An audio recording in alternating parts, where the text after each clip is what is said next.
Thank you. Thank you so much for watching. Thank you. Have you subscribed? Yes, you. Have you subscribed? You. Yeah, before you go, click. It's free. Click. Just that's it. Have you subscribed? You are laughing. Have you subscribed? Have you subscribed? Thank you. Thank you.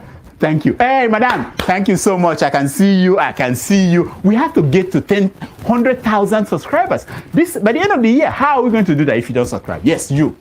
Yes, you're about to click off. Why? Have you subscribed? It's free. If you don't, ask your son. Ask your daughter. How to? Just one click. Thank you. Thank you. I see you. Aha. Thank you very much. Thank you very much. I'll see you tomorrow. And tonight, this gentleman will be making his network television debut. This is his most recent album right here. It's called Spirit of Love. We're very pleased to welcome Majek Feshek. Hello, my people. Lemfi, the international money transfer service, is here to provide you with a simple and efficient money transfer experience with no fees and the best rate in the industry. If you are in the US, UK, and Canada, Lemfi is here to serve you and help you transfer money to over 21 countries. In all ramifications, they are better than their competitors. We at the Dr. Damages Show are happy to partner with them to satisfy your needs. To that end, anyone who signs up with them using the referral code DOCTOR will get $30 cash back the first time you send $100 or more. From now until July 10th, 2024, Lemfi will enter your name into a raffle draw where you can win an iPhone, Apple Watch, MacBook, gift cards, and others. For an icing on the cake, the first 20 people to use Dr. Damages code DOCTOR will get a signed copy of one of his books, This American Life Safe or Chimamanda, The Adventures of Little Mermaid's African Cousin. Hello, my people. Lemfi.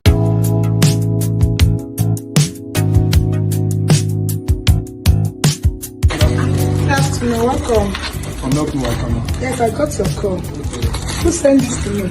My brother from America. Wow, so excited! Nwachukwu, hurry up. I'm so excited! Ta-da! Surprise! Surprise! How are you guys? I'm Nice to see you. I'm live! With Help Me Waka, I came to your house. From your brother in America. Wow! Are you happy?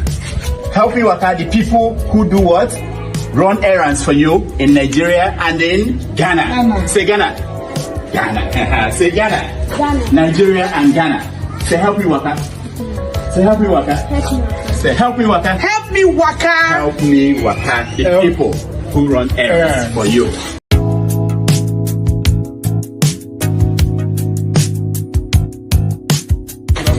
Afternoon, welcome. I'm not welcome. Yes, I got your call. Who sent this to me? My brother from America. Wow, so excited! Nwachukwu, hurry up. I'm so excited! Ta-da!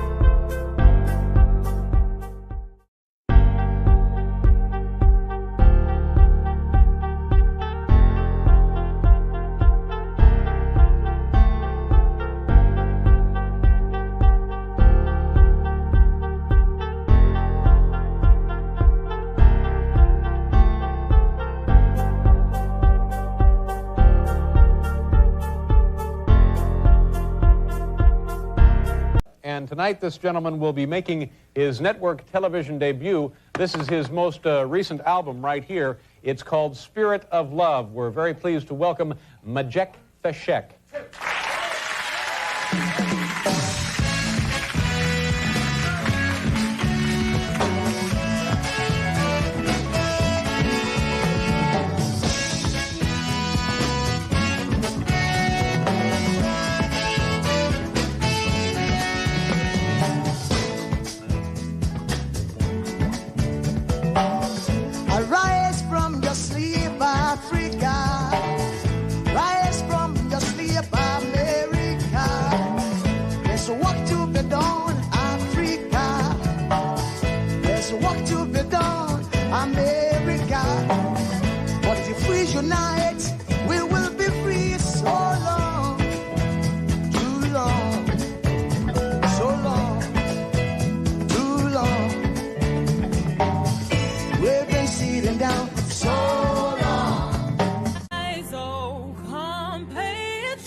because you are a woman as a reason for doing or not doing anything.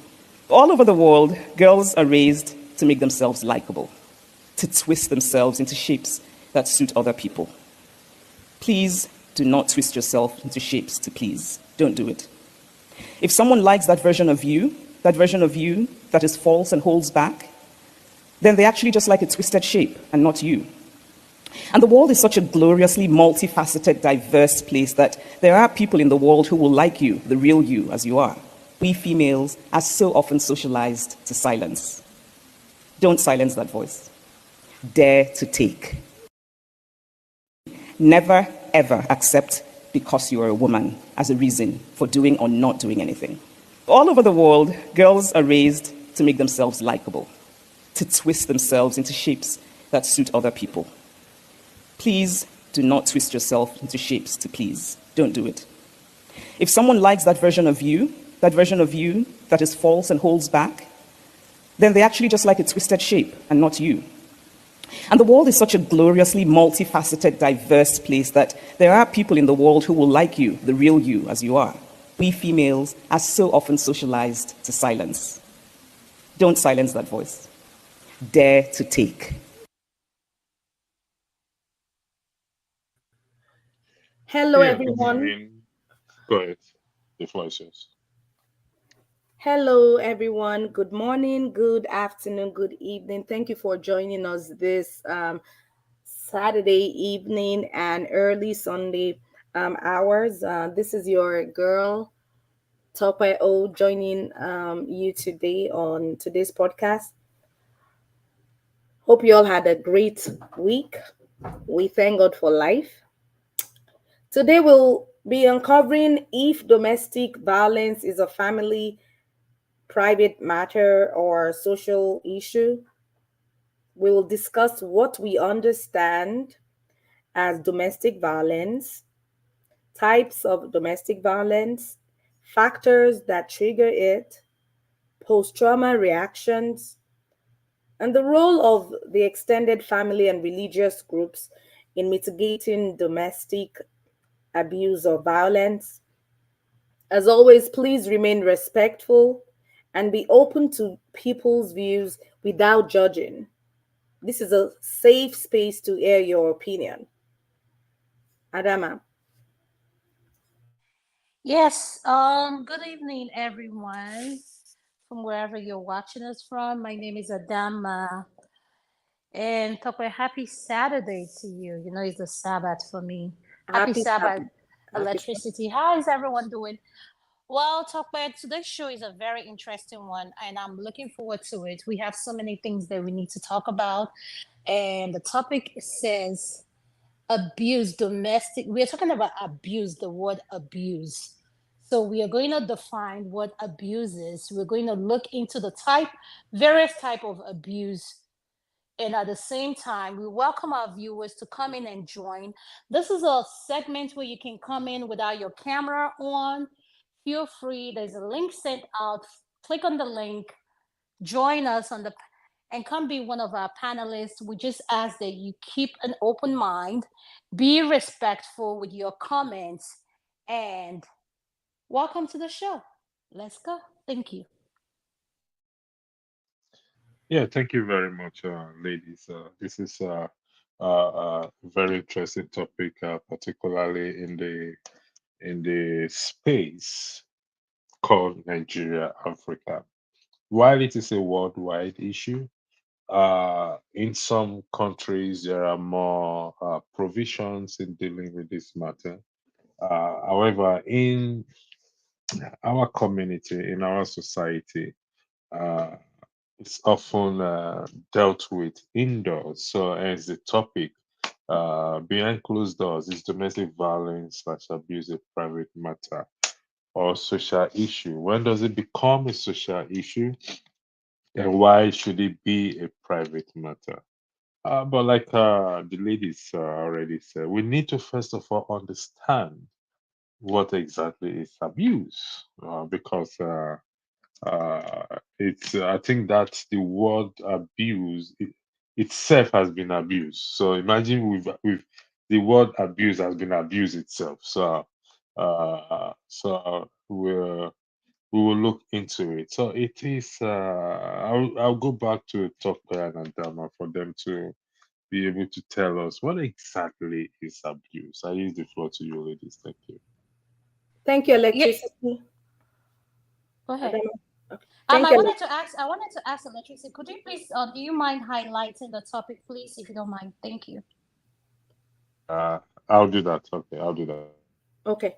So one can relate domestic violence, in my opinion, to a family abuse or a pattern of behavior that is used to hurt, terrorize, manipulate, or gain control over a family member. This can be experienced by any member of a family, such as an intimate partner, such as a spouse. It can be a parent, a child, a sibling, a relative, even a colleague at work, a member of your staff. So if we're looking at abuse from an intimate partner or spouse, we'll look at that as an intimate partner violence. And if a child is a victim of domestic abuse, then that will be taken as child abuse. But it's important to recognize that anyone can be a victim of abuse regardless of one's age, race or ethnicity, even gender, sexual orientation, class, or faith. Adama. Yes, for me, when I hear the word abuse, I would like someone, maybe it's just a personal thing. When people hear the word abuse coming from a woman, we automatically think it's domestic abuse. When you are talking to me about abuse, define what kind of abuse you're talking about. For me, there are various type of abuse. We have domestic violence. We have financial abuse. We have mental. We have where kids, abuse their kids, where parents abuse their kids. So if you hear a woman saying, I'm being abused, all I ask is please define what kind of abuse. Because as a society, I think when we hear a woman talk about abuse, we automatically go to that, our mind goes directly to it is domestic without allowing the person to define what kind of abuse they are going through. And at the same time, men do get abused as well by women. We have women who are violent. We have women who are very abusive. We have women who can take things as far as you want to take it. So we are going to be looking at the issue on both sides, not just women alone. And I think when it comes to men, why abuse is not talked about is the stigma. If a man comes out and say to his friend, I'm being abused by my partner or my wife, he will get like, they will look at him like, guy, are you okay? Like, why are you saying that? You're the man of the house. No, understand what that person is saying. Because one, for someone like me who lives in the diaspora, women do have rights. And a lot of time women do take advantage of those rights. And what are those rights? By they can hit the man, like I have witnessed a woman, this is in the hospital, slap her spouse. And what can you say? You can't do anything but call security to have her exit. So in a situation like that, that is domestic abuse. You're not allowed to put your hands on anyone. Just because you have rights, or if you dial 911, they are going to listen to you, doesn't give you the right to abuse anyone. If you know you can't take the argument is getting too much, or whatever situation you guys have going on, I think I suggest people walking away and allow people to walk away if they don't want to address issues. It's their right to walk away. we do not have the right to put our hands on anyone, both male and female. Now, if I want to go back home, where the culture, women don't have, how do I say it? Well, a woman, if you report to your family, oh, this is what I'm going through, like I'm being abused, the first thing that come out, they will say, oh, let it go, forgive him. He's probably mad. He's probably overworked. We make excuses for the man. But at the same time, what I want us to look into, and I want us to keep an open mind, is we need to look at it from the African culture, and we need to look at it as someone living here in the diaspora, where men feel a lot of our women abuse those rights. They are quick to call 911 in every situation. So it's going to be an interesting topic. So that's the point. That's the angle I'm looking at it from. And the most important part is, if you say you're going through abuse, please define what kind of abuse you're going through. Thank you. Electricity, I'll pass it over to you. Thank you very much. That is a lot for me to even take in, because you did highlight the the easy, I mean, the quick way of calling in diaspora, calling authority. Well, the point you made is, what sort of abuse is that individual going through? I often ask myself, if I raise my voice at you, if we are having an argument as couples, and I raise my voice, does that constitute as abuse? Because I've heard people say, some ladies say, "Oh, your voice is too high. That is abuse." So, is everything now abuse? How do we navigate around this thing to be able to understand that not everything constitutes as abuse? Like you rightly said, if the situation is not palatable, what you need to do is to excuse yourself from that situation. Do people get abused? Definitely. Should they seek for help? Definitely. But this has to be defined. And some of us have gone ahead to even fabricate lies and call it abuse. But what we are saying here is, should these matters be dealt indoor, or is social issues, in that we bring it out in the open, we cry out when it's well defined, and seek for help. And we also must not make excuse. I will never make excuse for the abusers, because they abuse people. But at the same time, also, we have to also understand where they are coming from, because some of these abusers have seen or have experienced some things, had some experience in their life. And as such, they've been shaping, their mind has been shaping to them. That is a way of life, to inflict pain on their fellow human being, either man to man, father to son, daughter to mother, mother to daughter. And this has resulted in the breakup of relationship, destroy homes, families beyond repair, and some keep enemy till death do them pass.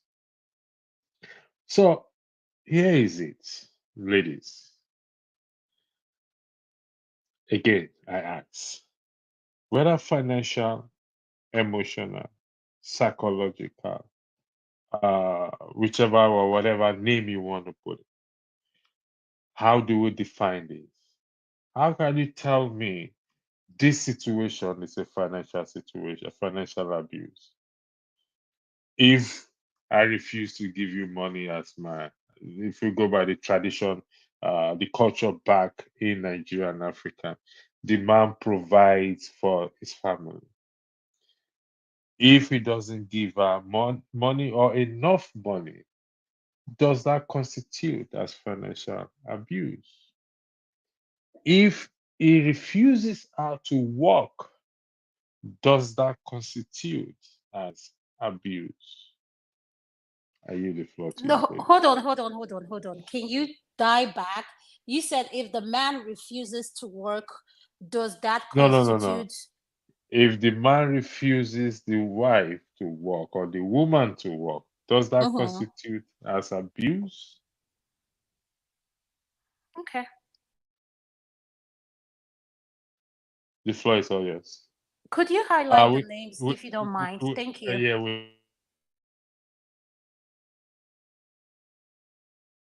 Adama, we lost you for a second.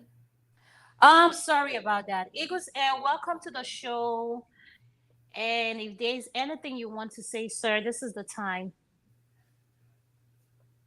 Can you hear us, sir? Eagles Air, can you unmute? Yeah, I can hear you clearly right now. Yeah. Thank you once again for this segment. And these are the kind of things we need to look into it in a society. What I want us to understand is this abuse we are talking about is of many types. There's what is called organizational abuse. There's what we call power abuse. Then there is what we call financial abuse or material abuse, psychological abuse, sexual abuse, domestic abuse, and physical abuse. So it depends on the area that you are looking at it that makes it to be abuse. Then when we want to define abuse, then in a single term or in a simple term, it's a misuse of power. Misuse of power.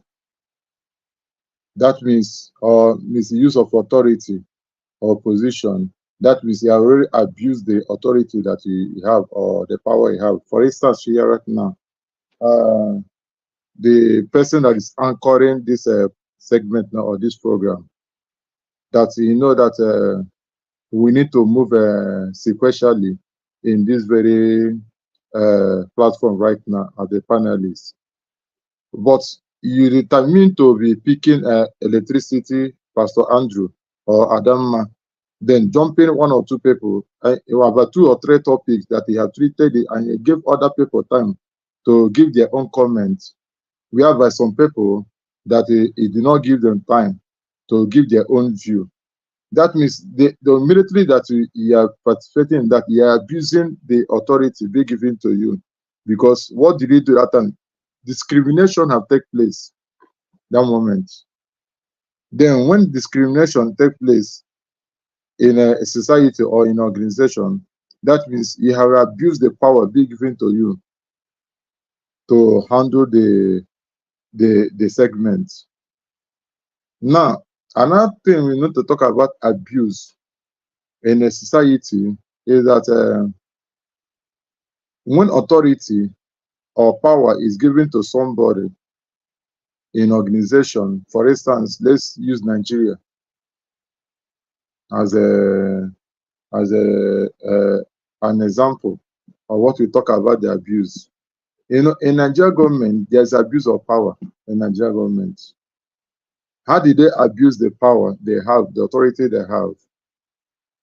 They abuse the power they have by using something like discriminations, that this one is my own. So if my own do not enter, if my own do not do this thing will not work out, without knowing whether the person you are trying to put in that position, whether the person will perform or not. They don't care. What you care that you have put the person in that place. That they have abused the office, they have abused the power being given to you. For instance, right now we are talking about before this program, we discussed concerning a chief justice of federation and the woman that the current president of Nigeria, Tinubu, brought right now. to present her before the House of Senate and all the rest of them. Now, if you watch the cabinet of Tinubu, you find out that majority of them are dominated by Yoruba. I'm not trying to be bigotry or total nature. I want us to understand how it is, like the way Buhari did his own. Now, you can see that they don't care whether the person they're putting in that place, whether the person knows what to do in that moment or know how to handle the office or not. But what they care that I brought my own person, that is abuse of office. Now, another situation I have to talk about domestic abuse. Domestic abuse. Some time ago, we have a program, and I said that sometimes women are quick to tell a man his own duty in the house, but they are not quick to tell themselves their own duty in the house. What do I mean? A bulb in the house right now, electricity bulb, may have an issue. The woman will tell the man, come and change this bulb. It's your own duty to change this bulb. But the woman have forgotten that the man you asked to change this bulb, that wake up in the morning, he have not said good morning to him. You wake him up from the sleep and ask him that, please, this bulb is not working, come and change it. But you have not said good morning to the young man. What did he do that moment? He have refused to pay the respect to the young man and tell the man what he need to do in the house without recognizing the position of the man in the house. When sometimes the man will say, you have not said good morning to me, what happened? The woman began to say that, whoever has, first of all, has said good morning is acceptable. I hope you understand where I'm going. So yeah, I understand where you're going. Yeah. Yeah, there's many types of abuse we see in the home. Sometimes a woman will, for instance, there's something that happens in Nigeria. When I travel to Nigeria, there's something that happened at that place. What is it that happened? A young man at the weekend, when he wants to wash his clothes, when he wants to do some laundry, he will carry his own clothes, the children and the wife's own, and put it into a laundry machine and wash it. Because the wife always busy, because the wife is a medical doctor. So she don't have time most of the time. So the man say, okay, let me be of help on this area. Do you know what happened? In a long run, the woman began to see it as a duty of the man. Then when the man said that, no, it's not my duty to wash his clothes, the woman said, no, you have to do it because you know that I'm busy at the office. I cannot be cooking and be doing this. I come back and do this. But when the man offered himself to be as a help to others, but the woman abused the opportunity which the man give to him, then maybe of help of doing this laundry in the house. I hope that's what I'm saying. I need to push back on that. I wouldn't take that as abuse. I'll just take it that maybe the wife was taking advantage of the situation, not abuse. Taking advantage of somebody in office is abuse. Not domestic abuse. I won't take that as domestic abuse. Then that was the truth. Okay, but Mr. Eagles, the only pushback I have for you is, I believe we're a product of our environment. And saying that is, another thing is the background, how you grew up in your home. If you grew up in a home where chores are not labeled women or men's thing, if you get married to a woman, I've met men who are good cooks. I've met women who can cook. At the end of the day, both of them are married to the separate people who have learned to put up with them. Now, what I want us to focus on now, I want you to speak on is, when it comes to abuse, speak about what do you think as a man that will warrant a man, or I don't want to go like, okay, I want you to focus on domestic, financial, and mental. So those three. If you need me to help, I can come in. Yeah, In terms of domestic abuse, there's a lot of things that the way you talk to your spouse, the way you speak to the person determine whether you abuse the person or not. If you speak to your wife or your spouse or your whoever that you are living together in a house so harshly without feeling any remorse, that means you have abused the person. But it depend on the terms of the word they use. Please, I want you to understand the kind of words he use determine that you abuse the person. I hope you understand what I'm saying. There's something I observe in life. If you, for instance, when I say, "Egos, are you mad?" I will say, "No, I'm not mad." That's the question they asked me. He didn't tell me, "Egos, you're mad." He said, "Are you mad?" I said, "No, I'm not mad." But when he said, "Egos, you're mad," that means he abused me. I hope you understand what I'm saying. That's a So verbal abuse. some people will see it as abuse, but I personally Yeah. didn't see it as abuse because that's a simple question he asked me. Okay, let me ask you the question now. Can you solve maths? He will tell me Nope. yes or no. Yes. That's a simple question. He asked me, "Am I mad? Are you mad?" I said, "No, I'm not mad." And Before you so ask me, "Are you that mad?" becomes a Probably cultural thing. Sorry for cutting no. you short. Yeah. That's a cultural thing because it's like saying, "Are you mad?" Is like a normal thing in Nigeria to just say it. Are Mm, you mad? But if you say it mm. or you crazy, crazy worry you. People won't take it as being verbally abusive in Nigeria, but in actual sense, if you're No, if Tokwa, I you're quite saying, don't agree. I don't agree. Depends on who you're using their language with. and that's why I said the background and a cultural thing. So are you All trying to these tell things. me, okay, hold on, Mr. Eagles. Are you trying to Yeah. say if you say to your husband, "Are you mad?" that he should take it as what? I'm not getting that. Tokwe. Not at all. I think you're not getting what I'm trying to say. Okay, In please let me the African, let me come this way. Let me come in a religious way right now. When somebody said to you, "Are you possessed?" or somebody said to you, say that you are possessed. Personally, if you tell me that I am possessed, I will say, "Possessed of what?" I'm a possessed of my phone. I'm a possessed of my wife. I'm a possessed of love. But when he said to me, "Are you are possessed of evil spirit?" I know that he have crossed the boundary. I hope you understand what I'm saying.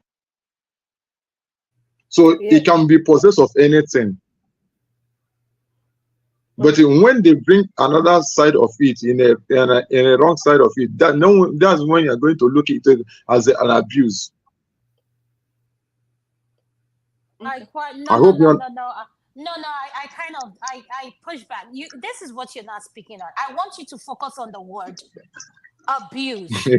And let me when I say abuse, we are talking about marriage, relationship, whatever situationship you have going on. In our Yeah, community, in the African community, you've heard this thing. I believe you live in the diaspora or wherever yeah. you reside. And I want you to look at it I from the live in India. I'm already in India. okay. So I want you to look at it from the angle of you and your wife have an argument, and for some reason you hit her or she hits you. Is that okay? And tell us why it's not okay. Or every time you see her put on a clothes. Now let's talk about this, which may not sit well with a lot of people. Yeah, Some men are big on appearance, how their women look. And forget that I don't know what, like everyone, like to each his own. Like if you see your wife look a certain way, you're like, why are you looking like this? You've gained so much weight. Like you're speaking to your wife like that. So my question is, when do we draw the line and say we've gone too far with how we treat or speak to that person? And when does it become abusive? Because when something keep happening over and over and over and over, and this person brings it to your attention, I don't want to go to physical, I'm talking about emotional. yeah. When do you as a man realize that what you're doing is wrong? Right now, let's tell ourselves the truth. No matter whatever thing that happens between you and your spouse, you have no right to raise your hand and beat her. When you beat her, you are abused her. And that beating that you beat her will cause up so many things in her life, and also you as a man. One, if you love your woman about 90%, you have a love of 90% for her. In the moment you raise your hand and beat her, that love have reduced. That's the own side of a man. The thing have affected you. Now, the woman itself, the beating that you gave to her have affected her emotionally. That's the main problem that we have. But there's something that we need to do in some extent. When a conflict or misunderstanding or argument have come in a level of equilibrium of nobody be able to endure, what you need to do, for me as a man, is to walk away from the house that moment. Because one, it cannot settle a problem with a war. That's what you need to do. But the woman itself, the way she approach you, the way she speak to you, determine that she abused you verbally. There are some words that you can use against your husband. He have abused the young man to the extent. So we need to be careful the kind of word we use against our spouse, against somebody we are living in the house. Because there are some words that he use, it will sound so harsh. And when you use a harsh word to somebody that you're living in the house together with, you have abused the person emotionally, because everything starts emotional before coming out physically. Now to tell ourselves the truth. So the word that you use determine the kind of abuse that you give to the person and nothing more. That's my Okay, own take on it. thank you, Eagles, for your comment. I want to make a comment based on the tone, and you had mentioned it earlier on the way one speaks to someone, and I also wanted to answer to a question that electricity had raised earlier on regarding raising one's voice, if that will be taken as being abusive. So for from a personal experience in my life, I've struggled with the tone issue. So I have a husband who's spent over 30 years in the United States, and I've spent most of my life in Nigeria. And we constantly go back and forth every single, I can say almost every single day, over the tone, my tone. He spent, like I said, over 30 years here. He's used to when one is communicating, you communicate in a particular tone that doesn't sound abusive or like being a threat. But uh, and I'm coming from a background, Nigeria setting, where when you're trying to stress your opinion or your point, it's assumed as though you're yelling. And the other party who is on the receiving end may kind of take it as you being verbally abusive or trying to send out a threat. And I've tried as much as possible to explain to him that, hey, I'm not yelling in this situation. I'm just basically trying to put out my opinion to you so that you understand my point of view on this particular topic. So back to what the electricity said, raising one's voice, because I'm a victim of it, and I'm still struggling. I'm a work in process on the tone issue.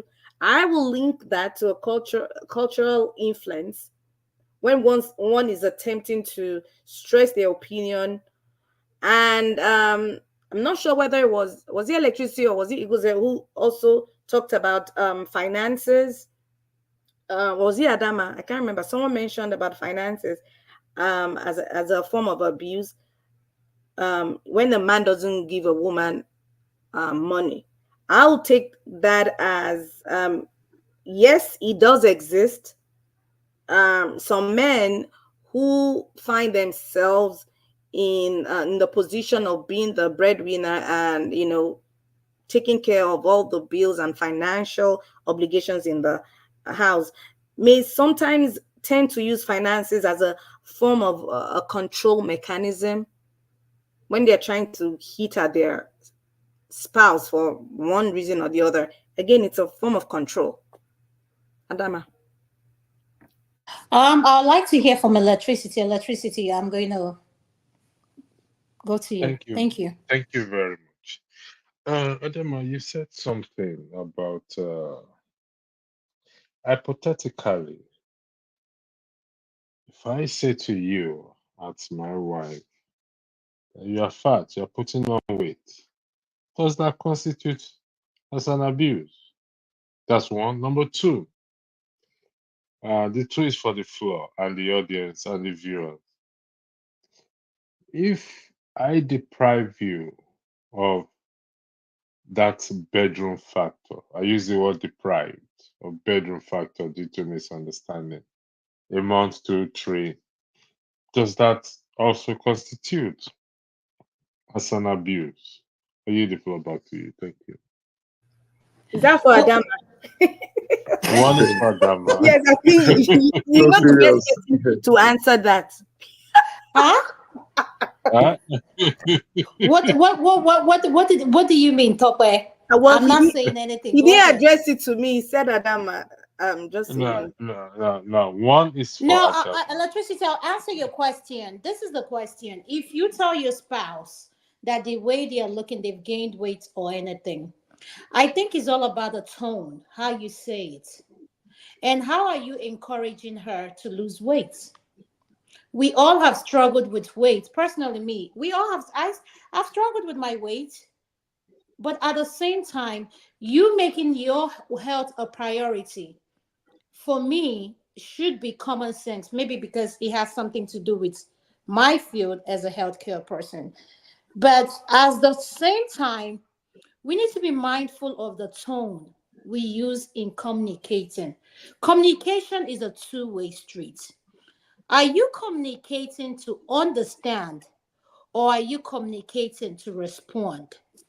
When I say respond, communication means to me, I am understanding what you're saying, and at the same time, whether I agree with what you say, I see where you're coming from.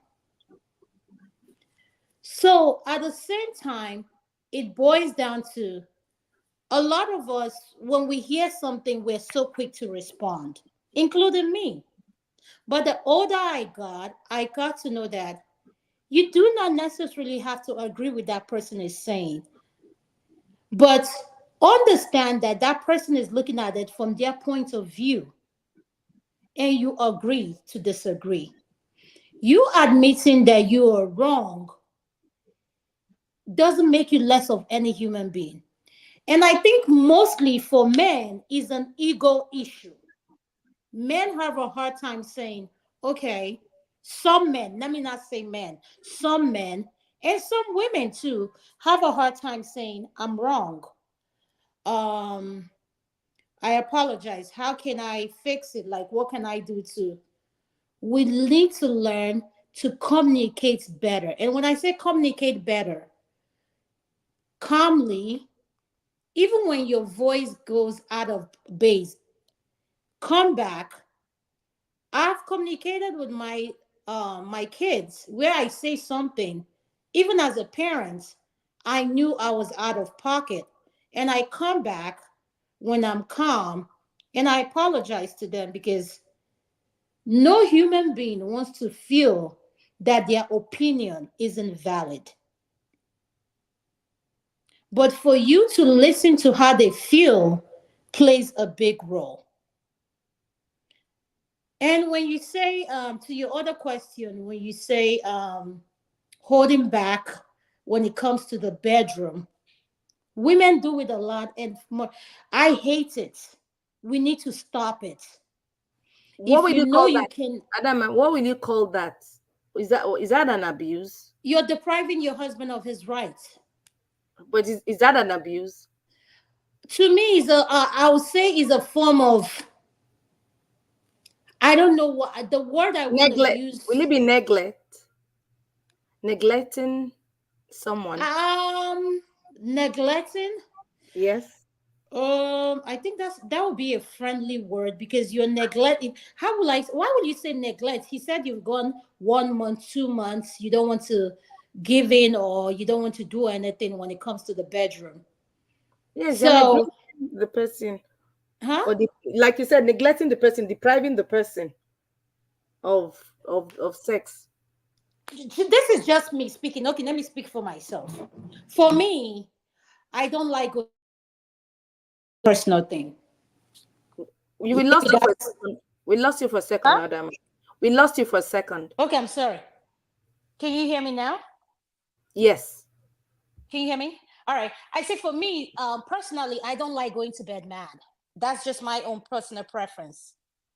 Whatever, no matter how mad I am at something, I like to address it and go to bed with a clean mind.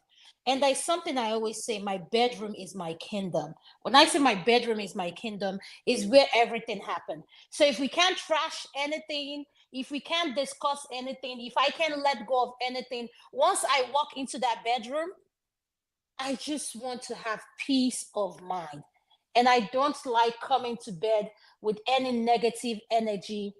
And me personally, I can go 2 months or no, forget it. Is it that serious? If you can go 2 months without having that, you both might as well go your separate ways. Because are you kidding me? Did Unless you you just did had a you did you baby. not say you can go 2 months without? I said I can't go to. Why would I go 2 months if I'm not pregnant, or if I don't have any medical issue, depriving my husband of his needs? Are you kidding me? Why would I do that? There's no reason for that. There is no situation that you both cannot sit on the table as two grown adults and talk about it. If you cannot talk about it, then something is wrong. That's why I said it boils down to communication, and it boils down to letting things go. A lot of us, we like holding it, we like holding on to things, nitpicking. Oh, you did this to me last week, you did this to me. You like we like bringing up things. Address issues, and when you address issues, let them go. If you can't let them go, it's not worth addressing. Then you need to tell that person why you can't let it go. But if you drag it on where to it comes into your bedroom, where he touches you, your whoever, whatever your situation is, or that person touches you, and you say, "Oh, baby, get your hands off of me," it makes no sense. It makes no sense.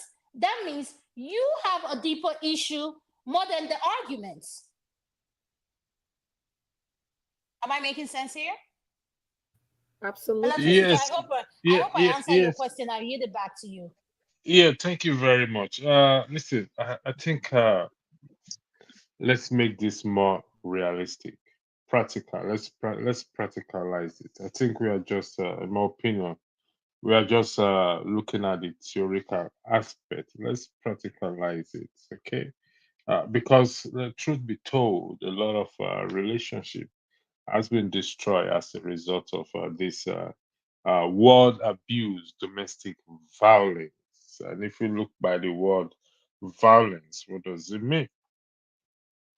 So, if I hypothetically again to our Reverend Sister Dama, uh, if 2 months, like you said, you just argued that you can't. Why will you stay 2 months without doing it? So Doing what? if you are Doing what? Electricity. doing that thing, I'm a child. They have Talk. to. What I are you don't talking know. about? He's talking about being intimate. You're acting like you don't know what he's talking about. I'm not. I seriously, I don't understand what he's saying. Say it as it is, He, please. he wants him to be vocal over whatever thing he's Okay. saying. All So right. No problem. Andrew, Pastor, Bishop, Pope, be vocal. All right. In terms of being intimate, in terms of the sexual aspect of it, it's not difficult for me to say. But as a child, you have to understand where I'm coming from. Being intimacy at the moment. So if I deprive you for 2 months, hypothetically, do you consider that as an abuse? I'm abusing you.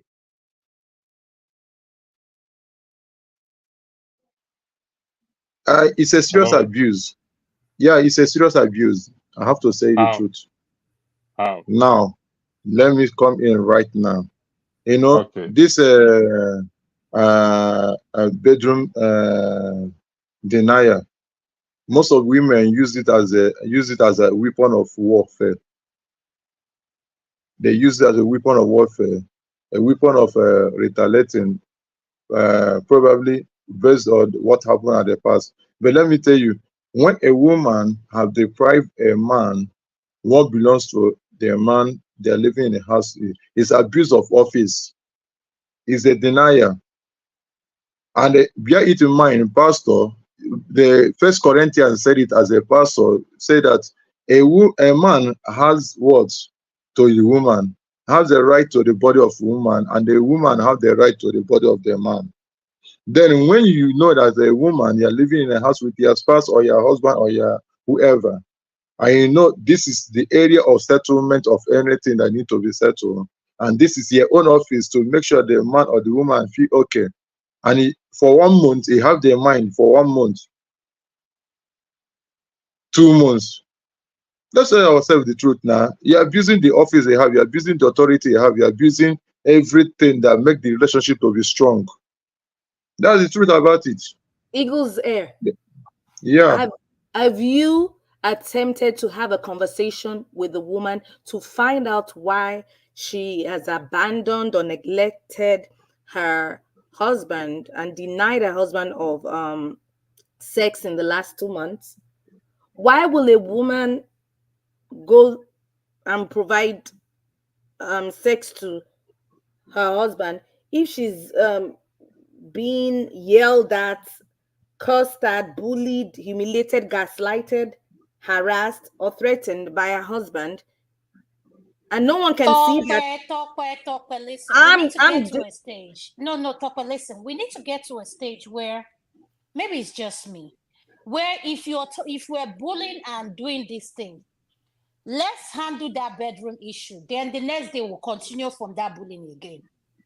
That's my mindset too.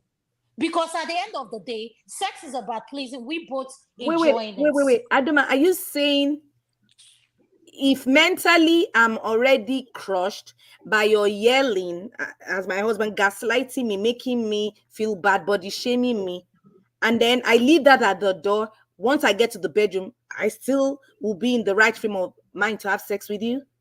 Are you So why saying did you that? come I sleep want next to him? Why did you I, come sleep I next to want him to at night? That's the Well, question. I it's want because to I didn't have a choice. That's Really? our bedroom. Yes. Really? Then you should go sleep in the couch. You should go sleep in the couch where he wouldn't have access to you. Then that way you're communicating that you're still mad. Why don't you, as a man, sleep in the garage and leave the bedroom for me? please, I want to get to the right root of this thing so that we know where we are going and where we stand. First of all, all these things we are talking about, the man harassing you, saying all such a thing, it starts from stage by stage. It did not just start under one day to get to that level. It starts from somewhere, and it not start in a harsh way. It starts for minor issue. So how did you handle the minor issue before you get to that level? That's the main question. That's the things we need to look about it. May I come in, please? Go ahead. And you're not coming in to ask a question, you're coming in to make a comment on the questions you asked. Yeah, yes. I'm making a comment. Thank you for the reminding me. We are not in the courtroom. Thank you very much. I take back all questions, and I want to buttress what somebody. Am I going back to me? I don't want me. Thank you very much. I want to buttress what Adama said. Uh, in terms of if there is an argument. Now, in terms of abuse, literal abuse, particularly physical abuse, it becomes very difficult for the woman or the man, depends on who is being abused, to yield emotionally to the opposite sex and have intimacy with. Because if you beat me, you battered me, it will be difficult for me to yield that. But on the flip side, if it's just an argument, like the argument that went on between Adama and Tope right now, let's say they are opposite sex now, I think that shouldn't stop it from that intimacy from happening, because I come to understand that from both experience and knowledge that even though it doesn't solve the problem, it opens room for both of you to be able to talk. Because if you are able, I repeat for emphasis, if you are able to participate or to carry out that act despite the argument or the misunderstanding that took place between the both of you, then that issue can easily be discussed. It doesn't solve it at that moment, but it can be discussed. So these are the aspects we have to look at as well too. Physically battered, there's no way I'm going to yield to you. If you physically battered me, beat the hell out of me, punch me, and now expect me to now yield to you or be drawn to you or be emotionally now connected to you, that will be very difficult because this thing works with the brain as well too. I I don't know if agree. I'm able to. Yes, I agree, Uh, Legacy, and that was why I was saying that why will it be so easy for a woman to have Beside all this, like if she's being abused, and I'm not even going from the physical abuse. You've said that punching and slapping and hitting and doing all that electricity. I'm looking at it from the emotional point of view. You humiliated me, you've cussed me out, you've bullied me, you've gaslighted me. There's no way I'll be emotionally linked and in the right frame of mind to want to have sex with you. So okay. Sorry for interjecting you. Adama said I shouldn't ask a question, so I want to see how I can phrase this thing without asking a question. But you see, Adama, we can't avoid questions in this such a discussion because uh, we're talking about reality here. We're talking about real life here, real issue here now. Okay. No, In the all I'm event, saying, no, electricity, understand what I said. If you're answering a question, make sure you have a response for that question you're asking as well. That's all. okay, okay, all right. Thank you. Thank you. You see, I keep asking myself from, like I said, I repeat again, from experience and from knowledge. If there is a misunderstanding, I'm not talking about extreme abuse now, okay? I'm talking about just mere misunderstanding. How soon do we resolve that misunderstanding and we get back to action again? Do This we is drag it? Go ahead, no, go no, ahead. no, no, no. Go ahead. Electricity, this is the thing. And I want Topa to understand what I'm saying. If someone gaslights you, be it your spouse, relationship, whatever situationship you have going on, like she said, gaslight you, you verbal abused me, you've done like, let's start with, these are issues you need to discuss with that person. Like I said to her, before going to lay with that person next to you in bed. It thank you boils for down to addressing what, that. Thank you for addressing that yes. because the impression I had from your response was like, well, that's your duty. It's okay. That issue happened outside the bedroom. When you get to the bedroom, just open your legs and do your thing. That No, was what I got from you before, but I'm glad you are able to, clarify that now. thank you. The point I'm trying to make here, it boils down to the first statement I made. When we as human beings learn to address issues before going to bed, if you know your bedroom that you're so mad at that person, You cannot stand sleeping next to that person. Please don't come into that bedroom with that person. It makes no sense. This is just my personal opinion. It makes no sense. If you cannot address that issue before you get to the bedroom where you both can lay down and you know you've trashed it, please, both parties should go look for where to sleep. Whoever needs to give up the main bed and go do the couch, whatever your situation is, at the end of the day, the ability to recognize that there is a problem here. I'm not happy with you. And I'm not happy with you because either you're not willing to address the issue or you're not recognizing that this thing you're doing is hurting me. Tell me, why should I lay in bed with you if I know I'm not happy with you? That's the point I'm coming from. And I said to you, I said, me personally, my personal preference, I don't like going to bed mad. If that thing cannot be addressed, I know it has to be moved, and it's something I know I cannot get to, I can't fix. I just don't want to talk about it and I'll go to bed.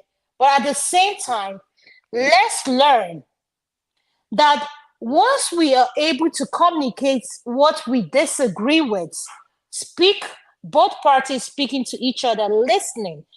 Now you see where communication comes in.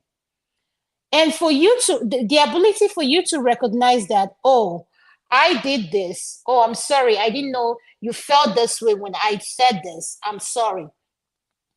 Sometimes we as human beings tend to take things out of context. When we started the show, I made a statement. When a woman walks up to you as a man or a woman and say, I'm being abused, the first thing that goes to your mind is domestic abuse. And I said this, all I need is a clarification. What kind of abuse are you going through? I do not want to be put in a situation where I'm making, so I'll get to know you, I'll ask you, okay, you're being abused, what's going on? So at the end of the day, the point I'm making when it goes back to spouse, relationship, situationship, please learn to address your issues before going to bed. It makes no sense going to bed being mad at each other. That's just my personal preference. Thank you. Thank Yeah, you I would for Yeah, like to. coming. well, Sorry. Thank you you for you joining said us. the right thing. Thank you for joining us, Mr. Jonaba and Blackstone. You're welcome. Blackstone, your take. The Blackstone, are you there? Can you hear me? I'm here. Yes, we can hear you now. Welcome. Thank you. Good evening. Good morning, Abby. Good evening to everybody. Good evening. So actually, I just joined. I don't have a catch of the actual topic. So So we're discussing today domestic violence. If this is a family private matter or if it's a social issue. Before you came in, we've kind of talked about the types of domestic violence. From what we've talked about, we've discussed physical abuse. We've talked about emotional or psychological abuse. Basically, that's where we're at. okay, thank you. Domestic violence can be in different forms. So, and most of the time when we talk of domestic violence, we are most of the time refer to physical violence. So, and this physical violence happens in various ways, and also from both parties. It depends who's more, who is stronger in this area, who's more, who has an upper hand actually. But I think also, like you said, we also have emotional violence, which is also very, very common. And so it depends actually on the both party involved.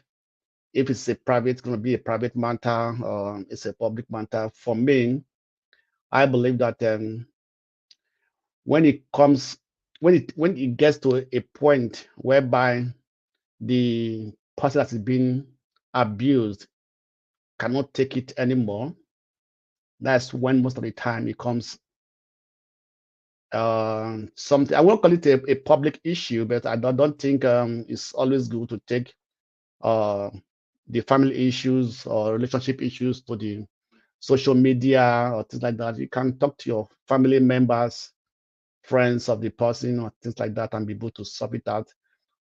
Especially, let me just keep it in the issue of married couples, right? Who has this issue of violence within the family, within the home. I think the best way that instead of taking it to the out of the home to social media, you can keep it within the family. Yeah, you can talk to the mother, the father of the spouse. You can come together and discuss about it and try to find a reason why the violence is there. Why there this physical violence and what is leading to it. But one thing I have to say here is that physical violence is actually a thing that is embedded on that person, right? So if you cannot, any man or any woman who cannot resist anger, is prone to be violent, and this lead to physical violence. And no matter how much you love your partner, but if you cannot be able to handle anger, if you easily get annoyed, and if you cannot be able to understand how your partner talk to you, sometimes it's a pattern, sometimes both the man or the woman may have this attitude, this character that a little thing over just a little misunderstanding can result to abuse, and then taking it to the next level, then resulting to physical violence. So we actually have to understand ourselves. You have to understand your partner, how he or she react when there's arguments, when there's a misunderstanding. Then the other person, how do you handle this situation? Are you gonna just cool down, take a deep breath, walk away from that situation? So there's a lot to do by both parties when they are in this situation of abuse or physical violence, and one thing you also have to understand that we have to actually understand how your partner react, what are the things that make him or her react, what are the issues.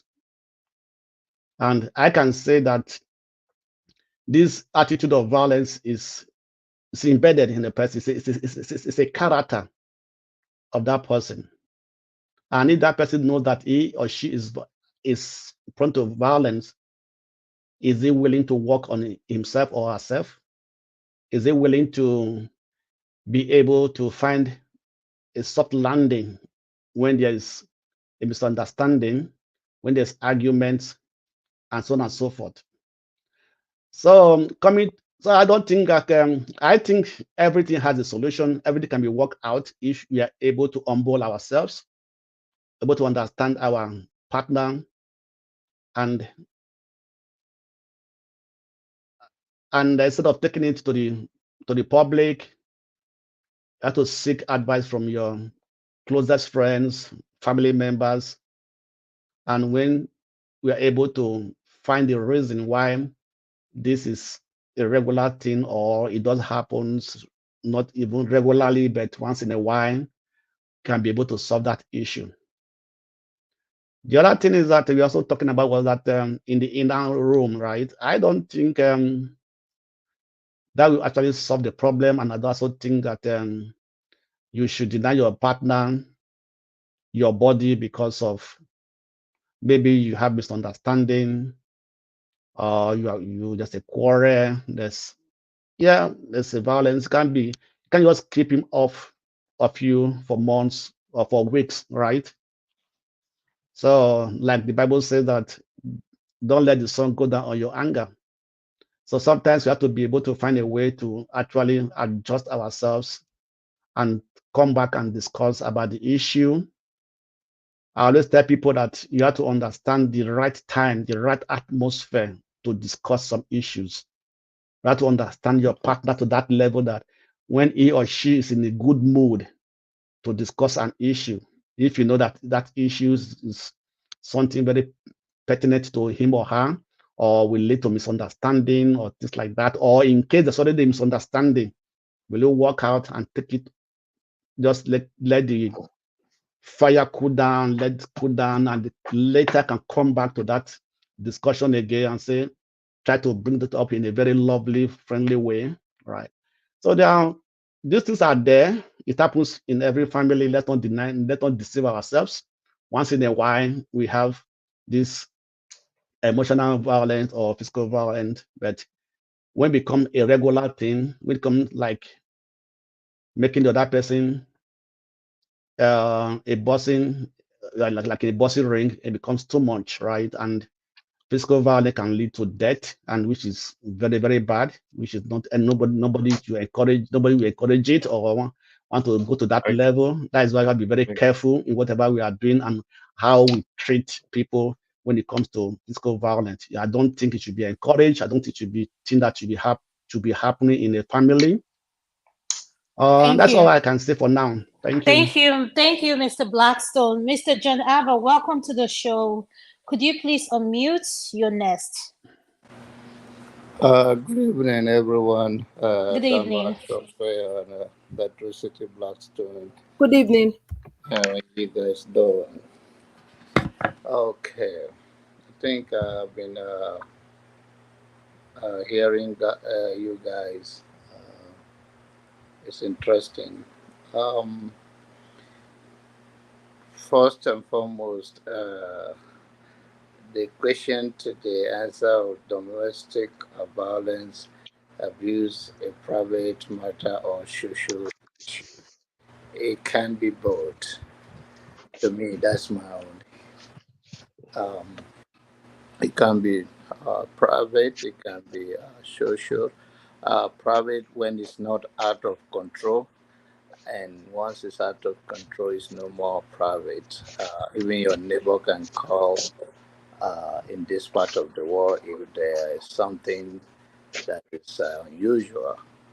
And the issue of um, someone level of tolerance uh, and the approach of individuals, uh, it can make it much easier to tackle so that he doesn't go to the other room. And that could be, but sometimes those things go out of hand, depends on the approach. Uh, it's difficult when, uh, whether in a relationship, uh, in general, when one will not uh, take a highway, uh, sometimes for peace.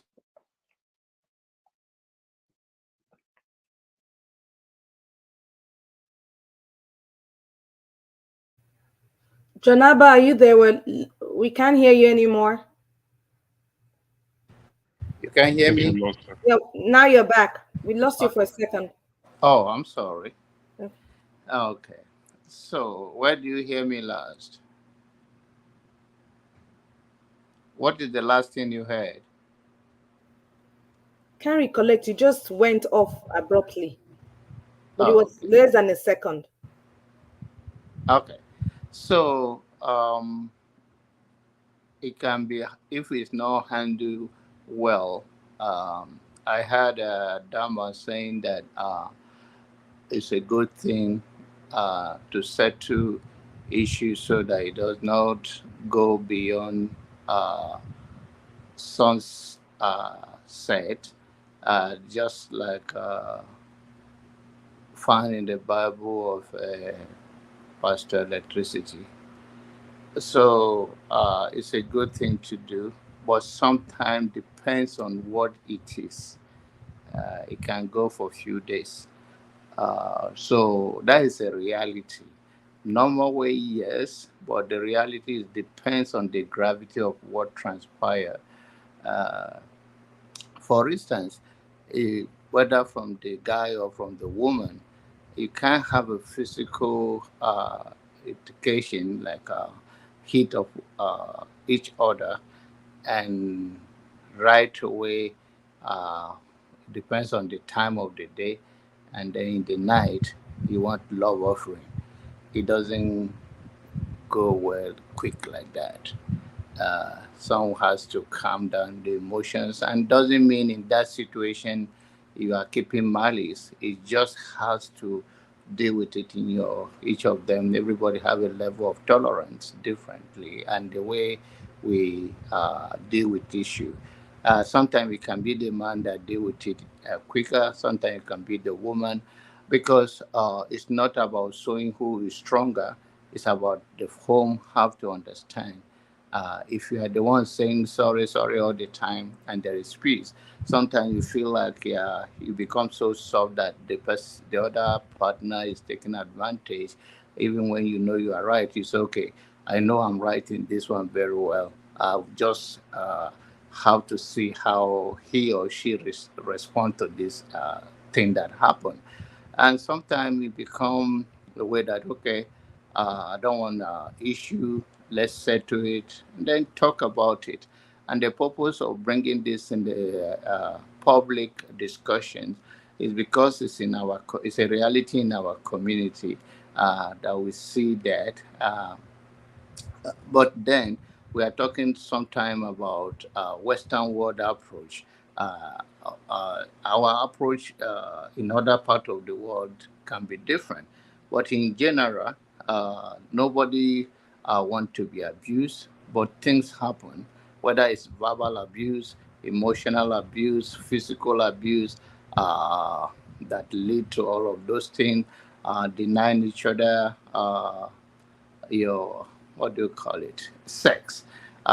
It's not that is right, but it has to be dealt with more people in your life. Sometimes people that you surround yourself with, your parents, it depends on your upbringing.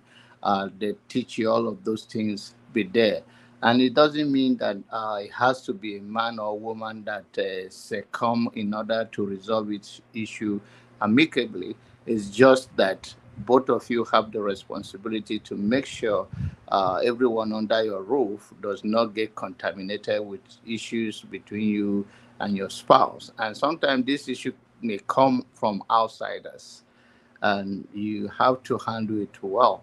You will not allow simply because somebody call your husband or somebody call your wife and say issues or complain or report you, and that one become what destroy your relationship. It has to be handled. And another thing is that we all have to know when is the right time to bring issue to each other. There are things that have a good timing, a good atmosphere to discuss. If it is not in the right time, no matter how you are coming from a very genuine way of solving issue, it can escalate to other things because the timing is not right. What are the timing? Sometimes some of this discussion is not that you're trying to pretend to your children, because you and your children also can have some issues, but it's because you think there are some things that are inappropriate to discuss in the presence of the of kids or somebody else that is around. We have to know when is the right time to solve our problem, and we have to know that what is it that other people, if you don't handle it here, even your parents, in Africa. I'm not talking about any one of you here, but around the world, anyone listening to us. Even our parent can make things worse and they can make things better. Or anyone that you confide in, that you share your issue with. I believe that it's dangerous not to have someone to confide issue with. Whether it's your friend or brothers or sisters or your parent, your guardians, it's okay. Nobody is an island and nobody is have to carry those things around. So sometimes people are here, people saying, "Oh, it's don't discuss your matter outside your marriage." We are not telling. I'm not telling you to take it to Market Square and talk about it. But you must have people in your life that you share your issue with, and those are your guardians, and those are the people who can look at you when you are wrong. They say, I think they may not even tell you they were wrong, but they say in this issue, I think you should take a highway and apologize, or they will tell you one word, because those are the people who you know they have your best interest. They are not a surface friend, they are deep friends. And it can be your husband, it can be anybody. But for people to say, oh, I think that's too much to tell somebody that it's between you and your husband, you guys have to resolve it. Yeah, there are things that nobody will hear between you and your husband. But when things before you get to a level, 2 days, 3 days, and you know there are people in your life, even if it's your mom, even you don't have to put your husband or you put your wife on the phone and say, oh, this is what happened yesterday and it's eating me up and I think I need to deal with it. I think I wait too long. So the timing of everything, the longer you wait, it becomes more difficult to resolve quickly. And I don't think anybody need to prolong things like that. And that is my take for now. Thank you, Mr. John Aber, for your point. Welcome, Miss Gladys Oyemba. We're so happy to have you. Your take, ma'am. Madam Gladys, you're mute. Okay, good evening. Good evening, ma'am. Is that Sister Adama? This is Tokwe. Oh, Adama is here listening to. Okay. Welcome, ma'am. How are you, Sister Tokwe? Very well, thank you, ma'am. Okay. Sorry, I just joined in now because I'm just coming in. Okay.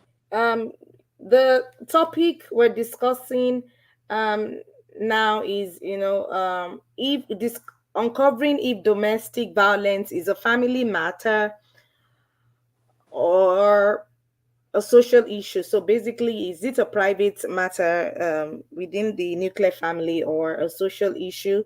We've jointly talked about the type of abuse, physical abuse, emotional or psychological abuse. Basically, that's where we've been at. And John Aber and Blackstone also basically touch base on allowing us share with those close to us in our family when we have such issues. So that's where we're at. Okay. Abuse comes in diverse forms. At times it happens within the family circle. At times it happens possibly within those around where people are actually staying with us.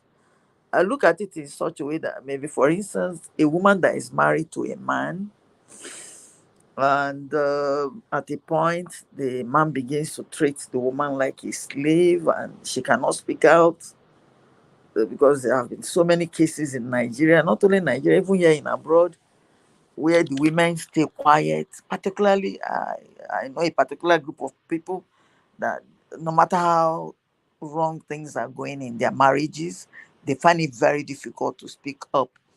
And at times too, they use the church to cover up that once a woman is married, you remain married. You don't need to come back, no matter the situation. But at times you see that many of the women have gone and they can't come back. At least in the past 1 year or two, there have been instances where women have been killed carelessly because of staying in an abusive marriage. At least the one that is still fresh in our mind is that of Osinachi, the great gospel singer. Thank you. Yes. Yeah. So, and there was this other lady too that came from England or where, She came in and then her house was set on fire and she died with her brother. Who did that? Her husband. If you have an issue with a woman who has kids for you, there are ways that you can resolve these issues. But where the issues cannot be resolved, the two parties can go their peaceful way. It is not a must that you have to stay put until your life is actually snipped out of you. And then is that marriage? So I look at it as a social issue too as well. That our society should begin to make people speak up and come out to express themselves, not making them, maybe if they come out to express themselves, they look at them as if they are not they have disgraced their families. Is it better for them to stay back in such abusive marriages and die inside it? So I think the society should begin to address issues the way it is. Even the church, whereby the woman will say, the pastor will tell you, I've prayed, go back to your husband. Even where the pastor knows that the two of you cannot be reconciled in any form, you are asked to go back home. And then when something happens, the people that are supposed to come up to speak the truth will not speak. So I don't encourage abuse in any form where it is noticed, whether in our marriages, even in our offices at times. You see that some ladies are bullied by their bosses. At times the men do it. At times the women too. Maybe if they want a young man to be their friend and the man is not doing it, they begin to look for ways to push the person down or to make sure that the person does not function well in the office.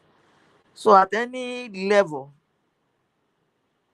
it should not be encouraged. We should be able to begin to look for ways to tackle them before they get out of hand, not a situation where it leads to death. That's my humble contribution. Thank you. Thank you so much. Thank you, Miss Gladys. We appreciate your take. Electricity, do you have any thing to add before I ask a question? No, go ahead and ask the question, please. So I wanted us to discuss triggers when it relates to domestic violence. So triggers typically can be any scenario or a situation that can remind you of the person involved in a trauma that you experienced. We've talked earlier on about physical abuse. We all know basically what that means: cursing someone out, beating, slapping, kicking. And we also understand the emotional or psychological abuse aspect of either gaslighting, humiliating, bullying, or cursing out a person. um, I wanted us to look at the triggers, what will be factors that will cause domestic violence to actually occur. On my part, I'll think um, drugs and alcohol and mental health problems are triggers that I will think are the foremost triggers that lead to abuse, especially when it comes to physical abuse. If you have someone who is addicted on drugs or alcohol, that that could impair their mental state at any point in time and can make them cause harm to another person. Mental health problems, too, if not checked or diagnosed early, could lead to one physically or emotionally causing abuse or hurt on another person. Adama, Blackstone, I think Adama stepped away. Blackstone, anything to add to triggers? I know you had mentioned earlier on about kind of if someone has inherent anger issues, it could be a trigger. Any other thing to add to that? The Blackstone, we can't hear you. Okay. Sorry, it's just my network. Just change my network. I think there are many things actually that can trigger um, such anger, that can trigger anger, you know. And I think this so-called abuse, emotional abuse, whatsoever abuse comes from anger, actually, not only from being addicted to drugs or alcohol, you know, even those that are not addicted to such things. If you have an anger issue and you lack forgiveness, any little thing that the other person might speak or might do that you do not like or the other person does not like can trigger that anger in that person. And when that anger is there, when it's triggered, it can lead to this type of abuse. So I believe that one of the major factor of this uh, abuses is anger.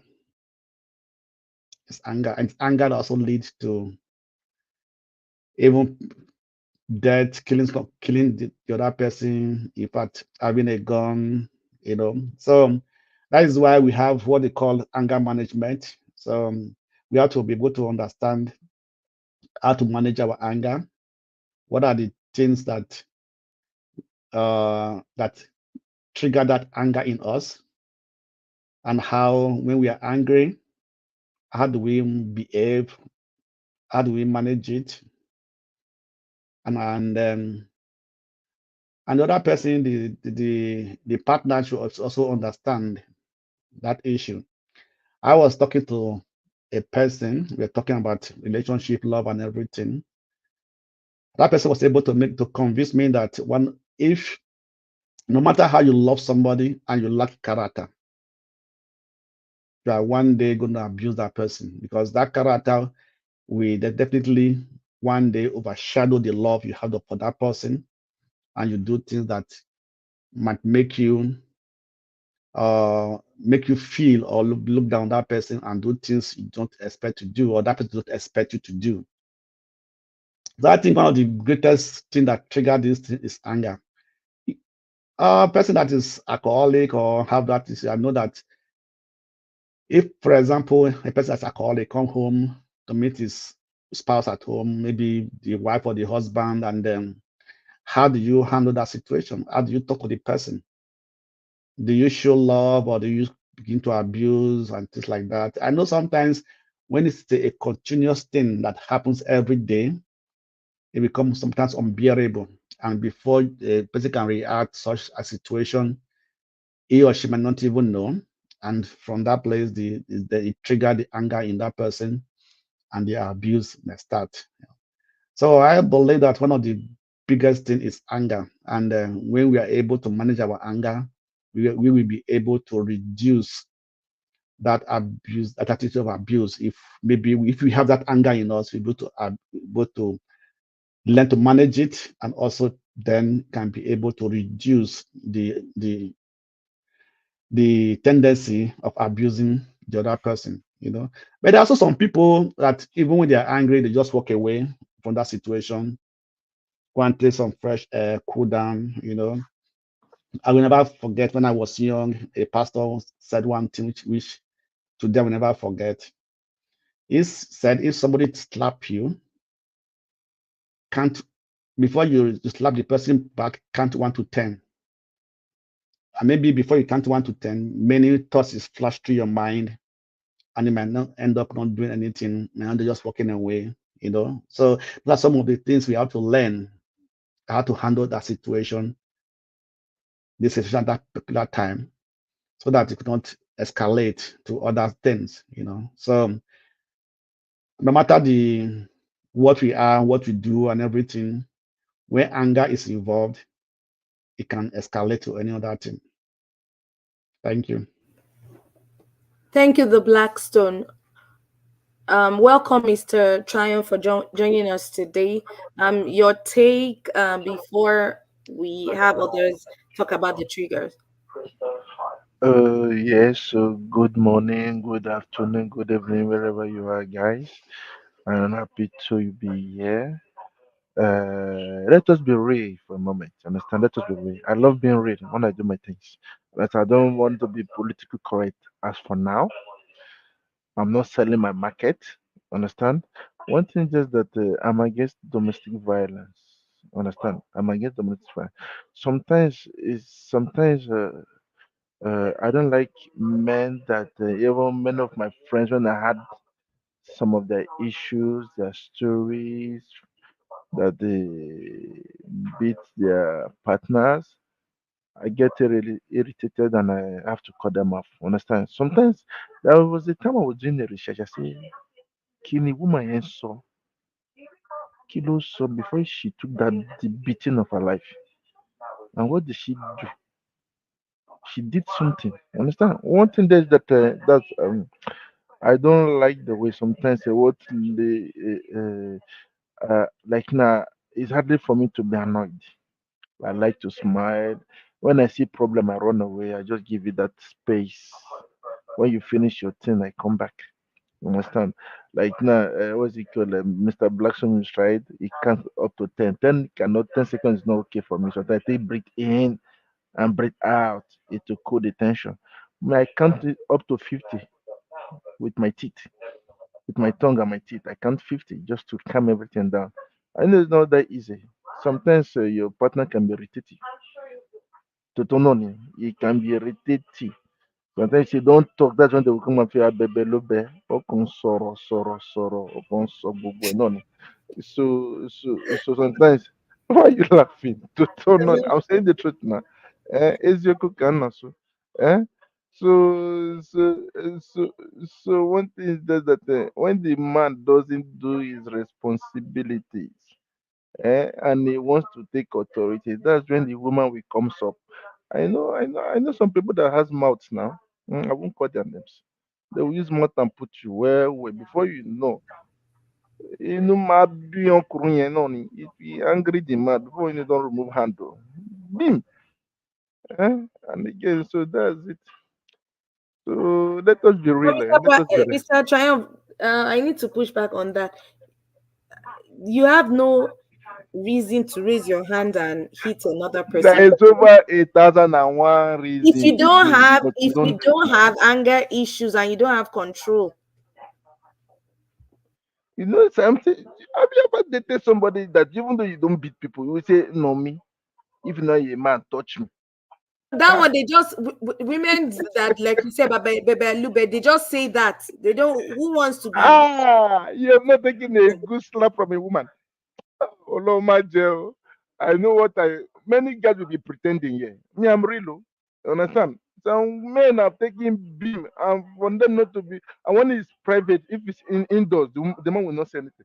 But when the external does, well, the man will react to, will show that he's the man. Before you know, text these days of internet, it will be in the social media. People say that they don't touch their man, they don't touch the woman. You're no, you're no. Let us be real. Let us be real. Me, I don't beat women, no, but I've seen people that does it. Sometimes when they start complaining, I say, "Kini woman so kilo so." What did she say? The last minute, and kilo she noni. Understand? If you're not happy with somebody, you leave. That's what I used to tell people. Just to avoid those drama. Just walk away. That is it, oh. Just that you have peace of mind. Eh? There's a woman that sometimes if you want to sleep, that's when they will wake you up. I tell you, they'll ask you questions. All those jam questions, you know that you don't have the answer. Why did you say this? Who was that? Eh? Uh, Igwe, why are you laughing? I'm being real now. I won't be wrong also. Come on, Lord, phone okru. What are they looking for? What are they looking for? Before you know, start asking questions. Me, I talk with experience. Too. That's when I say On the true way you lawyer be. talk, I know you don't beat many women, Tayo. Hey, I can bet it. the Blackstone. I've never once raised up my hand on a woman. But I tell you things I've seen. If I see my any of person close to me touch woman, I will cut you because they say environment matters. So you keep around you will influence you. So more of shake it. I don't want to be what do you call bad boy, wicked man. So that's it. So for me, it is the truth. Let us be real. The Blackstone told me something last week. That's your own personal. I don't want to say that, but something happened. You cannot be sent to. I used to see my mom and my dad. And when there is family, they play love. When there both of them are around, I used to see my mommy. My daddy too. He say, if you not keep quiet, you go see you. If you not keep quiet, I will just be looking at them and say, you guys are doing Jackie Chan. What is it? Then they smile again. They pretend. Uh, Sometimes I used to ask the question, Kini woman, yes, so before that something happen, before you take the beating of your life. Understand? So that's it. Me, I don't one thing is that some many of us we come after medicine after death. One thing is that you've not I don't know, I know that you're well brought up. And we'll be that they used to break bottle. I had it to even in church, they slap pastors, they bring the husband to church. When the pastor say behind their husband, the church empty the room, they don't spoil. I hear things that makes me to be shocked now. See, Nigeria is behaving like the Western world now. But Mr. Gbogbo Triumph, for a woman to carry a bottle to want to use that to harm her spouse or her partner, that's a mental issue that the person may have, or a trauma that the person may have experienced in the past, probably while growing up, that led that person to be like that. Have you pondered on that? Do you know that? Do you know that few months ago, understand?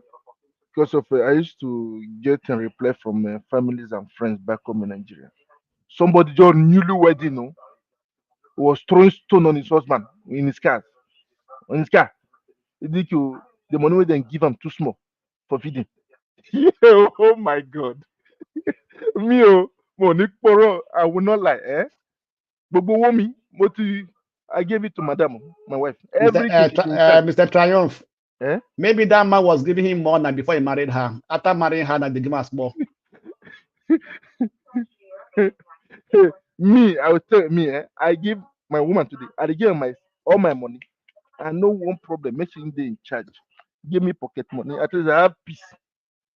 I'm telling you, no be say I be woman rapper. I no be woman rapper. Just to avoid things. They say when they say when job don't mature, you go know who be who. Just one thing is that that's why sometimes any woman that is so quiet and calm, I'm afraid of. Ojo to Madaru, she will break that thing, she will chase you out of the house. There's one that talks. When he talks, I don't say anything. I say, no problem. But the ones that doesn't talk, I want silent here. You don't look well. I don't want trouble. You mean silent none. That's why I'm afraid. So that's it. So when they don't talk, I'm being real and positive. Understand? Not that you want. I've been listening to Blackstone, being what you call it, being a regular guy, this guy. I didn't want to. I Come, not tell me. You go tell let wife. me see for you. No, now the one that came in, it was you. I was listening now. And he was talking. Me, I'm being real, like You are not real at all, but Mr. Triumph. Let's be frank. Okay, tell me. No. Honestly speaking, I've dated a lot of women before I got married. I'm talking what I've part of We are this. still dating. We are still dating some now. I'm Solomon. telling what is going on now in people's. You're telling you're referring to me. Oh, Nick Bami. Oh, Nick Bami. I've never beaten a woman. Oh. Mr. Triumph, I've never beaten Anyway, a woman. I'll let you know who was But there. Mr. Triumph, the question is, what will trigger a man to violence? The woman said something, Before I'm a man, bring those, the woman said something. when somebody is Mr. drunk, Triumph, Mr. when Triumph, somebody is drunk, wait Mr. first, Triumph, they a ask real you to not woman, say a real anything. man, a real man will never lift his hand on a woman, no matter Nah, what the like woman talk, says. make we dairy, nah, make we dairy. Forget that way that they talk for Western world. As an African man, hey, Not be master what this is Nigeria, Africa. May I tell Let's you, do in 1 minute. Africa. 1 minute, Blackstone. Let's hear what Mr. Triumph has I will to tell say you on that. because I have friends who rich and poor. When I listen to poor people, it surprises me a lot. The way they react. You know, when they are looking bottle, there is bottles in the front of their hand. They are making, they're highlighting. It's in the Western world. When we are highlighting, understand? We don't talk. Women can come and talk to us. We laugh and eat chips, things like that. Otito, Otilo. But in the African way, the woman will not come and disturb them. If not, you start seeing when they give the woman slap in front of everybody. You don't have respect. And women doesn't come and interact. It is here. I learn things differently. Let us be honest speaking. In back home, it's not the same thing we do here, Mr. Blackstone. Women love strong men. In fact, we say macho men. Men that authority. Well, they will run away from you. Okay, so are you justifying that being a strong man means May I come in, please? Thank you beating very your much. woman? Pastor today. I agree with you, my pastor. I'm being real. Yeah, Mr. Triumph, I'm being real. we need to allow this discussion to flow around, please. And we're Okay, going to okay. Let me mute ourselves. myself. Let me mute myself till Please the next time you mute go. yourself. Okay, Papa, could thank you you. allow the discussion to flow around, please? Thank you. If you have to time them, you have to time them, please. Okay, do you have anything to say, Alexis, before I move to Eagle's Air? Yeah, no, just move to Eagle, sir, please. Thank you. Eagle's Air. Yeah, We're talking I'm about with you. we're talking about training. We need to tell ourselves the truth. As somebody has said, anger. But in my own view, sometimes what triggers all this violence is one, disrespect. When you disrespect someone, the person will feel that you are humiliating he or she, and it will trigger anger. For instance, in this 20th century, you found out that, sorry to say this, you found out some ladies right now, they find it so difficult to respect their husbands. And you know, what a man cherishes so much in a woman is that respect. But when a woman refuses to give the man the due respect that belongs to him, it becomes another issue. For instance, if you want a man to treat you as a queen, you have to treat the man as a king, vice versa. That's the truth about it. Secondly, is that what triggers all this domestic violence or domestic abuse is that when somebody lack manners of approach, when someone lacks manners of approach, because there is some people, personally, I say in my life, instead of for me to marry a woman who don't have manners of approach, it's better I marry a woman who don't know how to cook, that I can easily endure. That they don't have to cook, I enter kitchen, I cook by myself. But when somebody is good in opening their mouth to abuse you, to talk to you anyhow as they feel, no matter how you play a card, defense will continue to be in your mind, and you will be feel it emotionally. So it's better that you are living in a house of the person who don't know to cook than somebody that open their mouth. That's what Bible said. Pastor is here said that. So it's better for you to live at the top roof of the house than to stay with a woman who has a bad mouth. That's the truth about it. Sometimes men now have bad mouth more than women.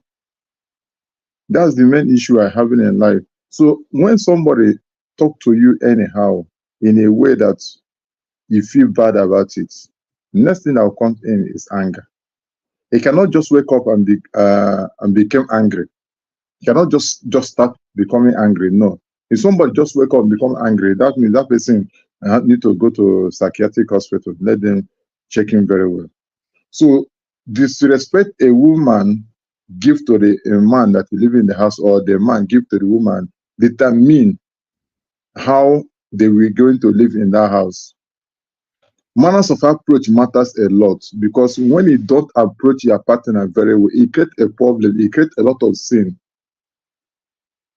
The third one I want us to look into is that when there is lack of understanding. What do I mean by lack of understanding in a family? The last person that said something, Mr. Walter, there's sometimes you will do the right thing at the wrong time. There are some ladies, when there is issue, they want them to discuss the issue. It's when they bring the food for the man to eat on the dining table, they bring the issue. Is it the right time to settle the matter? No. She's trying to do the right thing at the wrong time. If you want to discuss anything, allow the man to finish the yummy dish that they dish out and give to him to eat. After eating, now you find out that the man is happy and the man is relaxed. Then you go to him and discuss whatever you want to settle with him. Or when you want to do the right thing, you find out that the man is not in a happy mood, and you are bringing issue to discuss. There's no way the thing will be ratified that place. Let everybody learn when the right time to discuss any issue you need to discuss with. You have a Sometimes minute. when you Eagles there, you have a minute left. okay, sometimes what you need to do, if you find out that you want to discuss the issue with a man and the mood of that man is not conducive to discuss it, leave it that moment. If it is next morning, just go. There's something will happen. That's one of the things that trigger all this domestic abuse and all the rest of them. So sometimes we need to look into it and know the kind of person you're living in the house with, what the person he or she like and what they don't like, and when they need this and when they don't need this, and so that you'll be able to control the environment and control every affair that takes place that place. Thank you. Thank you, Eagles there. We appreciate your contribution. John Aber, your take? Okay. Eagle Square, I didn't see you before that time. I couldn't see your name, so I didn't say hi to you that time when I was talking the first So welcome, my right man. I respect you so much on this platform. Thank you. respect you too, and Gladys and Mr. Triumph. Uh, okay, I'm my brother Blackstone. Good evening. Good to meet you guys at Times Square of Adama and Tokwe. All right. The trigger can be anything, but in our society, if we want to direct it to that area, uh, I think we have a lot of undiagnosed mental health issues that we cover up in church in the name of prayers and uh, call it all kind of name, demons and all that. Um, so as a result, some behavior that we see in our community uh, is as a result of undiagnosed mental health and also people's experience and those trigger sometimes it's a flashback of uh, memory of what they have gone through and they see the manifest of it from someone, it triggers them, it reminds them they act that way. But in terms of, I was hearing Blackstone about counting to 10 uh, if someone slapped you. I was taking it in general context. I don't know. I've never been slapped by my wife, but outsider, if you slap me once, I'll slap you 100 times. I'm not gonna even waste 1 second If you access me and Jonaba, if it's a woman, you slap the woman back. you can't access me that way. So I say my wife have no. I said that in that context I was talking at is in general that my mind went like, oh, somebody gonna slap me, then I'll be counting 1 to 10. So I now realize that we are discussing between a man and a woman. I don't put myself in that situation. Let people know how to uh, know what they are good at. I believe in prevention of those things. I'm not a person that will love to be slapped by anybody at all, and I don't do it to people. So my wife, not even my wife, women, we should know that what they have mostly uh, is their mouth, and you should know that that is their weapon, and you guys, you have to know how to deal with it. We work with women in the office. We work with people in various ways that we come across people on this platform as well. We come across each other. The fact that we are here, we can use the word that we don't purposely want to use, that somebody may be hurt by it, and it may not be intentional. It's just things go wrong. So, but personally, your question to me, I would not be if I think that uh, that situation will put to make me such vulnerable. I will not be there. I don't. Jonaba, we lost you. For we can't hear you. You can hear me now. Yes, I can. We lost you for a So second. my answer to you is that no, I don't want to. I don't love. I don't think anybody want to be slapped. But I don't. I'm not going to put myself in such situation. While woman to man in the home and all of that, is people have to understand that every home is different and every marriage is different. We're talking now so that people can learn that no marriage is a perfect marriage. We all have one or two things that we are better than the other with, and those are the I encourage people to build on their strength rather than their trying to work on their weakness, because I believe if you do that much, your partner or you will understand that this is where she's coming from. And I want to say this again: not all slap is out of a mean spirit. People can be emotionally slapped you with tension of that is the way they communicate that they are hot. And they can even slap you and hold you back to their chest, hold you back to themselves. They're just a reaction. So the fact that we say, oh, somebody slapped That, you. that depends how hot is that slap. No, no, Jonaba, please. no. Your I time already is up. I need to established. push I back already on that. established the fact that I cannot be slapped. But I'm not going to use my own issue to generalize people. And I have seen, understand that I've been in the out there for so many years, and I have handled many issues on those issues of all these things we talk about, psychological abuse, physical abuse, emotional abuse. I have dealt with it all my life, so I understand, and I've seen people that genuinely fought themselves, but to my own surprise, that's the way they settle their own issue. So that if the other guy did that and there's no reaction that way, the other one think the other one is holding grudges. And it amazes me. I was wow, it's unique. I've not come across that before, that when you are upset you fight each other and then you get away with it. And then you get over it. They say yes, that's okay.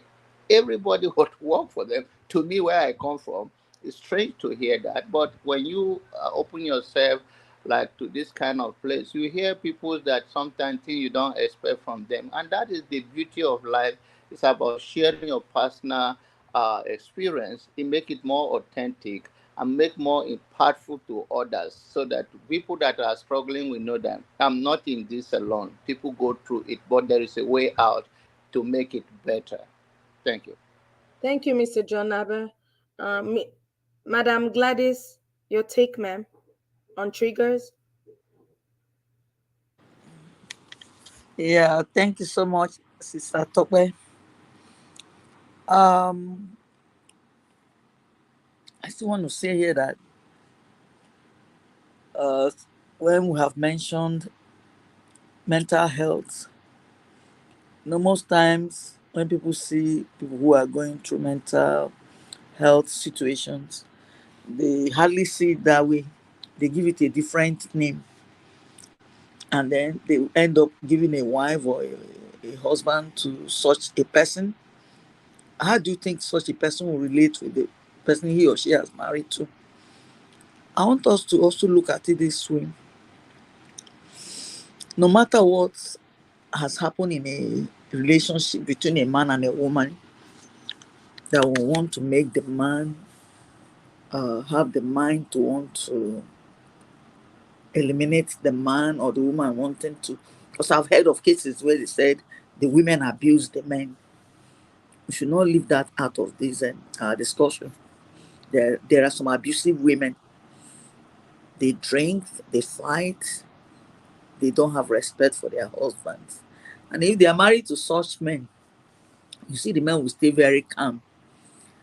But if it gets to such a situation where the man cannot tolerate it anymore, the man will look for a way out. But in our African society, I want to say our African society, not that it doesn't happen in abroad, it does. But the women, they do not tolerate as much as our women.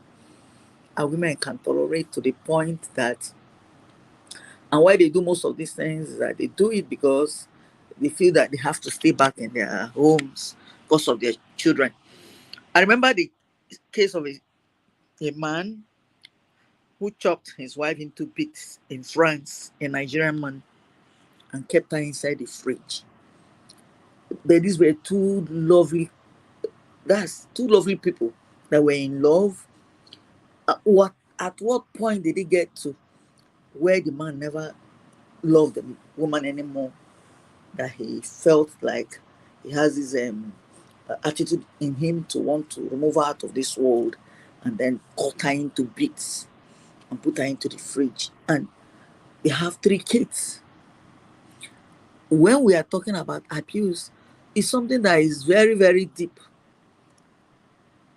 that all hands must be on deck to handle it. But most times we say, let us pray and fast and see if the situation can change. Yes, there's no situation God cannot change. But if it is a situation where a man has a mental case or has a mental health, the man should be taken to the proper place to be treated. They don't leave such a man in the house until maybe he decides to become very dangerous, or he decides to pick gun or knife to want to attack the wife he has in the house. But like I've always said, the women, the society has actually given us a tag that no matter the situation, stay back in your home, don't move out. But like I said earlier, if it comes to a situation where the woman cannot tolerate it anymore, instead of dying and being buried, the best thing is to just step out of it. And the society will not come to ask you, why did you leave? You should have stayed. Because there was a case, I tell you something, where if I say it is as if I'm trying to expose myself, but I'll just say that because it's a personal issue.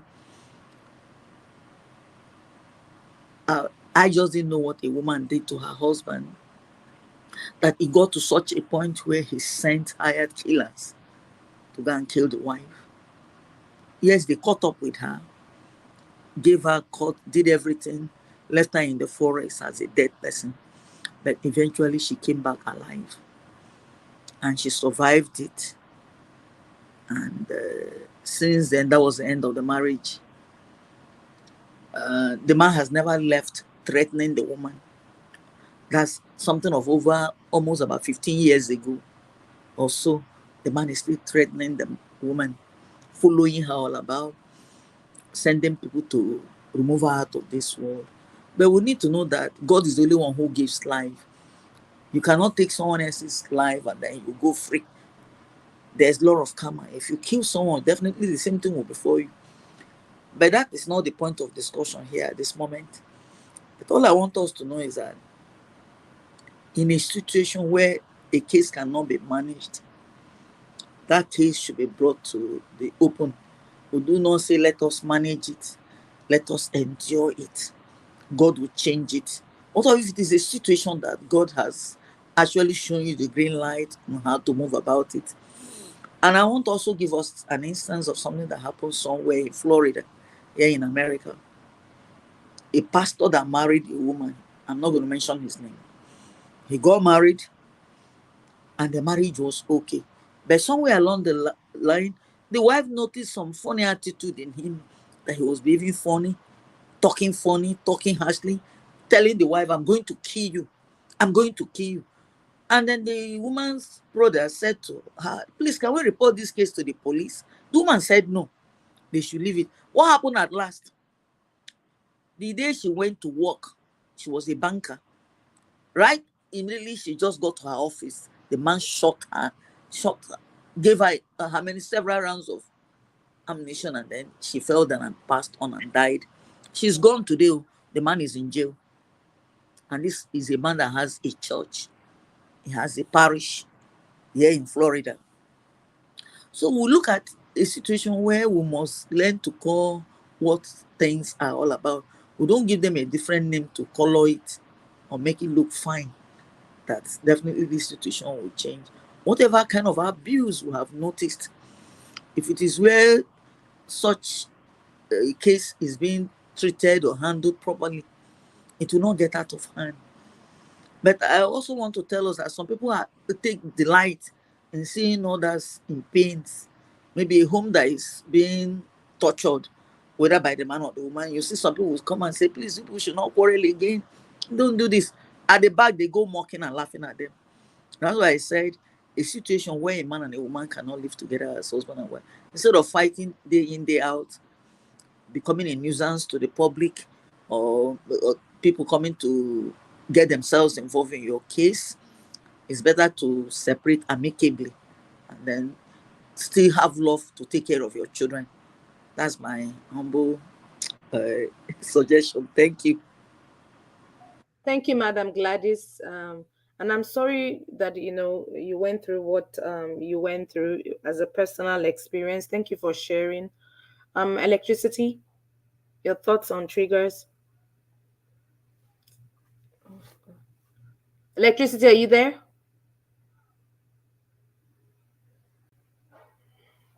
Mr. Triumph? Yes, Yes, I'm here. sleeping. Circle back. I'm here. I'm always here now. I'm Okay. always here. I'm circling back to you. Okay. One thing that,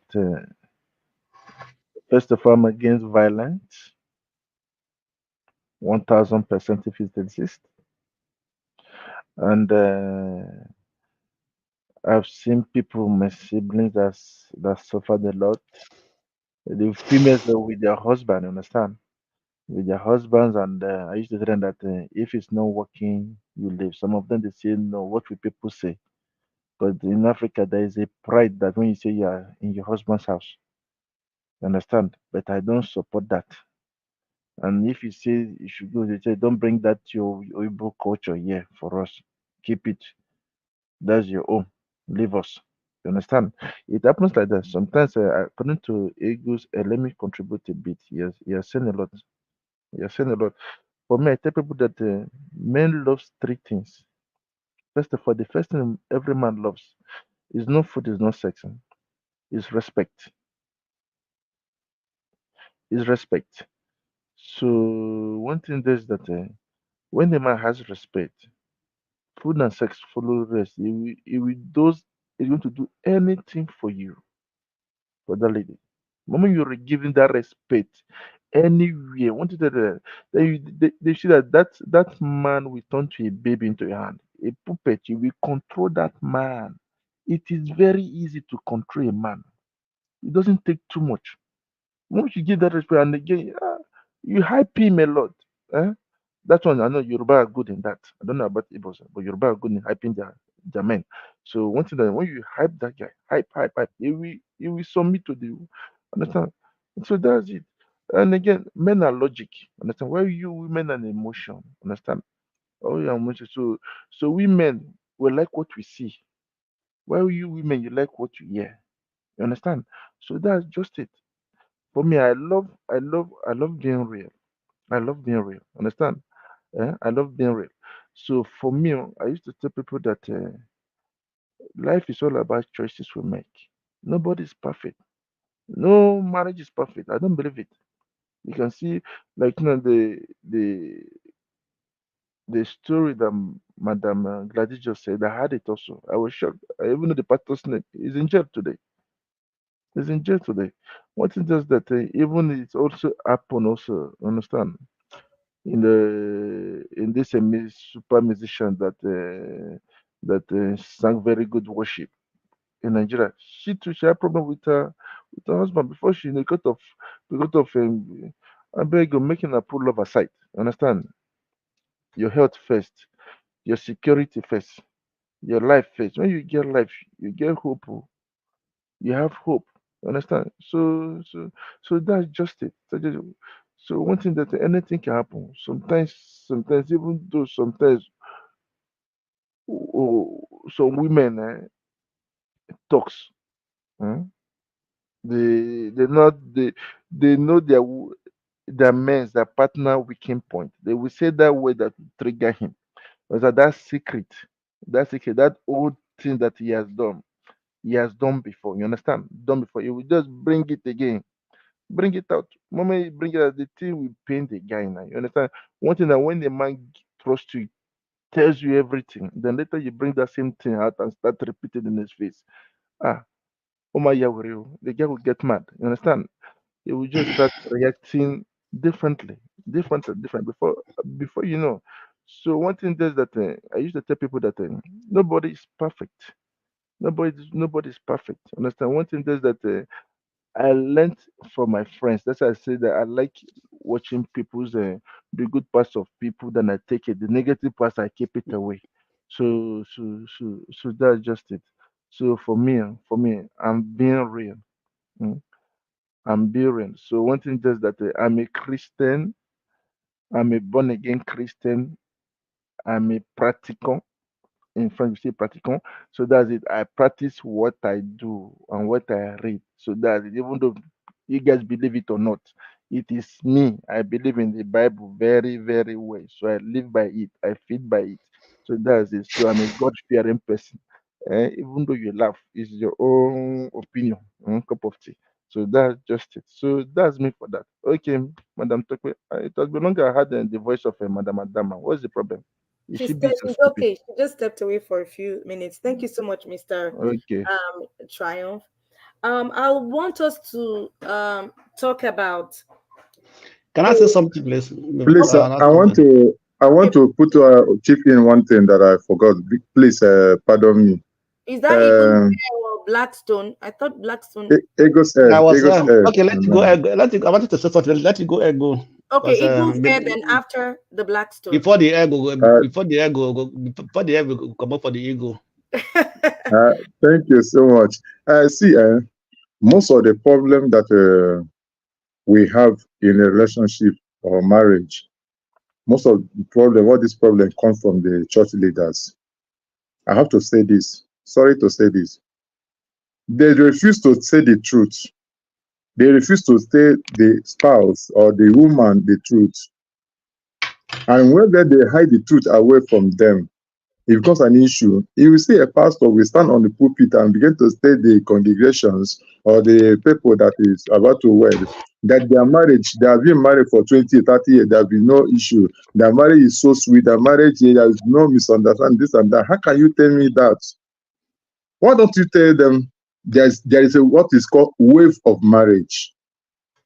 There's a wave of marriage. That when this wave comes, see how you're going to handle it.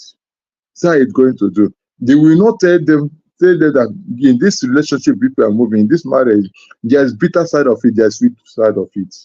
So the woman will know by herself that because the one thing I know about women is that there's so much belief on what he tells them.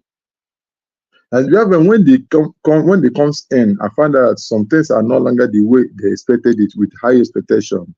Sometimes their mind used to be changed somehow. But you need to tell them the truth that woman, please, this is truth about marriage. You this sort of something may happen so and so time, something may happen so and so time. Now that one settled. Second one is that they say that you're going to marriage council. Marriage have no formula. You cannot use the formula. You cannot use the formula of my father. They used to do their own marriage to come and do the marriage of this 20th century. The only thing in a marriage or in a relationship, look at that relationship, the person that is with you.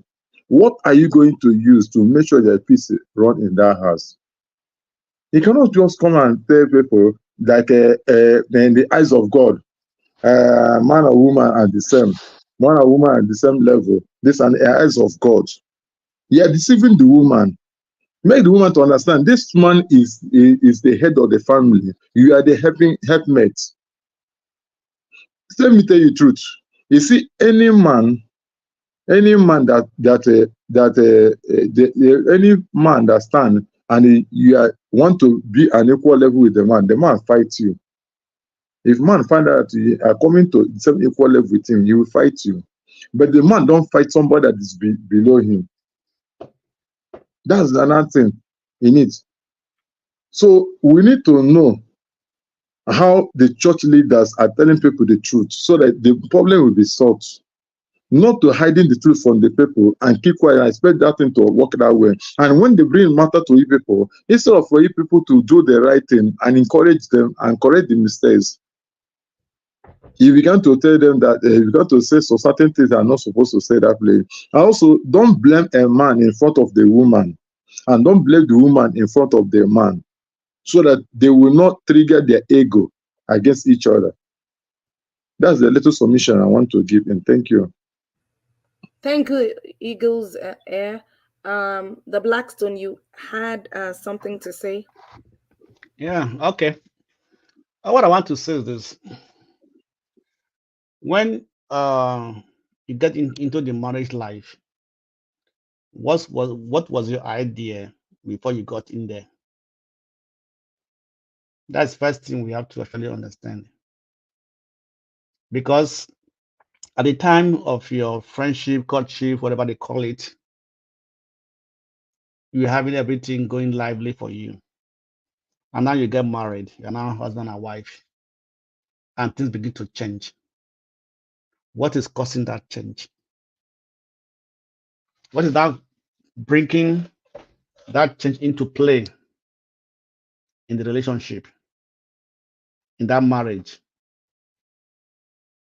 So one thing I believe that one of the actual problem that we have in this issue is that we, at the time of courtship, we are not truthful to ourselves. There's no truth in that at that period, that courtship, because you see the girl or you see the man, oh, beautiful, handsome man, beautiful girl, this and this, they want to have her and everything, then you begin to pretend, begin to hide many things from her, or she begin to hide many things from the man, and then they go into, at the end of the day, yes, I want to get married. They get married. And once they get married, issues begin to pop up. And what the man did not see in the woman, he now begin to see it. And what the girl did not see in the man, begin to see it. Right? And I just tell people that at the time of your courtship, at the time of your marriage, are just two different time. It's never the same. You cannot use your courtship time to weigh how your marriage will be. It's never. It will never be. Blackstone, I need to push back. From what you're saying, what I'm sensing is that you're saying that people are not real and, like you said, pretend during courtship, and that hinders either party from able to pick the red flags. Yes, of course, that's a part of it, of course. That could Right. eventually become physical An issue, or yes, issue in the marriage, violence. yeah, it could be an issue in the marriage, yes. Yes, that is it. That's all. That's so. when they pretend to themselves, right? And there are so many reasons that why they pretend to themselves, and then and once they get married, the actual person begin to come out. But you know what? Blackstone now want to make a comment. That's why, come to think of it, growing up in Nigeria and as a younger girl, I used to kind of condemn our culture, especially I really didn't wasn't really exposed to the Hausa background. But when it comes to the Igbos or Yoruba, I used to, I want to use the word condemn that. Hey, why is it that when some Yorubas or Igbos want to get married, that their family will want to go back to the village to go and check? And I used to condemn that. Why can't you just allow people be, real to themselves if they love each other? But let them just get married and continue with their relationship. But being an adult and later in my 30s, I kind of realized that, hey, our culture actually makes sense. um when they are asking to go back to that whoever's village to check, that's why they always want to check whether there are mental issues in one's family, what, who killed who in the past, in what century ago. That's what they Background normally check. want to check. That's why they always want to check all these things before families consenting to couples getting married. Yes, of course, but definitely that actually is just one aspect of it, which I don't think. Um, yeah, and a bad family may produce a good child. Just one aspect of it, which I don't think. Hello? Yeah, going, Madam Yeah, Tokwe. my coins. I'm burying myself. Please, no, it's Tokwe. I'm sorry. I'm sorry, Blackstone. Back to you. I had technical Okay. issues.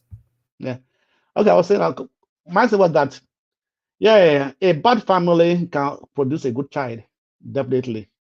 So the background check is also very important, but that's not a guarantee that because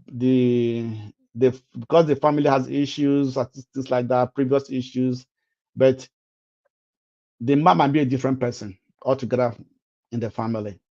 The woman might be a different person altogether in the family, right? It depends. Most of the time, what I see is this: how you value the things you see. How does the society impact you? What impact does the society has on you?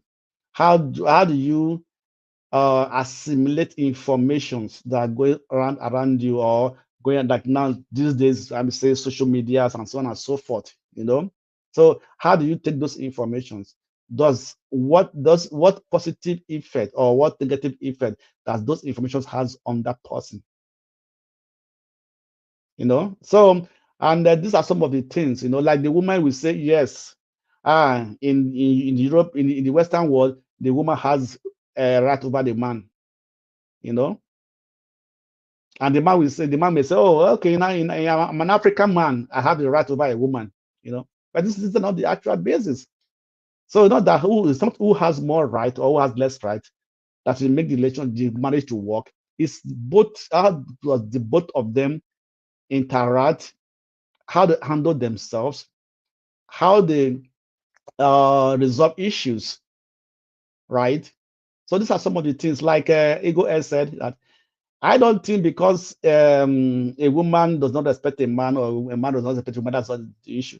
No, they have seen so many intellectuals, men, women, right, who have very good, who are the example, a role model for good marriages. Do we have some of them in Nigeria? So they are all there. It's not because also it's the same. Also, is the character wise. 1 minute, the Blackstone to round up.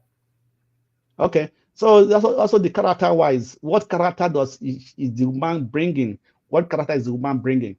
What type of character is it? So if you think that the previous life, the past life of the woman does not go occur well with you, why must you go into that marriage when you know that if it says this and so things, then at the end of the day you use it to be an attack factor against the woman, or the woman say, oh, you did this, you just look what we had before the what is so. If you know that those things are going to be an issue for you, just go into that marriage. Don't go to that go into that relationship. Stay away from it, because you already seen that these things will be an issue for you in the future, because definitely it might one day pop up. And once it start popping up in the marriage, it also trigger the anger in the other person. Thank you, the Black Thank you. Stone. Thank you. I want to focus the conversation now on post-trauma reactions.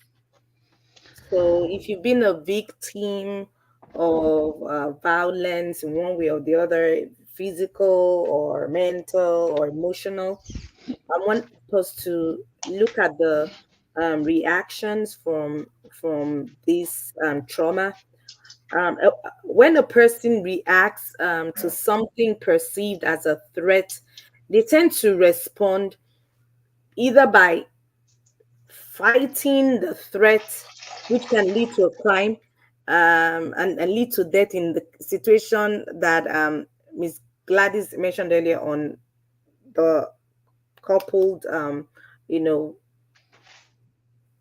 killed with the other party. Another way one may react may be fleeing from the situation.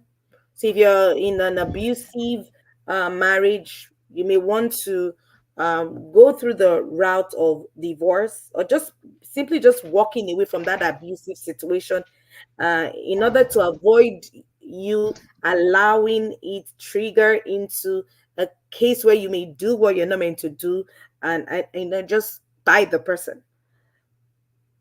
And then there's another route that we often see, and we always wonder, why does this always happen in an abusive relationship?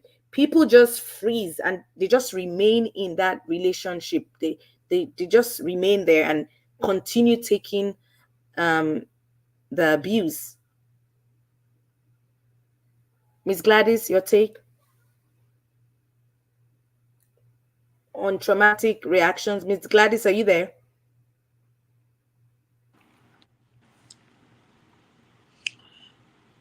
Um, like I already said, the best way out of such traumatic situation is Walk away. to find a lasting solution to have your peace of mind. And people that may have gone through such, most times you see them, they are withdrawn, they are frightened at any slightest movement. But if they have their loved ones around, or maybe they meet someone, maybe a doctor, to advise them on so many things. Like here in abroad, people going for a lot of ways to get themselves back into the society. Because most times you see that these people, it's as if they've gone out of the way, and every other person around them is like an enemy. But if they are made to go through some session of therapy, they talk to the doctor, they talk to people around, expressing their fears and their joy and their happiness. At times it can help to build them out of it. But most of these people, most times you see them, they'll say, "I never, God forbid," they never want to have anything to do with any man or any woman anymore. And they want to stick to that.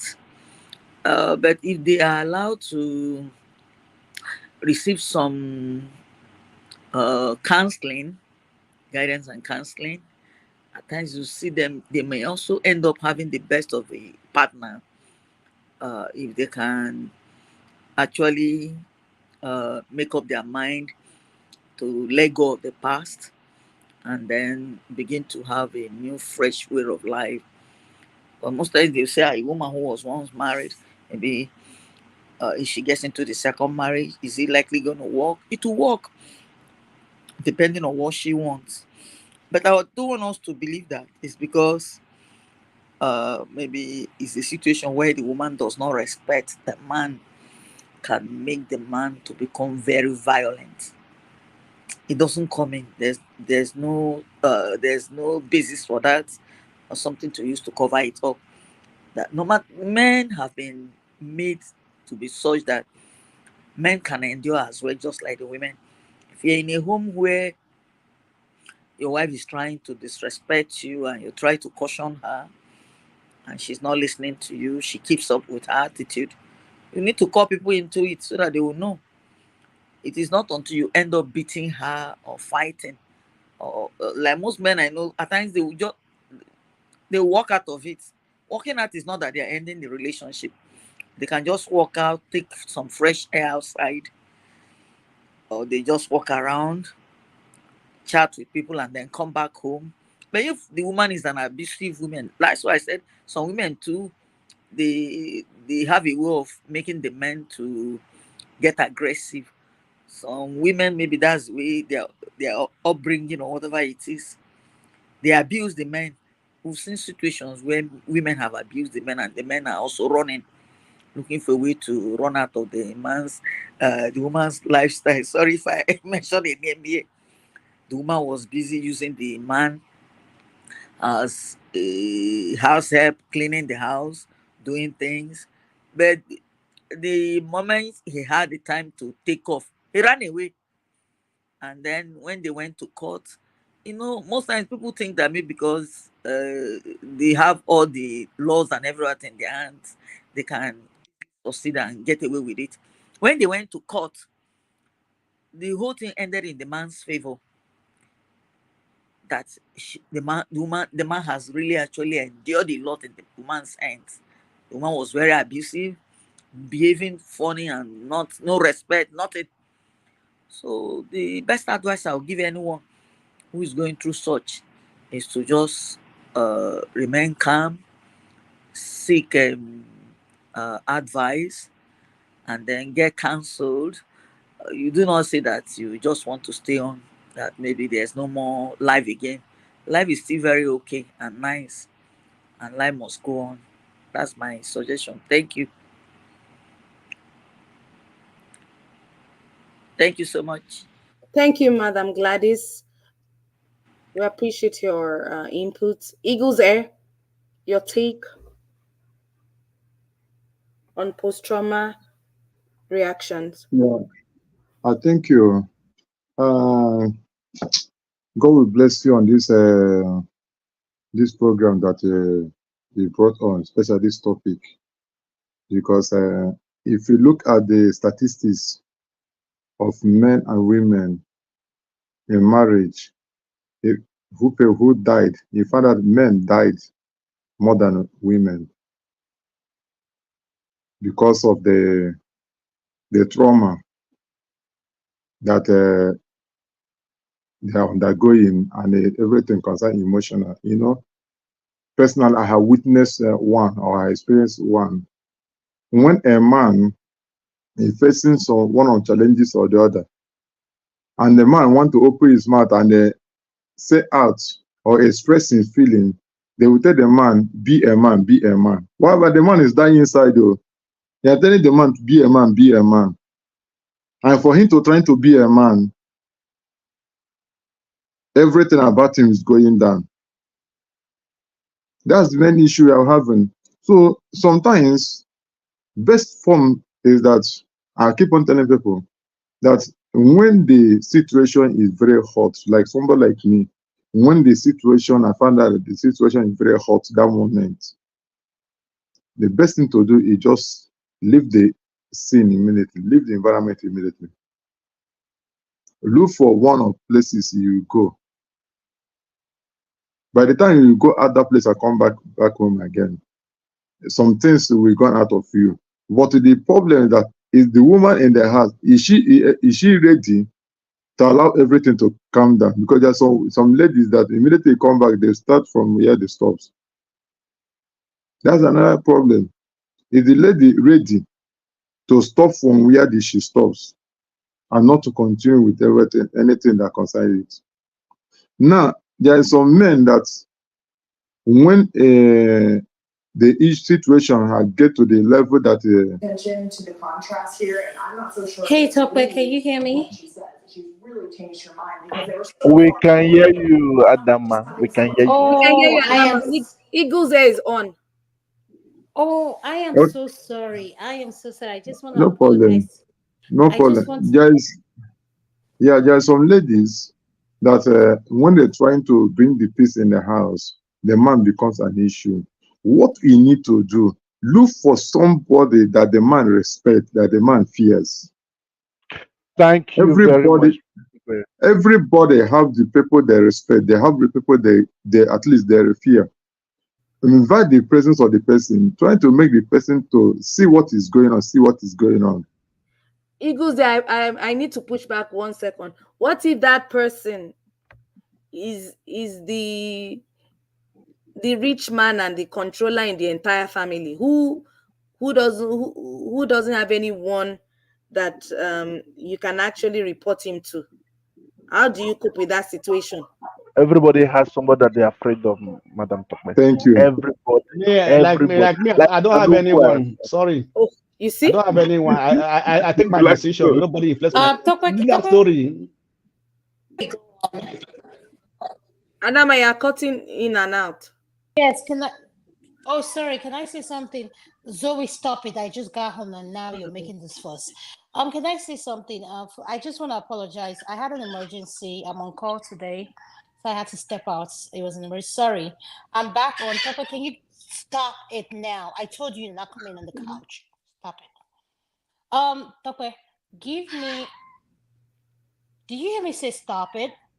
Yes, we can hear everything you're saying. We can hear everything, Adama. We can hear everything you're saying, Adama. I'm hearing it loud and clear. I'm talking to my dog, so that's why Tokwe is laughing. Tokwe, don't say a word to anyone. Tokwe, I'm sorry. You know, I had this was something I didn't see coming. I tried to control my situation, but it was out of my control. I'm going to be back. I've been listening when I came back. And I want to push back because I have some questions for the men on the panelists. So please give me 10 minutes. It may be less than that. I'll be right back. Thank you, guys. All right, no problem. We are here waiting for you. Eagles Air and Mr. Triumph, you were both kind of inferring that every man has somebody that you can report to. Every man. Can I continue? The black Continue, Eagles Air. Yeah, in this life, you have to be reality. You have to tell ourselves the truth. We must have one or two person that we listen to. We hear the advice. We pay respect to. And we have that kind of, the kind of situation that come to that level. You look for somebody that person respect, that person listen to, the person you get advice to, and relate it with that person. Let me tell you something. You see, anybody that bring reports is somebody that looking for peace. That is truth about it.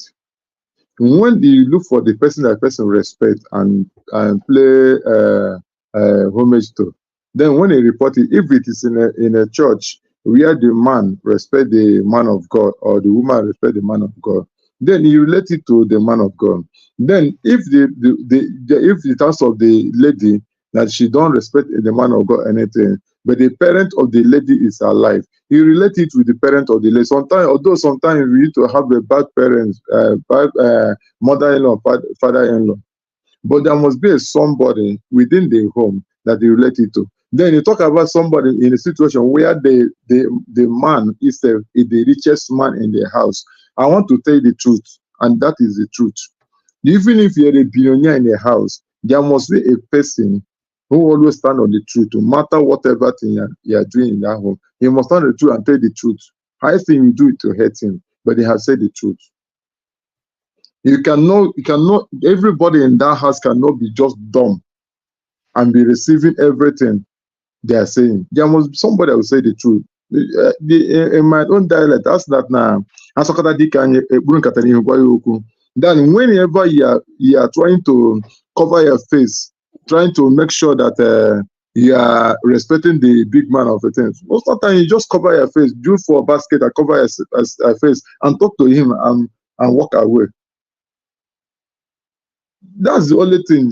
When we try all these measures, it did not walk away from you. Then what we need to do is to do what? Respect your life and do what? Make a walk.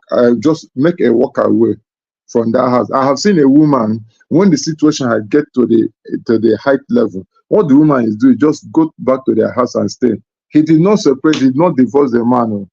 He just go to their house and stay. Then what is happening? See what is happening. See what is happening. They should call attention of the man.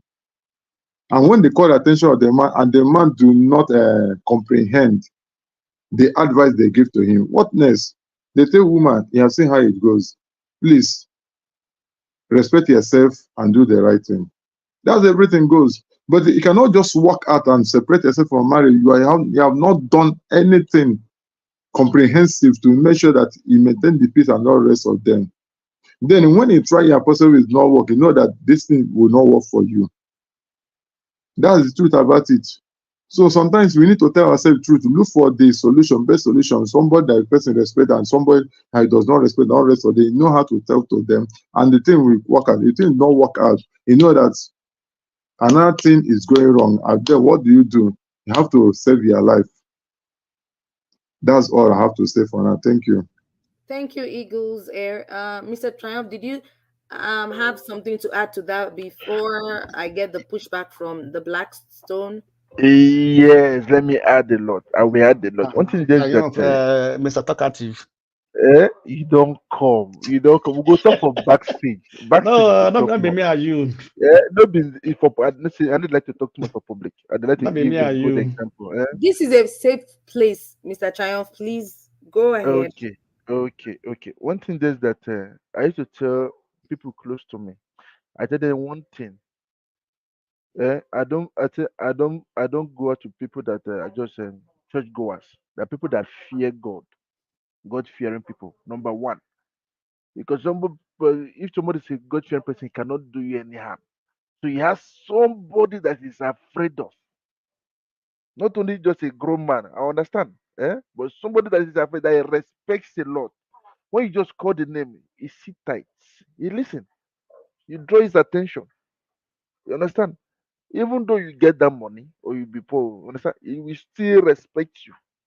That person, according to somebody that said the truth. I understand? There is somebody in my home. No matter as I do my giddy, just the moment that person just say, I just listen. They say, hey, I keep quiet. I listen because I give that person that respect. It is for anybody that is very respectful. In every relationship, we call this word compromise. You must learn how to compromise. Get some things you go let go and let God, according to Christian. I know the part of Muslim. There's something you let go and make and accept the other person. You understand? So that's it. Like now, there's some men that love snoring when they sleep. They snore. But the lady have to accept it. They discover it later. They discover it later. It happens. Nobody is. That's it. That's just it. I'm being real. Because I've been in the plane when I see somebody snoring close to me, I just keep quiet. Say, the wife, I give her kudos because of the noise. That's just it. I know many of you will be laughing behind the scene, but I'm being real. I'm being real. You understand? Are you So one thing one? is that, eh? That means I say that the couples, your partner takes a lot. We accept it no matter what. No matter what. Some people is the drinking problem. Sometimes you just one thing that you just keep calm, you compromise, and then make sure everything works out. I'm being real because this program is always being real. Understand? I've been for the past over a month now. So let us be real to ourselves because many people are listening and they are going to learn from it. Not everything you I see now mouth they talk. Not everything your eye sees the mouth talk. Sometimes you learn how to you count 50 before you say a word. You can't feel before you know you are getting used to it. It's just a system. It's just a system of let's sitting back, relaxing. Yeah, that's why sometimes before I go into any matter, any discussion, I stay here first. When there's something that is not right, I bring a word just to correct that person or to add or to subtract. This is the way things are. Understand? That's why I love the way Eagles talks today. It win my heart. Eh? I'm not going for men or ego. I'm just saying what I just think about you. You win my respect. So kudos. So that's just it. So one thing is that even Madam Gladys says something. Understand? You just wanted the good way we call it compromise. You just wanting that sometimes it happens. Yep, when something is not working, you just say okay, making her relax. You talk communication. Even talk when you said it earlier. Communication matters.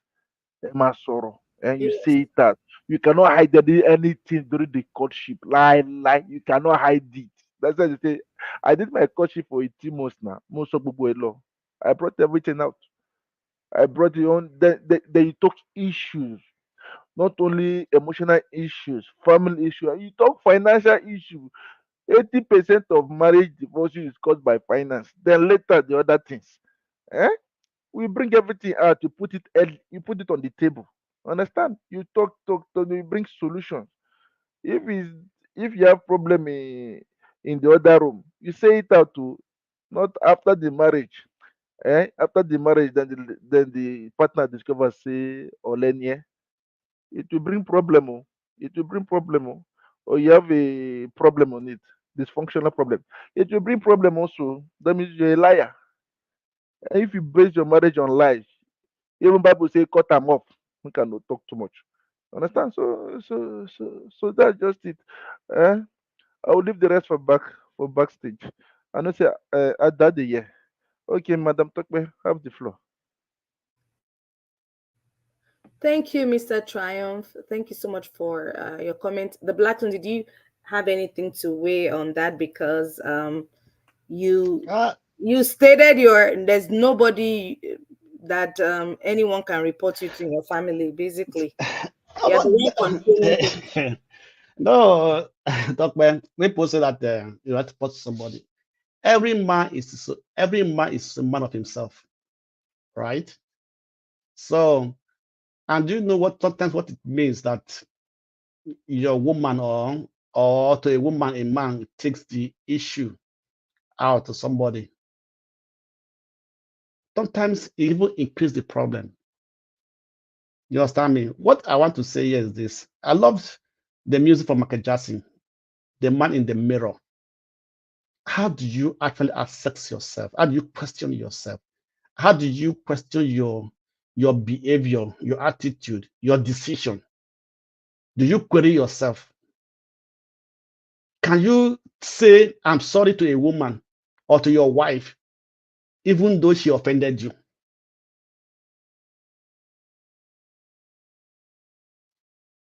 So these are some of the things. So when we are talking here, and let me put it like this: we have let me use this word.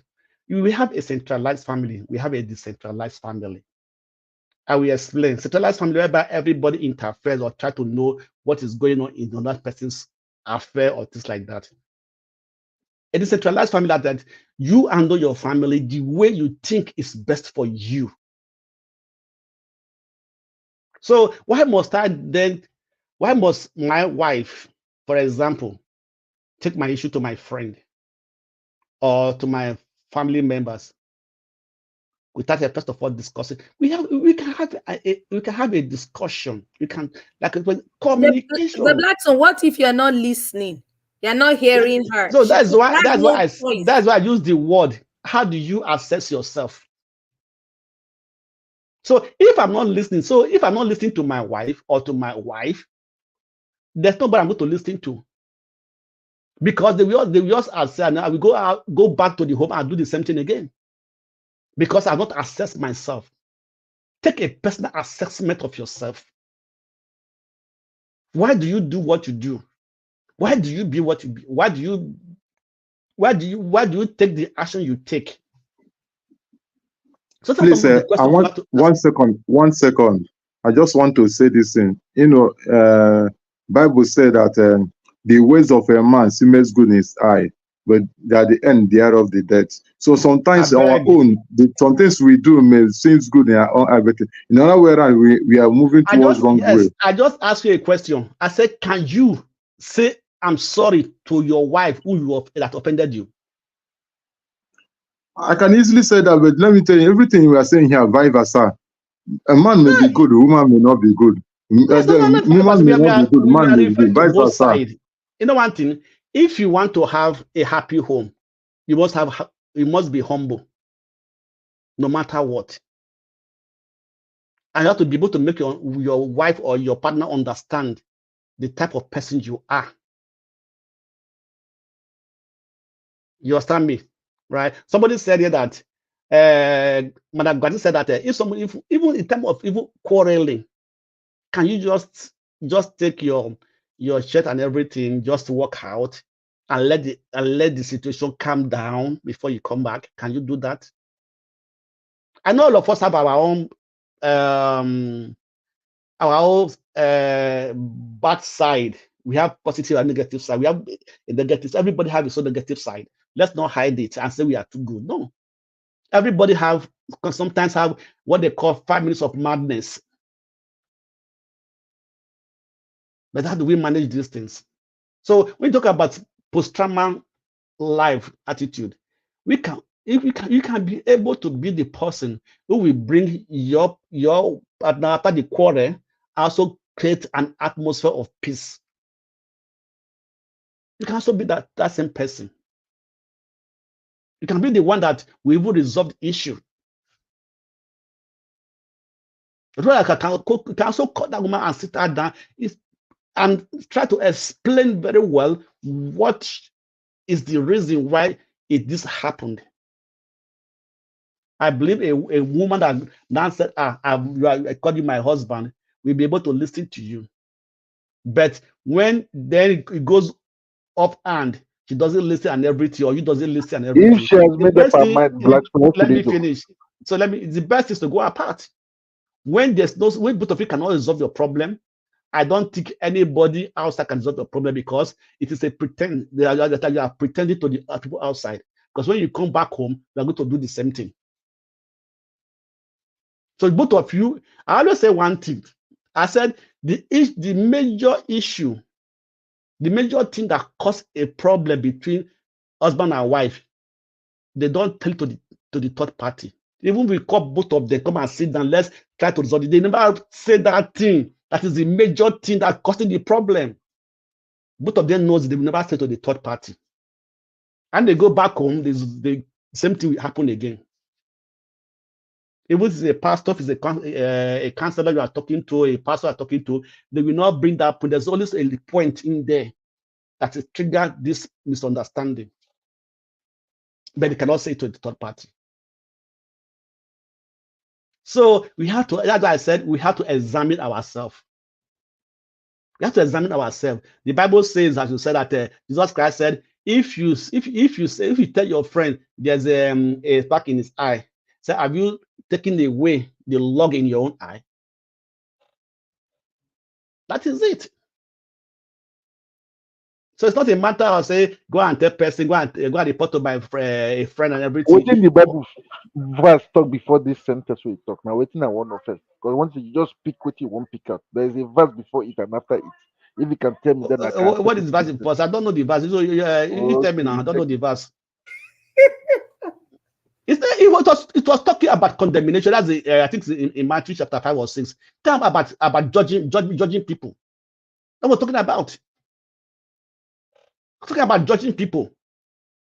So before you judge the person, you judge yourself first. Before you condemn the person, condemn yourself first. Look at yourself. That's why I said. That's why I said I refer to the music of Michael Jackson, "The Man in the Mirror." Go and listen to it.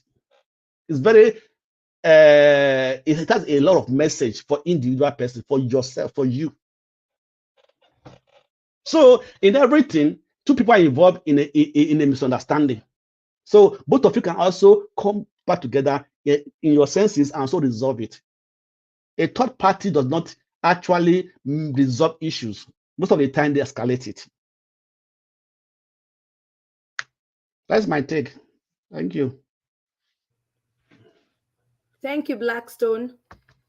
Eagles, there anything to add before I conclude with talking about the church, the role of the church and family on mitigating This, domestic abuse and this, violence? Please, did you call me? yeah, Now, I was asking Eagles, did you have something to say? Eagles, Miss Gladys, did you have anything to chip the, in? Yes, the actually. little, Okay, Eagles, please allow Miss Gladys go first, please. And Thank I'll you. go back to you. Thank you, Uh, ma'am. the church and the family, they have a very great role to play in making sure that the family is well kept and in order. If you are having a problem, like I've heard the men say here, that you can call the man that such a man respects or honors to talk to such a person. But what if the man is the rich man in the family? He has all the money. Or Yes, they that was all, what I mentioned earlier on. If the man is the rich man in the family, yes, and they all worship him. Who is going to talk to him? He's a madman already. Sorry that I have to use that language. Because, like I heard him, one of the brothers here said, humility. You may be very rich, but you are very humble and down to earth. But there are men that do not have respect for no one else. They have the final say. Whatever they say is a final. In such a situation, if you are the woman, you look for your way and find your level instead of dying in a marriage. We've had instances of what people saw that has happened in the past. Maybe a woman that does not want something and people must insist that she must want it. Or maybe the man, like I said, some women too are very abusive. They abuse the men and then the men will stay. But whereby they cannot stay, they will just go out quietly and leave the woman. So my intake is that the church should also be more positive and not being at times taking side in some situations where the pastor is supposed to tell the woman the correct information. If she has gone wrong, say sorry to your husband. You have to honor and respect your husband. That's the way God has created it. You must honor your husband and respect him and love him. But some women, out of maybe trying to prove a point, they miss their marriages. Maybe those people, they were not meant to be married or maybe stay under a man's roof. Sorry that I have to use that language.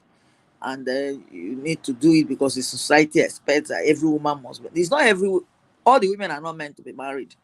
There are those that cannot even live under the same roof with a man.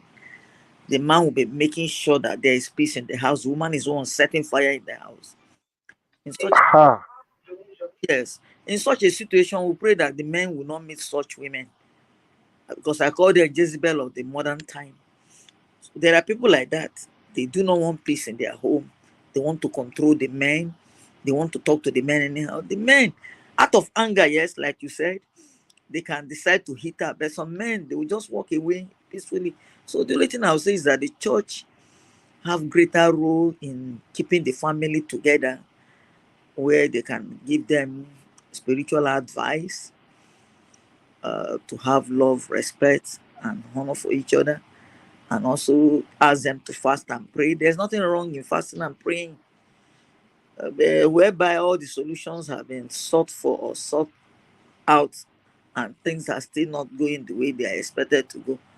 The two parties should just relax and then hope that things will change. Whereby it cannot change, for your mind's sake, not to fall sick because of going through trauma of being abused all the time, just step out of it. So I pray that may God come to help us, because I know that the church is a rallying ground for families, where families can easily come together and worship together, do all things together. A praying family will not have such situation. But at times, Satan can come in to tempt a family that is heavily involved in church activities. You see them wanting to go apart. But with the love of God, God can always bring them back and then they live peacefully. So we expect the best, that the society should help, and also the church should also help. And a situation where a woman runs to the church, sorry that I have to say the woman, you run to the church all the time when you're supposed to be home to prepare your husband's dinner or lunch or whatever it is. Some men, yes, they want to have help to help, but at times they would rather want their wives to prepare their meals. And you, the woman, every minute you're in the church, and your pastor will not ask you, please, it's time to go home. You just dance throughout the night that you are worshiping. You leave your husband at home. Another woman will come and take hold of him. And that's the beginning. That by the time the man starts straining his eyes outside, that's the end of that marriage. It will be difficult for you to bring back the man. Like a man here said that men are like babies. Men actually are babies. If you hold them well, you will not. Thank you very much, Madam Gladys. So you somebody's hearing me, eh? Blackstone, Sotigbo. Yes, if you hold them well, the men, they behave well, they will love you, they will honor you. But the moment you want to put your hands across their heads, that is where you see the bad aspect of a man, and then you won't like it. So I expect the women, as you go to church, also remember you also have to manage your home. You cannot be out there dancing and jumping up, singing, and then your house, you cannot manage your house. Something is wrong somewhere. So that's my humble suggestion. Thank you so much. Thank you, Madam Gladys, for your take. Eagles Air, you ready? Yeah, thank you. What I'm trying to say in effect, I said that whereby a man, because of his wealth or his riches, and nobody talk to him.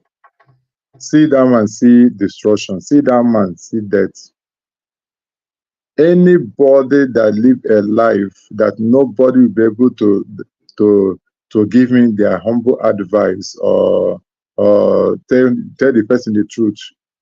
When something will come to swallow the person that he claims that is Okaka or is the greatest, nobody will tell him, and that's how the thing will swallow him.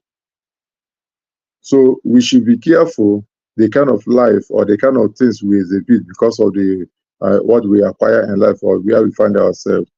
If we are a man that living a life and nobody can talk to you, nobody can tell you the truth, bear it in mind. When destruction will come, nobody will tell you, and the destruction will swallow the man. There's no two ways about it. Now, in terms of relationship or marriage of any kind of thing, let everybody know their rules. Let everybody know this is my own rule, this is my own way, this is the way I should do. I should do this in this way, and this lady know that this is her own rule. And then let everybody know. Bible said that bridle your tongue. Let sometimes we bridle our tongue. Let us, before we say something, we bite it. Before you bite somebody, you have to pinch yourself. Then if you pinch yourself, the thing pains you, know that when you bite somebody to pain that person. That time you know this is your own role to play. This is the kind of things you need to do in life. But you know that in life, there is a wave of life. There is storm in marriage. When the storm comes, when the wave comes, how do you handle the storm and the wave? How do you understand? How do you find out this thing is wave of marriage? This is the storm of marriage. So they'll be able to know how to handle it. Because sometimes we refuse to tell ourselves the truth. And when we fail to tell ourselves the truth, that's when the storm, when the wave comes, it scatters everything. That's the most important thing. Sometimes there will be misunderstanding, there will be quarrel, there will be that kind of disputes where everybody want to express their feelings, everyone to express their mind. I keep on telling people in a home, when you come in a home, there's what they call agitation. There's what they call agitation. Then when the agitation comes in a home, you need to give a listening ear. Don't be Tinubu that will come and tell you the achievement that they achieve without looking into the cause of the agitation or the cause of what they call it, demonstration. First of all, look into what causes it. Then ask yourself a question. Am I doing it? Am I doing it right? Am I doing it wrong? Then another thing, let me tell you the truth. Nobody will tell himself how he or she lives. If somebody out there will tell you the kind of life or the kind of person you are. If you go to exam, and write after writing exam, you give yourself you just use your hand to mark your script. Tell me whether you are going to fail. You will not fail. You will pass that exam. But if somebody out there who examine you, who look at your life, see some certain things, will be able to tell you, my dear young man, my dear young lady, this is how your life is. This is where you're getting wrong. This is where you're getting right. Now you'll be able to make amends. But when you say that you want to live a life that nobody will tell you the truth about your life and nobody will be able to give you some correction or direction, you're missing it life. And when you're missing it, before you know it, the trauma will come, the trouble will come, the wave will come, the storm will come. And when it comes, it will carry you from your leg. You will not have stamina. But when you have somebody that tell you the truth, this is how your life is. So it's better you have an opposition. The opposition opposition stand there to tell you your mistakes and where you're getting it wrong. You'll be able to correct yourself. But the truth about it is that when you're telling the person his or her mistakes, how do you approach the person matters a lot. There's way you approach somebody. Like for instance, this 20th century, as we need with this now, you cannot tell somebody, can I advise you? The person will ask you, who are you to advise me? That's the main issue. When it comes and tell somebody, please let me advise, the person will tell you, who are you to advise me?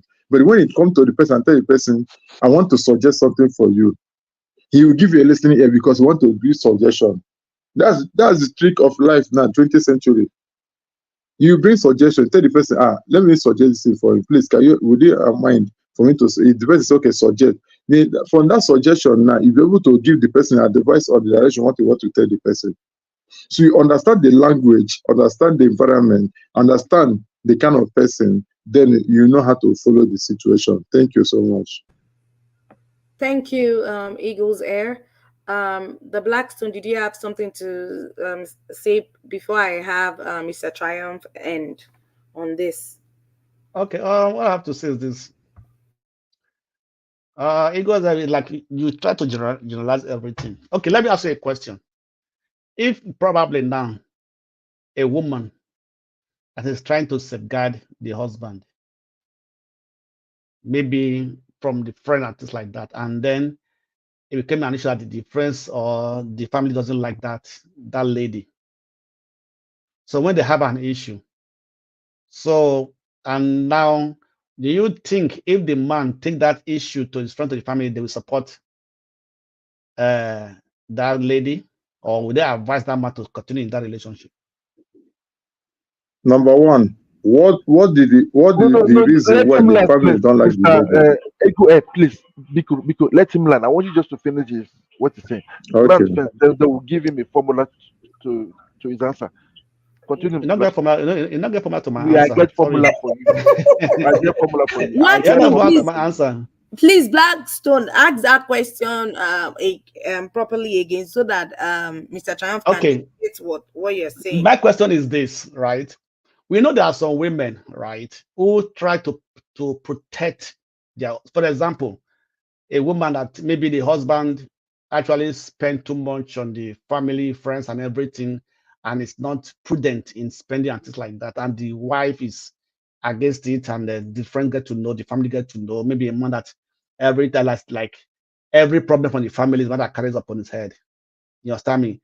And the wife now is not actually in 100% in support of such a thing, right? So when there's an issue, and now the man takes down to the family or to his friends, will that woman be supported? Will he get a support, or will they say, if they take that situation, that situation as an avenue to antagonize the lady, or to discourage the man? That's why, yes, I told you before. I told you this is what she is, so on and so forth. So what is the so will that be? You're trying to say that if the man is not financially disciplined. I just use this as an example. There may be other things. Yeah, there may be other things. Let us tell ourselves the truth. Let us tell ourselves the truth. Among all the whole friends of that man, none of them will be able to tell the man the truth. That means that man is in a mess. Thank you. Continue. That man is in a mess. Among the whole family, nobody will be able to see the truth of what the woman is saying. That means that family is in the mess. That's the truth about it. There's no how we live a life among all people that is around you. None of them will be able to tell the truth. My brother, run. You are in danger. You are in a high tension. I'm telling you, you are in a high tension. Somebody among them will say, I know what this woman is trying to say. This woman is trying to do something right. Hello, Tokwe, can you hear me? Hold on first. I'm sorry, we can hear you, Adama. We can hear you. Just hold on. Let me. Adama, we can hear you. We can hear you. We're here. The black. Just let me tell you something. Is that you are saying is friends? How many friends will that man be talking to? Is it all his friends or just one or two?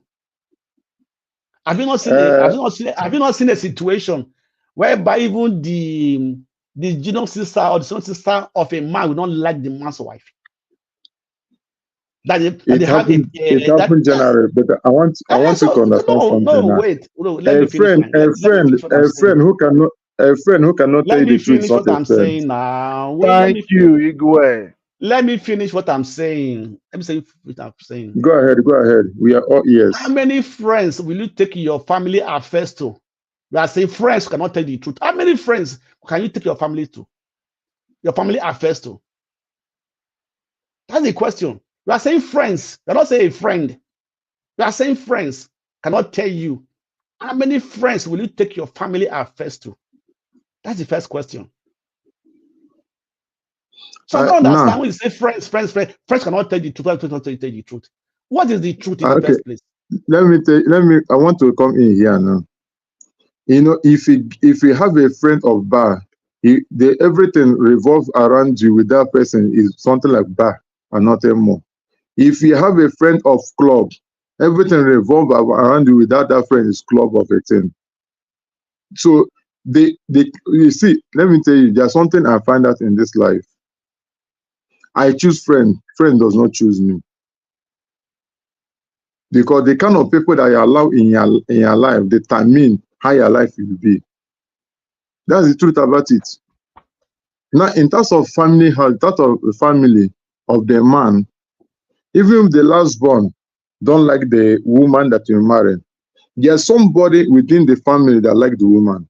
Not everybody must not hate the woman in that family. Everybody must not hate.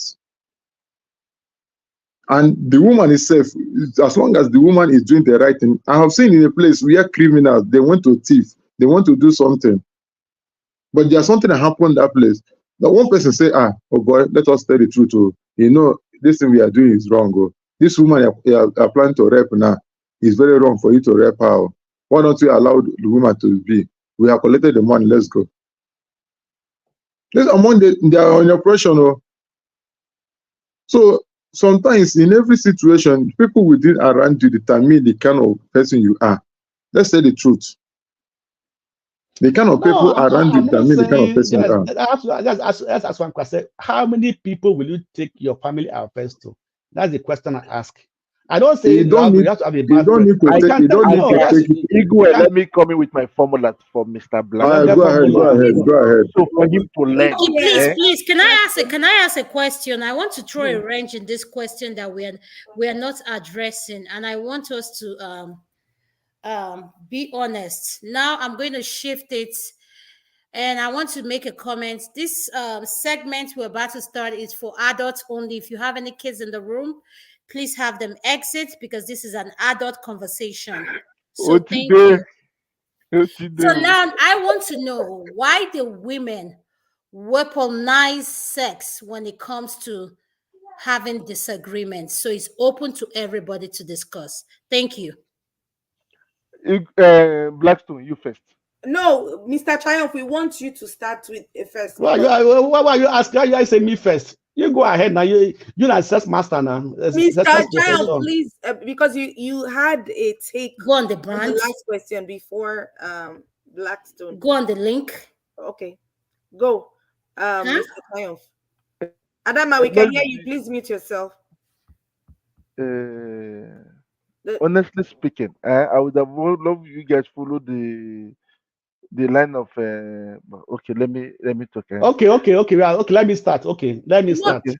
no, but the Triumph, you didn't answer. You didn't finish. You wanted to push back on what the black Yes, I gentleman wanted to give was him saying. a formula. Don't Yes, give me a so But let them. formula. No, Mr. Triumph. You're trying to shift it.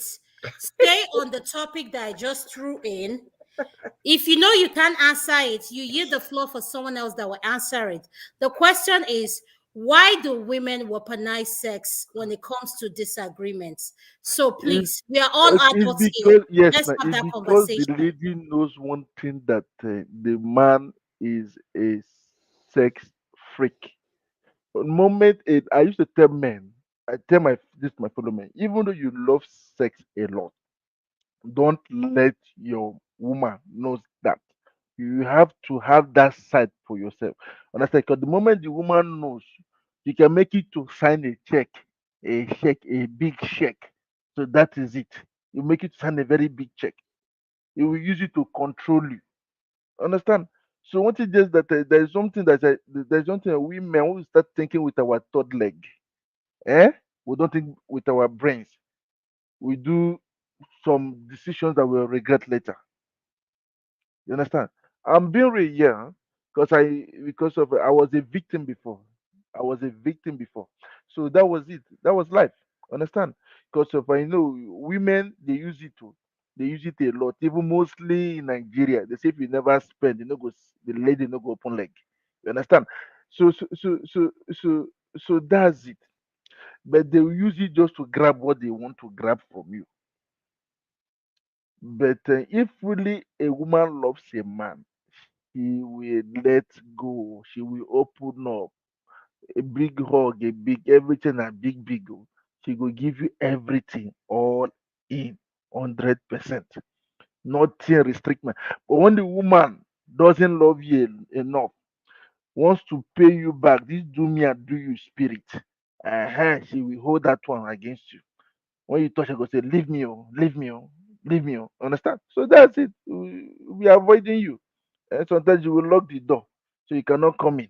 So that's it. So that's it. I'm talking about the experience. Oh. You understand? So I'm being real to thank you. Let me leave the floor for somebody else. Maybe I will add later. Thank you. the Blackstone, you wanted to say Oh, something. Okay. Yeah. I think there are many reasons why a woman will try to use sex as a weapon or weaponize sex against the man. All right. First and foremost, the woman have known the weak point of the man. And once the woman knows, in fact, everybody, once a woman knows the weak point of a man or the man knows the weak point of a woman, they will always use that avenue as a weapon against the woman. The woman can use sex to weaponize a man that is weak, right? That is sex addicted to sex. That's first Could you thing. no, Mr. Blackstone? Could you elaborate when you said a man that is weak? We need Yes, to be right. careful. Let me make a statement before you answer. We need to be Okay. careful how we say things. I just want us to be cautious of what we're saying. Now, I'm talking about in a decision. I'm talking about a situation that has to do with couple, relationship, situationship. When I say situationship, we have all kinds of listeners, and we need to be open. We want to cater to everybody, not just married and relationship. Everybody, Gen Zs and everybody. What I'm Okay. saying is, why the women? It has nothing to do with if you are addicted or not. We all know of situation when you have a disagreement with your spouse, and when it comes to the bedroom, like I say, settle your disagreements as two adults before you come to the bedroom. If you know that you can't settle that disagreement, you have no business laying in the same bed with the person. You both should sleep in different areas. That's my opinion. That's my personal opinion. But I'm saying we all can say when it comes to disagreements, women weaponize sex as a way of getting back to the man. As a woman, I don't support it. I think it's wrong because if I have any disagreement with you and I, Adama, say, okay, let's talk about the issue, and we address that issue, and I agree to sleep next to you in bed, and whatever we both agree to do as two grown adults, married, relationship, what situationship, whatever you want to call it, we should be able to let go of whatever disagreement we have. But as women, you know, everything for us, men will say women are very emotional, which I agree and I do not agree, but I will stay on the emotional part. We don't know how to let things go. So, why do we use sex as a weapon? Thank you. Okay, as I was saying, when I said it could be a weak point. For example, if a woman needs something, okay, let me say disagreement, argument, or quarrel after everything, right? The woman might use sex as an avenue to make the man. If the man is angry, was she angry? The woman can use sex as a weapon to bring the man back to what to the mode of which the man or she expect the man to be. Sex can be a source of something, weaponizing it as can bring in settlement, right? That's why I said the man can then begin to apologize or talk about it, yes, in the bed and so on and so forth, because she wants to have that fun with the woman, because I think that the woman knows that when she does that, she now can get the man, and the man can then listen to her. You understand me? So I think that's why some women do it. So there may also be other reasons why some women use sex as a weapon, weaponize sex against the man, right? So there are many reasons which I cannot actually give all the reasons, but I think there are many reasons. But one of the reasons I can see for me is that they can be an avenue, but weaponizing sex against them can be an avenue to bring settlement to that quarrel, to that misunderstanding, right? And maybe after one night, the next night they are good again, they are doing what they want to do, and so on and so forth, because the man have tried to apologize to the man that night. The man is so our woman pride.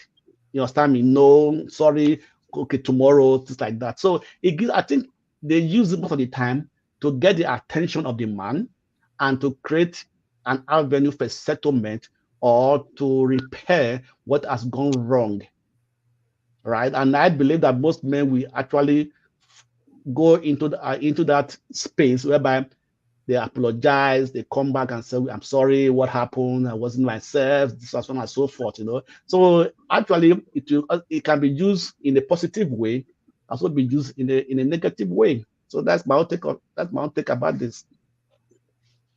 All right, can I come in Thank here? you, Mr. Blackstone. I'm going to go to Mr. Pansat. Welcome to the show. You and Ekene having spoken. I'm going to go to you, Mr. Pansat. Could you please unmute? And after you is going to be Ekene. Thank you. Hello, everybody on the platform. Kene. You are welcome. You are brother. welcome. Yeah, Tope, how are you? Good to see all of you. You look good, and you do bring Welcome. very serious topics. Sometimes there's the benign part of it, sex, but we also have to know that there are people who are traumatized by some of these things that we'll talk about. I'm sure some of you are aware of that, and actually some of you, like Adama, is in some form of medicine. Weaponized sex is when sexual behaviors are used for coping, safety, survival, stuff like that, instead of assertiveness, right, and aggression. Trying to use it to establish strength, right? But then in light of the way you're describing it now, it's like someone intentionally withholding sex as a form of retaliation or to capture some unmet need, you know, trying to gain power in a relationship by controlling the time. Women normally associated with that. But on the other flip of it, you also have men who exhibit the same behavior by saying, you owe me sex, or I need you to give me a plan for when you're going to have sex with me and by tonight, you know, stuff like that. They had to get part while a woman is being overly sexual, and then they're playing hard to get at the same time. So the angle, knowing that you have a full panel here, the angle I want to, let me first, by the way, do the disclaimer to say, what I'm giving you here is speculative hypothesis, right? That's what I'm offering you. So I'm not an expert on any of these. So as I'm postulating some of these cases here, I want people who are traumatized, who have that. There are some people who in perpetuity they're in a relationship where that's a big problem, you know, which might represent an epigenetic response and exogenous trauma to them. I'm going to say that a clinical intervention is suggested by me. I'm not an expert at all. So having said that, having disclaimed it, and having so many people here to speak on the platform, let me just say that I had come in because of your last topic, but as I was just hitting the button there, you go to this heavy stuff. So I would say that on the area where men and women, it's just a social way, the friendly one, the fun part of why we're on a platform. We're not here for the heavy stuff, but the fun part of it, a woman playing hard to get and weaponizing her sex to do all that, that should be differentiated. That's okay. Real men like that. I know that I don't want a woman that I just touch her and she's spread her legs. You know, I want her to play hard to get, right? But do it in a healthy form. So that part of it, it's what I guess we can have fun with, that kind of topic. Unfortunately, this also does reach to the level that I was describing, the clinical part of it, where you need a doctor, you need people who are specialized in this. If you're suffering any kind of trauma from it, that you have to do something about it. But anyway, I will hang it at that for now. Thank you. Thank you, Mr. Pansat, for answering. I appreciate you coming in and all this disclaimer you gave. I agree with you quietly for everything you said. Thank you for joining us. Ekene, could you unmute your nest? Thank you. Yes, I already did. Thank you, everyone, especially Mr. Pansat. I'm surprised to see him today on this topic. That's me too. Quite lovely. Me too. But here is it, right? I will start with the last question you asked, Adama. See, you know, okay, let's come back home, right? Some men don't drink, they don't smoke, they don't go watch football. The only thing that keeps them busy is the other room, especially when they are home. I'm saying this generally. As a wife, I'm not talking about boyfriend, girlfriend. If you're my girlfriend and you want to use knacking as a form of punishment, or as a form of I don't even know what to call it. I'm very, very free to exit the door and look for somebody that will give me. The reason being that I know that women monthly, there's this day or these days in a month whereby they will be in need of that, right? Please also know that men do have their monthly need as well. You see that point, that those days or a day that I'm in need of it desperately, and you decide, if that Satan or devil enter your head and you decide to punish me with that thing that day, oh Lord, I will One day of the month.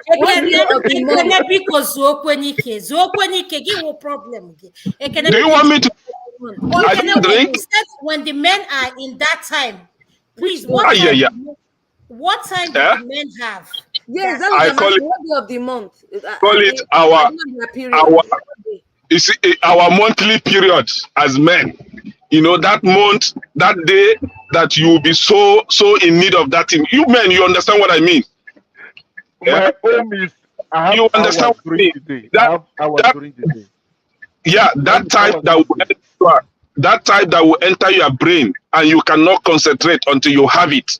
Right? If I'm in I that agree with stage you. and you want to punish me, I will go get it. Just know that is a no. Don't use that to punish me. I cannot use that to punish you. You see, just like food, you don't use food to punish your husband. You don't use food to punish your wife. And the other room is a no. You don't use that to punish either of you. Like nobody should even use that as a form of punishment. I agree with the fact that if you're having problem, um, you try as much as possible to settle that problem. You know, don't let that problem to like escalate.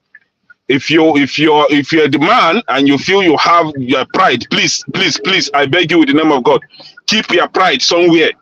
It's not your wife that you be showing prideness to. And if you're a woman, you're a very stubborn woman, see, keep your stubbornness somewhere, not in marriage. There must be compromise. You must put yourself down, like lower your head from that marriage to work. Right?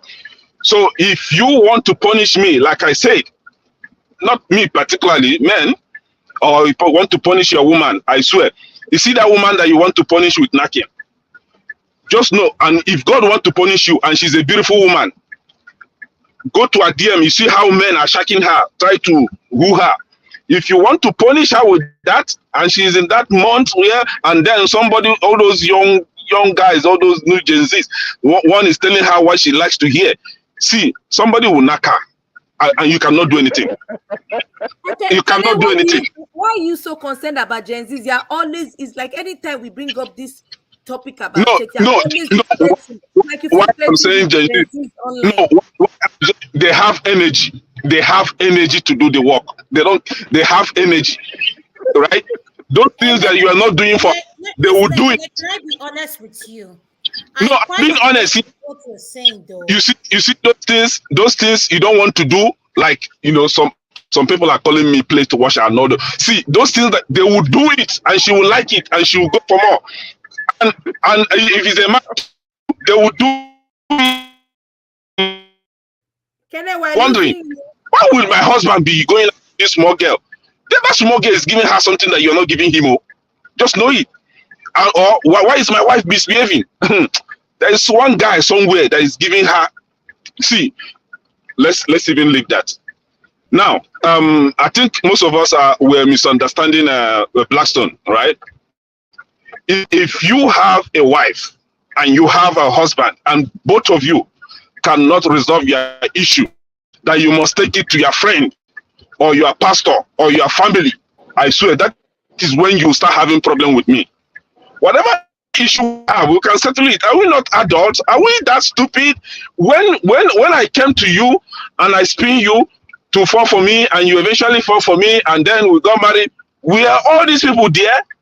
They were not there. None of them was there. So if we have problem, we should be able to solve our problem ourselves. Knowing that I'm not married to a mad woman, knowing that I'm not married to a mad man, I'm married to somebody that has sense. Unless if you know that you are married to a madman or you are married to a mad woman that would never agree to have a conversation and reach a reconciliatory positions. This is when you can now be taking it all your family issues to wherever you want to take it to. If you cannot sit down and we have a communication and solve our problem, that you must, if matter of fact, if you want to take it to your father, okay, take it to your father. Let me see if your father will come and force me to do what he wants, right? Or if you want to take it to your brother or your friend, matter of fact, if you take it to your friend, then I will conclude that your friend, my friend or your friend is knocking you. That is it. That is it. I don't care if he's not doing it. So you must have. Thank you, Ekene. Thank you. I agree with what you said. At the end of the day, you said we should be able to, uh, um, we should be able to agree in what we want at the same time. Like, to summarize your whole statement, you're saying to the men and women is attention to detail. Thank you. Exactly. Thank you. I'm going to go to Man of Prestige. Man of Prestige, welcome to the show. Could you please unmute your nest? Yeah, Welcome. yeah. Good evening, everybody. Can you all hear me? Yes, so we can hear you, Yes, we man of can hear you. prestige. Yeah. Thank you very much. I'm glad to be on this platform. I completely forget about it, because I was in a different platform. I think one of your sister just mentioned what's going on this platform right now. So, I gotta get out there. Moreover, the platform I was very toxic because it was a lot of bigotry going on. And so I was gonna leave anyway. So, but I'm not here to talk about the other platform. But anyway, I'm here right now. Nazi, Man of Prestige, and they wake home from That, your vacation. You know, I appreciate you. So thank you thank, for thank always supporting Tokwe O. And every time I see you, Uncle Pansat, Ekene, Mr. Steph, Mazi Prince. Mazi Prince, California, And all the men in this platform, from the bottom of our hearts, Triumph. we just want to say, yeah, Mr. Triumph, thank you all so much. Eagles Air, Black we are Eagle. honored. Thank you so much. you don't even have to say that much. Tope and they are they are my gears now. So I mean, I always have them in the heart. Okay, so I mean, how I feel about you too, intellectuals, it's undisputed. But having said that, when I came back, I tried to play back what because I've been trying to play back what transpired because I left before the protest about everything. So I've been gone, So I tried to play back some of the space that happened, Dr. Damage. So I come across last week. I think it was last week, right? That I played back. I was marvel, and that's probably the main reason why I came in here because of Tope Revolution. So Tope, I applaud you because it take a brave woman to come out and use that self an example. So I even respect you more now than I did before. Okay, but this is to you, especially to Tope. Okay, Thank you, sir. Thank you. yes. So the composition is that domestic violence, right? Whether it should be private or I mean, in my opinion, no, it shouldn't be private, because domestic violence, when it happens in domestic, it has become a society issue. So it should not be the whole domestic violence or victim, it shouldn't be private or private narrative. It should be something, public, Sorry that to they cut man of prestige. Adama asked the last question. That's the question you are treating now. That why are women avoiding giving the knacking to their Oh, No, mistresses? Mr. is Triumph, that I what can is tell that? him. I was just following the caption. I didn't know. I don't know what the Okay, topic the was last going, but question I asked before I left, so I came back on my call and okay. Go my ahead and ask host me the knows, question. yes. Go ahead and The ask me the question I question. asked was, why do women weaponize sex when it comes to disagreement? We use it as a way of tormenting the men. So that was the wrench I threw in. Oh, okay. You know what?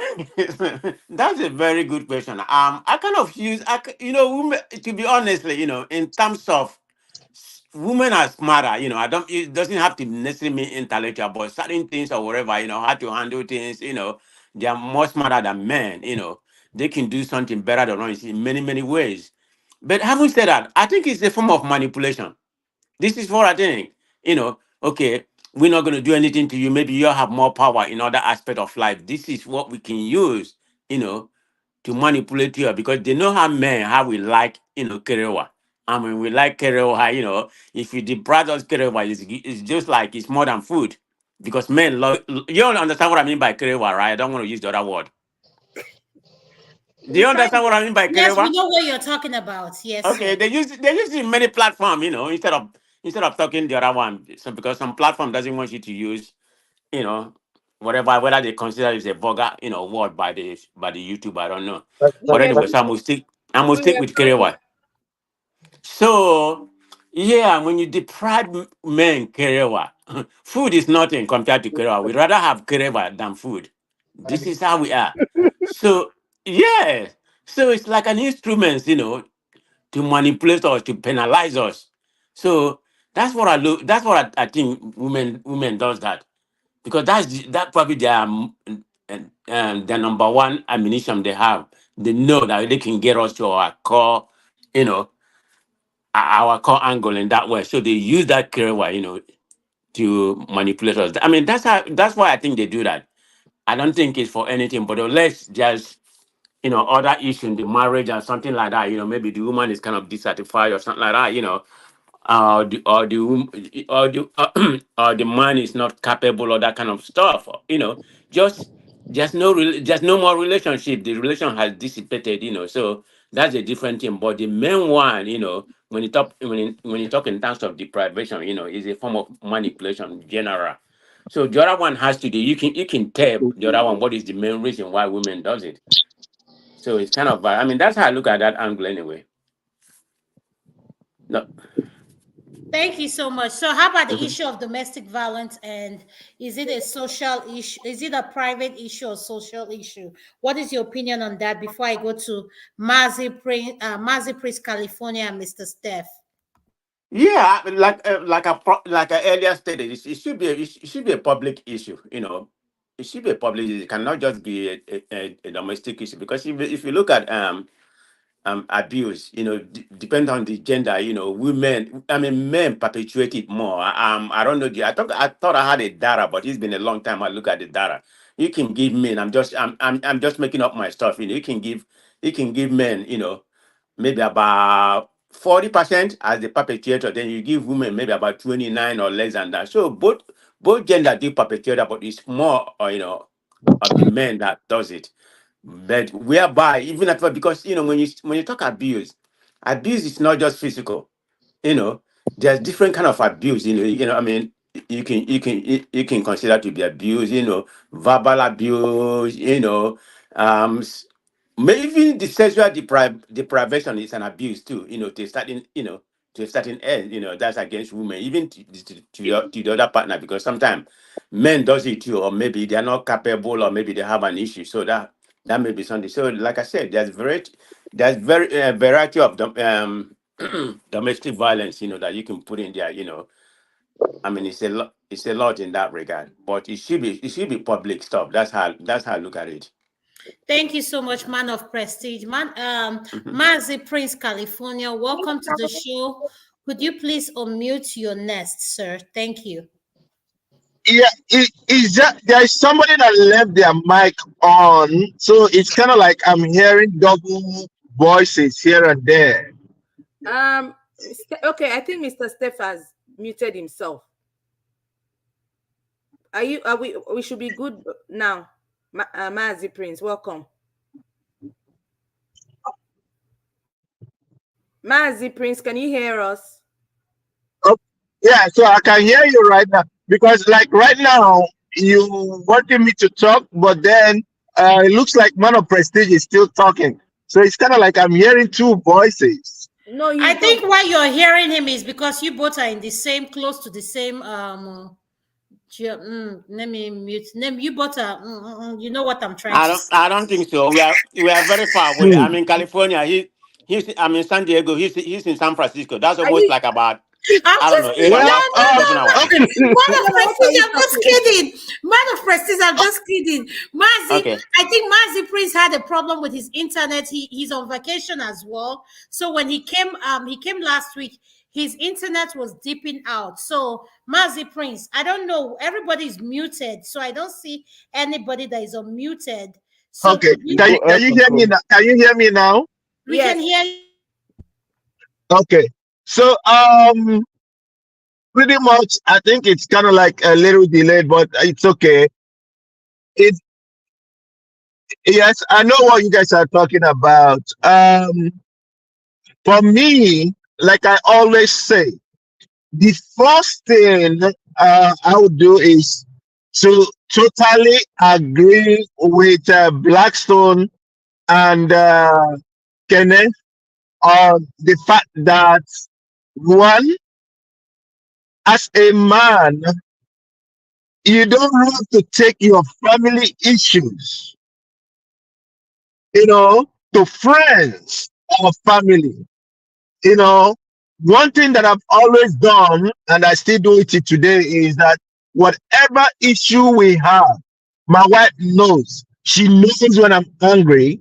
When I'm angry, I just walk away. I just need that little break somewhere, you know, and then later on, we can talk about it later. I always encourage her, let's talk about it. And when we talk about it, that's it. It goes. Pretty much, I listen to Eagle Air when he keeps talking about respect.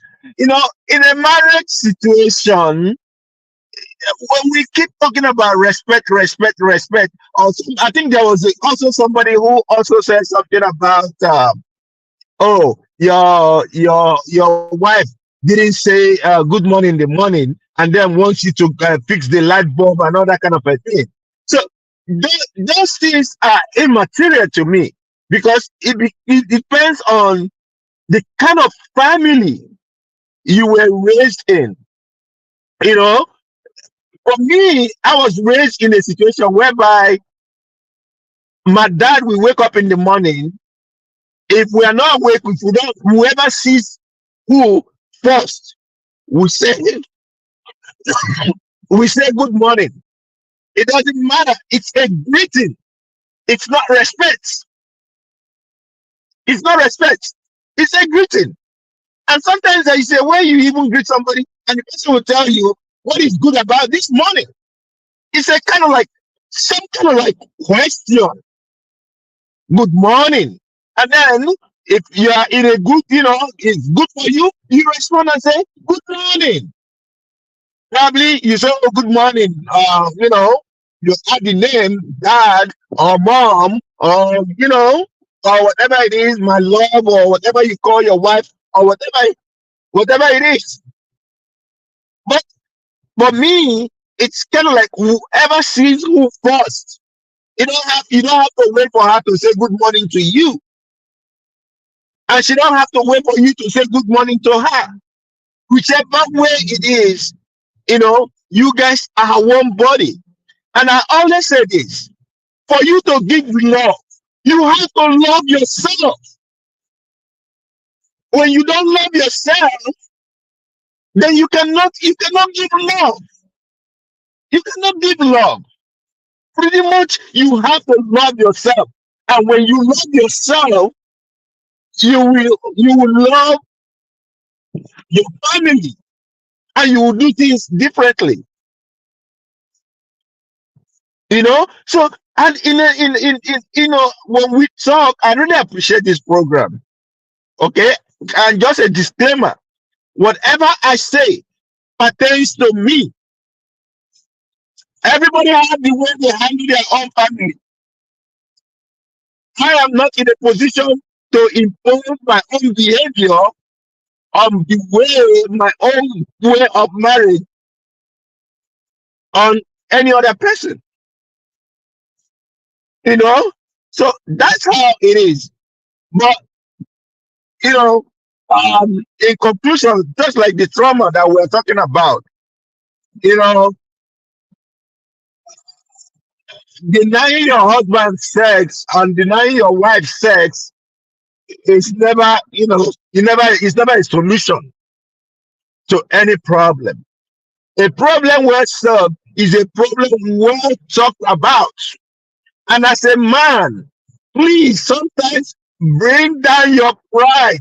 Let's forget about this Nigerian pride that men always think they are the head of the house. I am a role model to my children, and I treat them, I also show them the way I learned from my dad. Everybody to me, it's kind of like, it's to be, you know, they have their rights and they have to be shown love. You know, so that's how I look at life, and that's how I've been living my life. You know, that's all I can say for now. Thank you. Thank you so much, Mazi Prince. I really appreciate you for joining us. Mr. Steph, welcome to the show. Could you please unmute? Thank you. Good evening, everybody. Good evening. Thank you for having me. Thank you, sir. Where do you really want me to come in from? You heard the last question I asked. I don't know if you heard I asked the question, why do we women weaponize sex, vice versa, when it comes to a disagreement with your spouse, relationship, or situationship? So why do we weaponize sex? And the topic of the today is domestic violence a social issue or a private issue? Thank you. Why women weaponize sex? I think you people are the one that should answer that one. The women in the house, right? Because you guys are the one weaponize. Mr. Steph, now how should we answer it? You guys What should did you guys advise do us so to that us we for know us to get to it? how to approach our own partners. Why do you people weaponize it? What did you do for us to get to that stage where if you touch us, we say, don't touch me, oh, don't touch me. That's the issue we want to No, address. on that side is understandable when there is unsettled disagreement or issues or quarrels. You understand? Naturally, um, sex may be the last thing in the mind of the woman. So it could be that she's intentionally withholding it or whatever, but sometimes it may not be that it's intentional, because I think more than men, women need to be in the mood for it to happen. You understand? It's easier for a man to, like want to have sex now and then even in the midst of the quarrel. But I don't really know it all that I know that women naturally, when there are disagreements like that, when there are something bothering them emotionally, they seem not to be in for it. Even if they pretend to be in for it, you will discover that their body is not really ready for it. I don't know if any other person have observed it. So I that's what.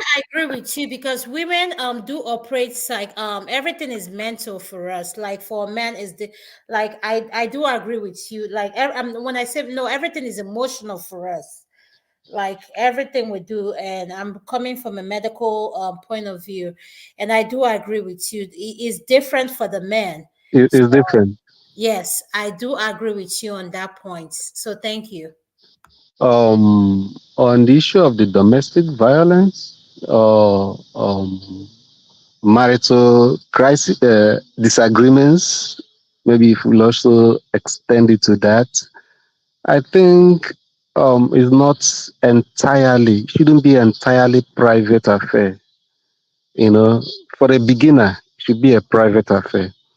But there is a stage to reach, I believe, is better to make it more or less a social issue. Not just that you're going to go to the street and carry a microphone and begin to castigate either your wife or your husband. No.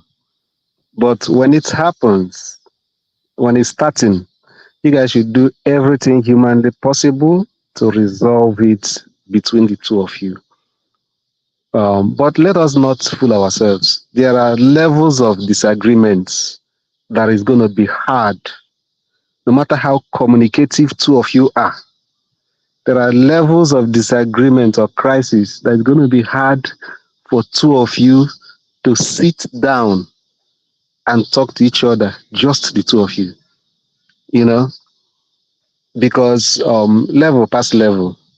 And at that stage, what I advise that, which I've also told some younger couples, you people should always have somebody that both of you really revere, somebody that can tell both of you to sit down, and you people can sit down without questioning. God bless you, Mr. You Stephen. understand? There must be that one person. And I advise I should not be any member of your family. It should not be I support that it should 100%. not be any member of your family. I'm speaking from a personal experience. I've had issues with my wife about 10 years ago. And up to today, when I look back, I always thank God that none of my family members was even aware of it.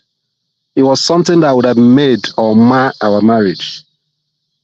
But I thank God for that wisdom that nobody from my family, nobody from her family was aware of it. Had it been anybody new. So Mr. Steph, who will you advise one to get counsel from? It- If you it- are, it- What avoiding he's the trying to family, say. that's what I avoiding said. the church. Yes, That- Mr. Steph, can I say something that you said that kind of stuck out to me, and yeah. I think for our listeners should know. Mr. Steph can answer that question, being that I'm someone that can relate to what he's saying.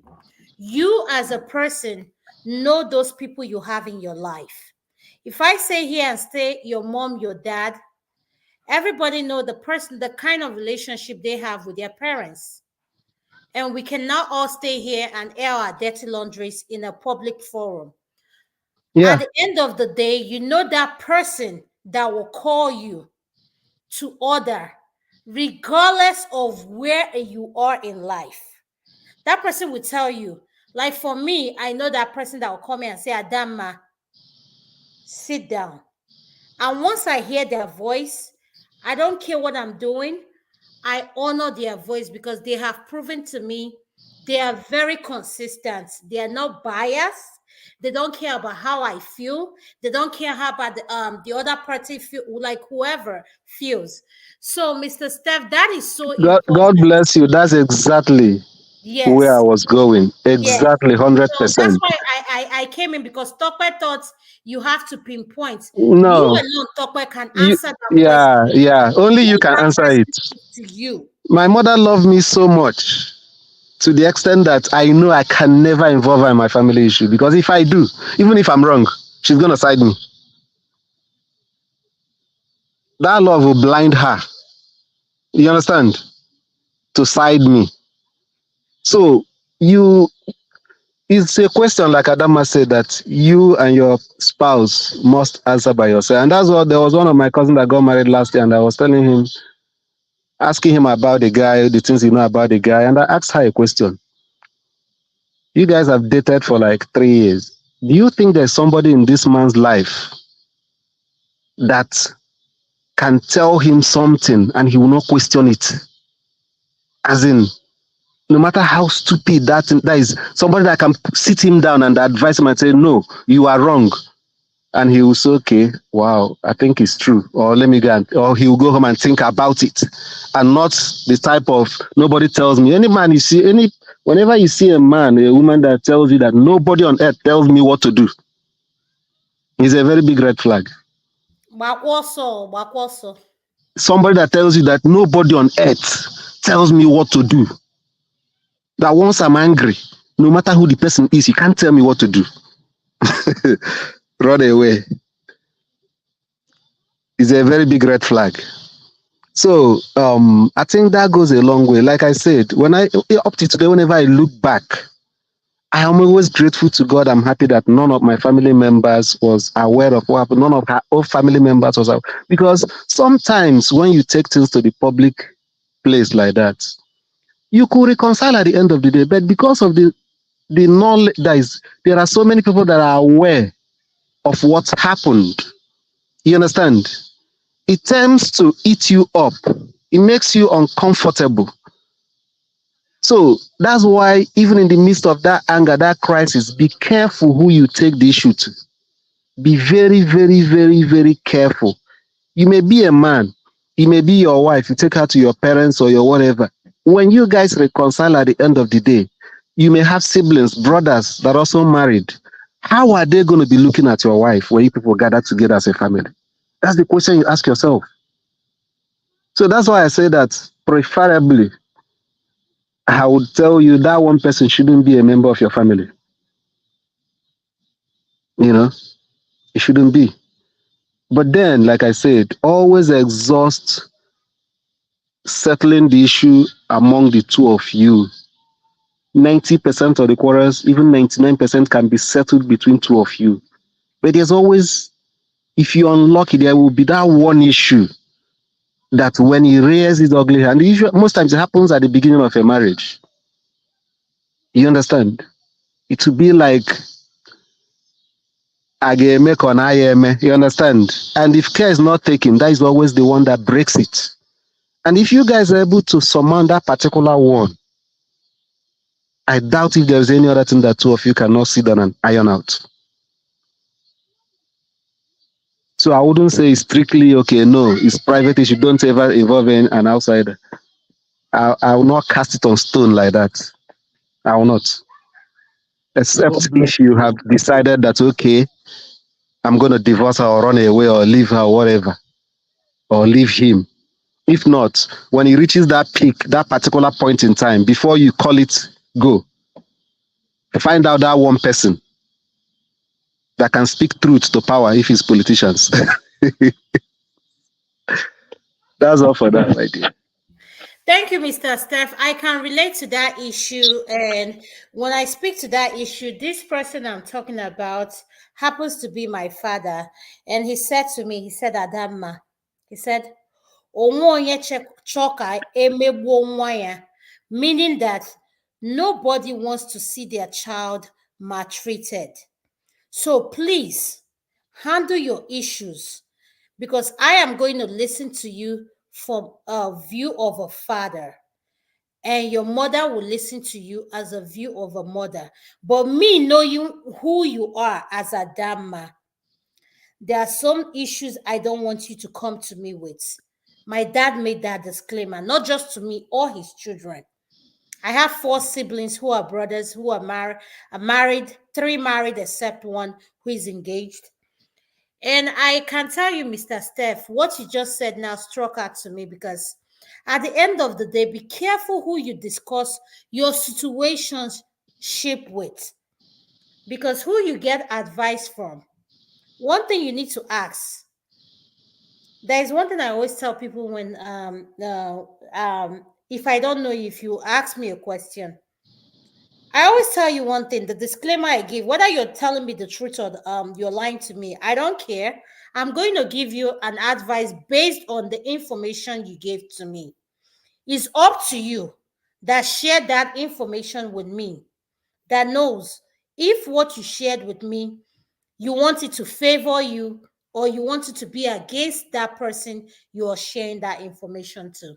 So the word of the day is, be careful who you discuss your private issue, and at the same time, who you open up to. Go to someone who you know will hold you accountable, and at the same time will tell you something who look out for you regardless of who is involved. And that really struck out to me. Thank you, Mr. Steph. It took me back where I didn't want to go to, but thank you so much. Mrs. Gladys Onyibo. Ndewo, Auntie, please can you unmute your nest? Are you there? Madam Gladys. Yes, Thank you, I'm ma'am. here. Thank you, Ndewo. Ndewo, Kedu. Odemma. Okay. So your nest.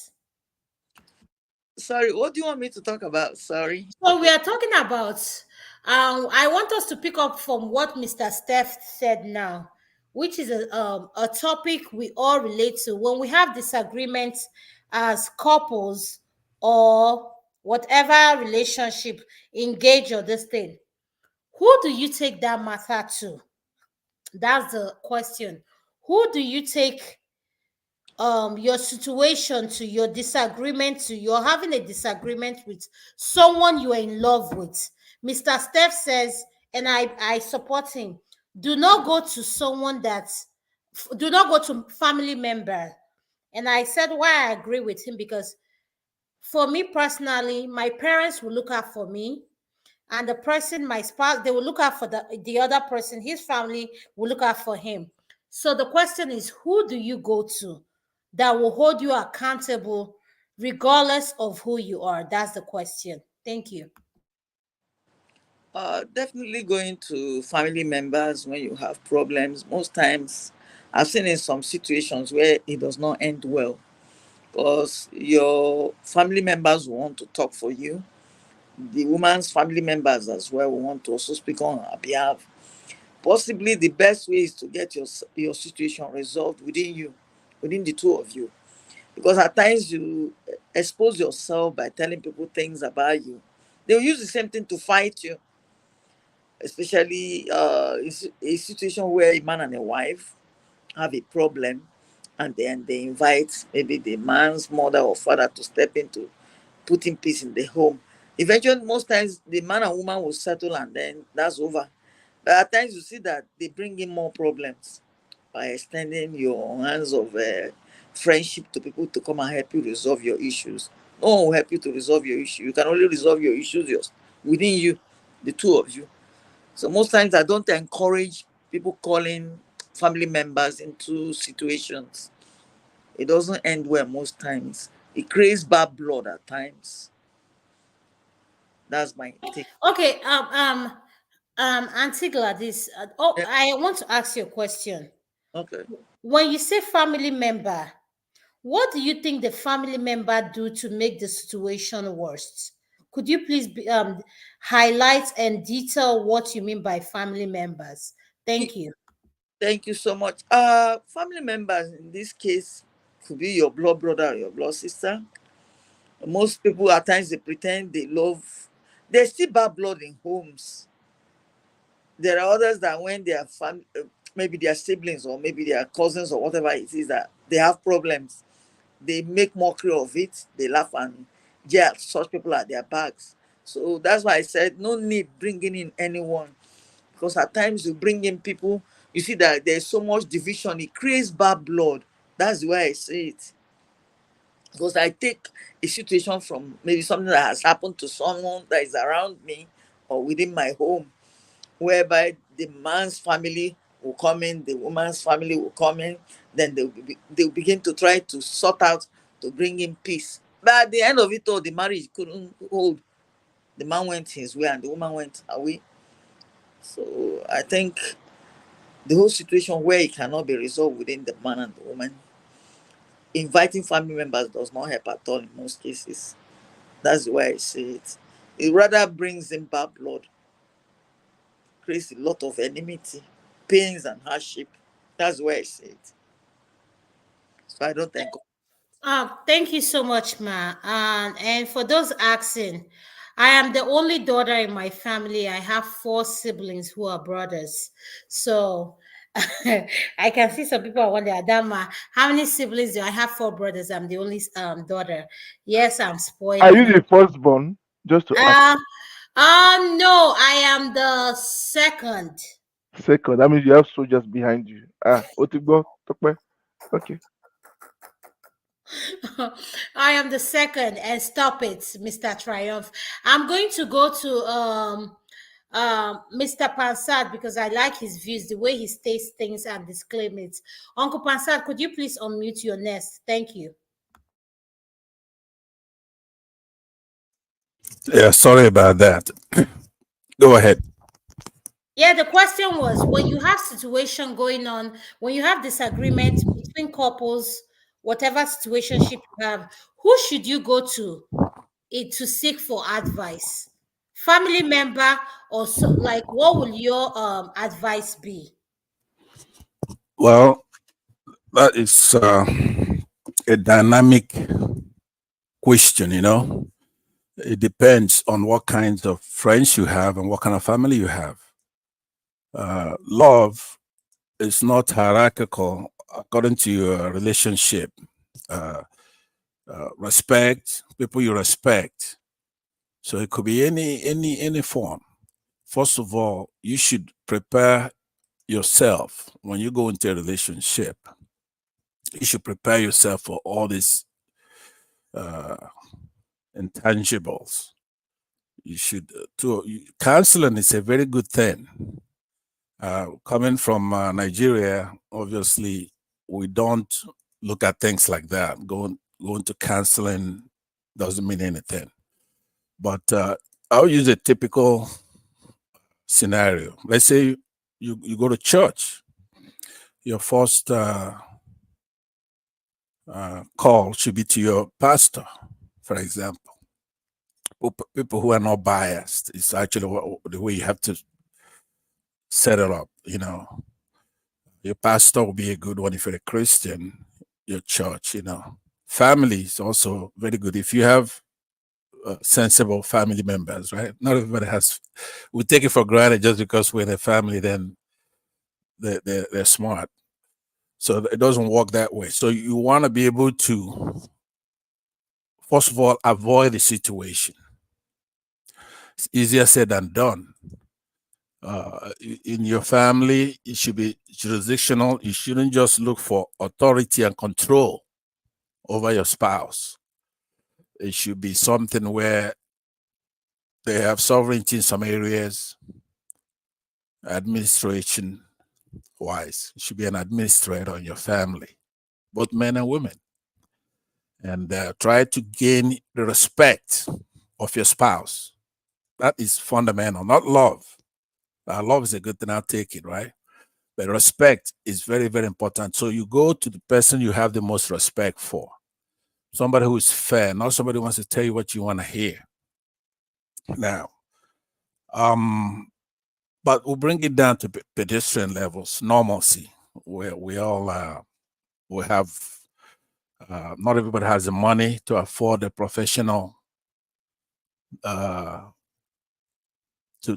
look into your situation. But like I said, church. Then the answers others gave, I don't disagree with any of it because it just depends on who they are, your family members, your somebody your spouse respects. It's also important. And you have to try to be honest when you're dealing with your spouse because look, this is very important stuff. Obviously, why I don't fit into most of this social thing is that you gotta be candid, you gotta be honest with yourself, right? So not everything is fun. Even though we're having fun here in this discussion, you have to know that there are people dealing with real life issues here. So the short answer in a nutshell, it's go to somebody who is fair, who is responsible, somebody who has knowledge, experience, intelligence, and all kinds of stuff. And you read. People today, day and age, they have the internet. You have artificial intelligence. So if you describe honestly what's going on, you could do self-help to begin with. It depends on what stage you are in, right? What stage and how serious the matter is, right? So my first thing is your pastor. Go to church, do some things like that. Thank you very much. So much, Uncle Pansat. I really appreciate your input. Mr. Triumph, you're next. Could you please unmute? Yes, so Madam, no. So Kain Kuku, everything you guys have spoken, I agree with you guys.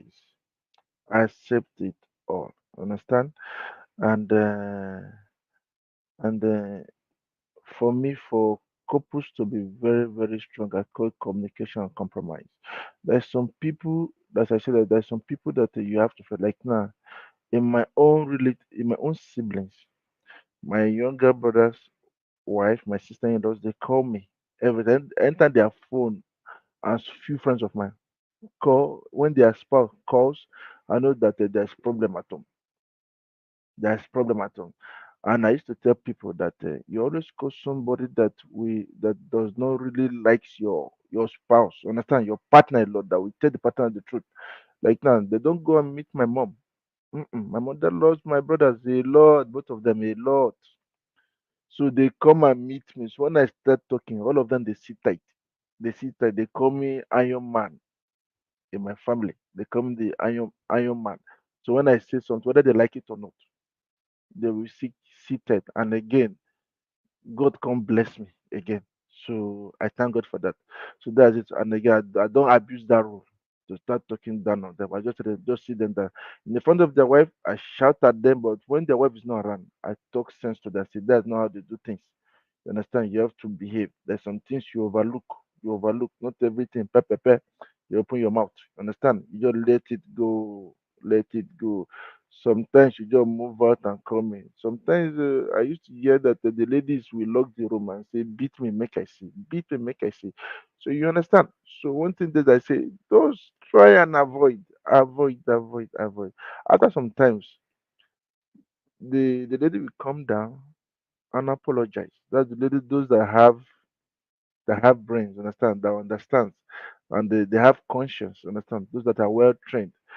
So in life, nothing, you can eat your cake and have it all. So that's it. So one thing is that we have to be okay and compromise. We compromise. I believe in compromise. And for me, I have some people that I listen to, no matter anything that happens. This person, the moment I see the name on my phone, I just sit right. I say kilo, then I start calling my spouse. What is the matter? What have I done wrong? He said, no, just to say hi. I say, oh my God, thank God. What did I do again? So at least that's it. Because of at least it brings just it brings check and balance. Check and balance. I used to tell anybody I want to get married. Then don't marry somebody. There's one thing that if you want to marry, open your eye and your heart at the same time, and during courtship, and ask a lot of questions. And any man that doesn't fear anybody, doesn't have fear of God, and fear somebody, ọbụna okay o, kò ń ṣe ọkùnrin o. So that's it. So for me, that's my own take. Nothing else. Thank you very much. Thank you for this opportunity. Thank you, Mr. Triumph. I really appreciate your input. Mr. Egus Air, could you please unmute your nest? Thank you, sir. Yeah, thank you so much. I want to say something that is very important. You know, initial time when we are talking about this segment, somebody said that, okay, it was you that say you're not happy that whenever they want to go and get married, they go and do some inquiring concerning the family of the young lady or the family of the young man. The reason why sometimes they go like this to know the kind of parent they have in the house. Sometimes when a lady have a good parent in the house, it helps in marriage. So it is to a man. I'm saying this thing with experience. My elder sister, at least she gave me a gap of 10 years at the age. She used 10 years to senior me. This is my elder sister. She has a problem with her husband and she come back home and report to my mom. That husband did this, my husband did that, my husband did it. My mother asked her, what did he do to that man for that man began to react to that way? That's the first question. My mother asked her, what did he do to that man for the man react to that way? Do you want to tell me that the man is a madman? What happened? I'm your mother. I know you very well. I know your life. I know what he can do, what he cannot do. Tell me the truth, my daughter. I hope you understand what I'm saying. Now, she have to open up and say everything. Then she was advised, I have built my own home. Go and do the right thing and build your own home. That I'm not going to come and build your own home to you. Go and build your home. If you know the place you are doing it wrong, go and do it right. That's how it goes. And so everything we are talking about determining the kind of parents the man or the woman have, or let me say the kind of in-laws that they have, determine how the situation will goes. Before you take your matter to third party, that means the situation has come to the brim that two of you will no longer handle the situation on yourself. To the extent that the young lady probably don't want to listen to the man.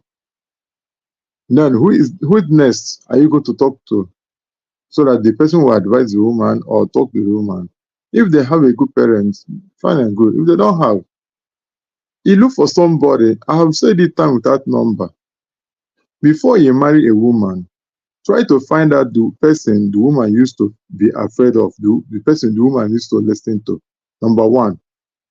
Try to find out the person the man listen to, the man respect to. So that when something is about to happen, or something got out of hands, the two of you can no longer resolve it by yourself. The next person that will handle the matter is that person they respect to, they fear about. It's not somebody that will handle it. Probably it may not be a family member, it may be just an extended family that can handle it and tell you the truth about it. Probably your spiritual father in your church or pastor or whoever, or reverend father, whoever, can handle it for you. If the thing could not be able to handle the two of you, there's somebody that will come and advise. After the advice, you find out now, everybody find out where they're making mistakes. And they go how and resolve it. So, but before every other thing, two of you have to take the step to resolve the matter within two of you. Then if the thing gets out of hands, that two of you can no longer resolve it, then you seek for third party. Then the third party determine. That's why I say, who is in your life? Somebody in your life determine the kind of life you live. If you are the type that have your life is just like a house built without fence, anybody comes in and go. That's how the kind of your life you'll be seeing. That's why I say I don't choose friends. Don't choose me. I'm the one that choose friends. I choose the kind of people that comes in my life, because the kind of people that comes in your life determine how your life will be. So the most important thing is that let two of you, first of all, try to resolve the issue very well. Then when it gets out of hands, then that's when you look for a third party. Then why did the woman use it to weaponize as a weapon? One, women use it as an to agitation or to protest. What I mean that to protest in the house that I'm not happy with you, because I'm not happy with you, this thing will not take place. So then if you are the man that understands what is going on, what do? You resolve the issue with her immediately, because she have agitated that tell you that this thing don't happen. Secondly, woman, when you see a woman the way it is, they are created. When the spirit is not there to do the main business, you find out that nothing will work for her outside. It's left for you as a man to do the right work you're supposed to do, to make sure that she calm down. And there's three things I always think of women don't forget in their life. You see, whatever the woman do to you as a man, she don't forget it so easy. She don't forget it. Whatever thing she did to you, anything good or anything good the woman do for a man, she don't forget it so easy. You see, any word a man say to a woman, the woman don't forget it so easy. Woman don't forget it so easy. Because of that word he said to her, she don't forget it so easy. Then the last, the first man that enter into the life of a woman, Those who skip dessert, they but don't when forget it. Ghirardelli chocolate. So that's the things we need to look into it. So, but everything, we want let everybody resolve their own matter in a way that it will helpful to them and not them more. Third party sometimes is of two sides. Either it create or destroy. But let everybody resolve their own issue first. Then if you get out of hand, then you start looking for a therapy that will help people out. Thank you. Thank you so much, Mr. Eagles Air. I appreciate your input. Man of Prestige, could you please unmute your nest, sir? Thank you.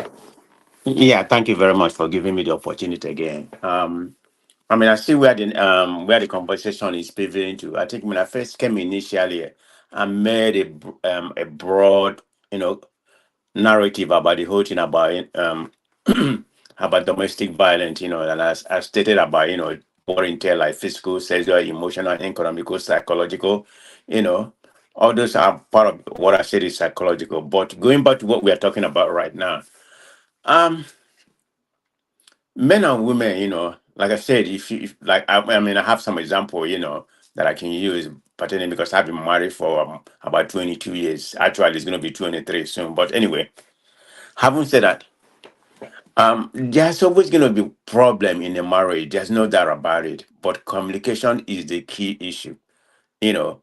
And women, to a certain degree, I think I said it earlier, they use the kerewa, as a form of manipulation, but you have to learn, And for my, typically, when I first got married, the initial part of it, my wife, that kind of person that used bearing grudge, you know, to weaponize me.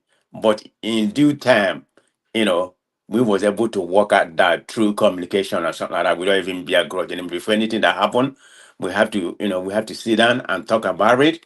And we never, if we not talk, we have disagreement for anything. I mean, there's no marriage that is perfect. So let's just call it a spade. It's not, but it depends on how you manage your partner, So before anything happened, we never, even at time when we had disagreement, we have to resolve that before we go to bed.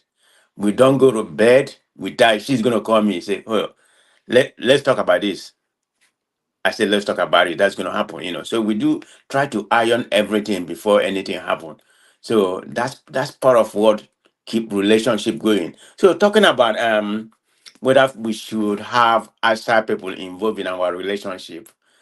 For me, we don't do any immediate family, my parents or whatever. Because when I ask because my parents, they've been married. I mean, that's the only two people they met, to each other. So they've been together for a long, long time, forever. I mean, that's the first wife. I mean, that's the first marriage for both of them. So they've been in together for eternity, that I can say. So I tend to seek an advice from, but I don't mention what we are having in our, in our relationship. I will use an example, because he's a very, he has a lot of wisdom.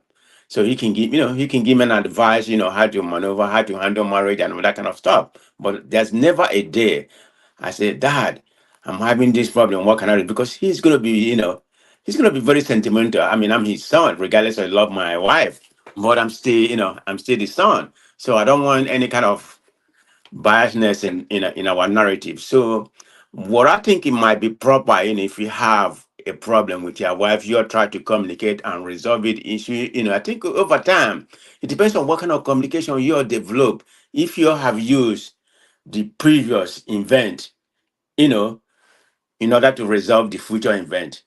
So that's how things are. From there, you can go from there and be able to resolve everything that's happening within the marriage. So I'm the kind of person that believe the family. I don't involve family. I don't involve friend. Any kind of marital problem we have, I go to an independent arbiter. The only person that I go is my pastor. It's not that I say my pastor is God. I mean, I go to church, I listen to my pastor word and everything. I take the word, that he preached. I mean, I don't regard him as something higher than me, but I listen to what he preached because he commits sin too. But in terms of being an independent arbiter, so that's who we go to, when we used to go to counseling. And you have some men who don't believe in counseling. And I was like that.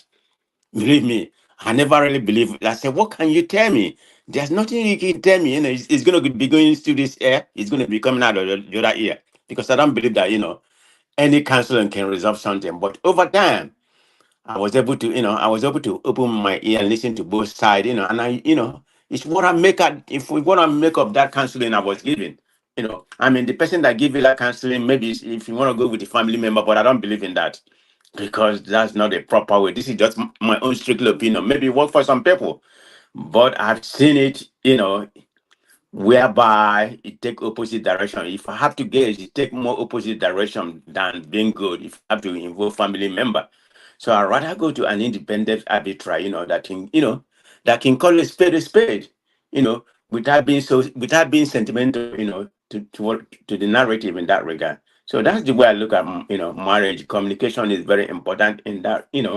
If you have a problem, you need to talk about it immediately. Don't let it linger. So you have to learn from experience, like I said, somebody who's been married for about 20 something years, you know, don't let it linger, iron it out immediately. So in due time, you're going to be used to that. If something happened, you're going to talk about it immediately. And, it will be, it will be a very good relationship, I'm not saying, people doesn't deviate from some time, or sometime, you delay that or something like that. But I think that's how I think things work. I mean, it has worked for me, so I can only speak for myself. Everybody is different, every family is different, but in my family, it has worked pretty good for us. So that's my opinion on that. Thank you so much, man of prestige. Mhm. I appreciate your input. I'm going to go to Mazi Prince of California. Could you please unmute? You are the next person. Thank you, sir. Okay. Just like I said earlier, um, someone you can talk to, depending on what the issue is, happens to be my wife and my sister. First, my sister, my elder sister, and then my wife. But when it comes to marital issues, I don't take it to my sister because she was somebody that I stayed with, and she taught me a lot. You know, I learned a lot from her, meaning that I had the privilege of her telling me things, as in teaching me things to, how to handle man and woman issues. A little digress that I could give. I don't know if I've said it here before. I think everything has to do with history. I'm so fortunate that I happen to marry a woman who, in nature, is a conservative, and I'm a Libra. You know, meaning that in whatever we do, we have to come. We really have to come to a consensus in order to to handle that issue. Good thing, I've not really had a problem that warrants me going to a third party. Sincerely speaking, I've not had that issue, And at the same time, too, just like I also mentioned earlier, history is always a great teacher. My wife was a classmate of mine, okay, in Nigeria. And while in class, we were not friends. The only thing I know, or the only thing I knew about her was that she's among the people that sits in front of, those front seaters, meaning they are the ones that interact with the lecturers more than us. I am among those who are in the middle. And then you have the back sitters. The back sitters is always, cultists and party goers and all kind of a thing. But we are the middlemen, as in we are the cool ones in the middle that kind of like try to be friends with, the front and the back. That's what it is. And while in class then, I was studying my wife. She didn't know I was studying her. I was studying her. I kept watching her. And until, we graduated, I went my way. I traveled out and they did what they need to do and all that stuff. But at some point, we kind of met, we interacted on Facebook. I think she asked, I saw her friend request. And when immediately I looked at her, I was like, oh, wow, this is this person, and I accepted her. And at some point, we had some conversation. Now, one thing led to the other. And, though she had a relationship at that time, but for, I don't know, I think God really wanted us together. Something happened and I came into the picture. And me getting into the picture, just like every other person will always say, always send people to the villages to know you know, who that person is or not that. I had already sent my elder brother.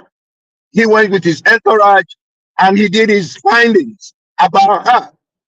And my going to Nigeria was to meet her parents. And immediately I met her parents, I already have my facts all, added together, told them about my intention, and thereafter that my family will be coming to meet them. So, in a nutshell, what I'm trying to say in a nutshell is this: marry someone that you could be proud of, marry someone that you will trust. Okay? I always look at people, and then they will come and say, "Oh, don't tell my wife this. Oh, I don't want my wife to know about this." And I look at them and I said, "Then who did you marry?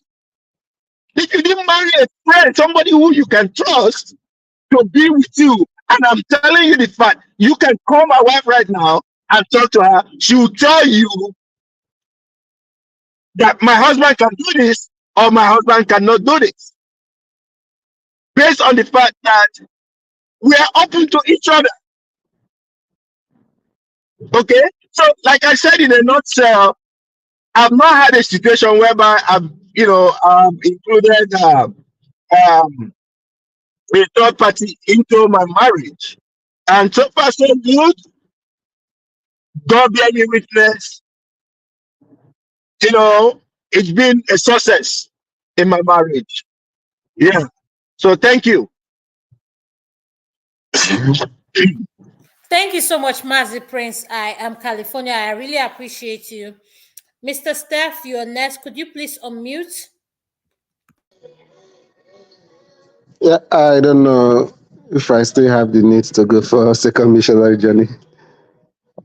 But just to emphasize what I said earlier on, disagreements is part of marriage. Try as much as you can to resolve it among yourselves. But if it's one of lifetime issue that you cannot really resolve among yourselves, don't feel bad about it. Look for a responsible party. In quotes, that two of you can confide in, that is trustworthy, and let him be the arbiter.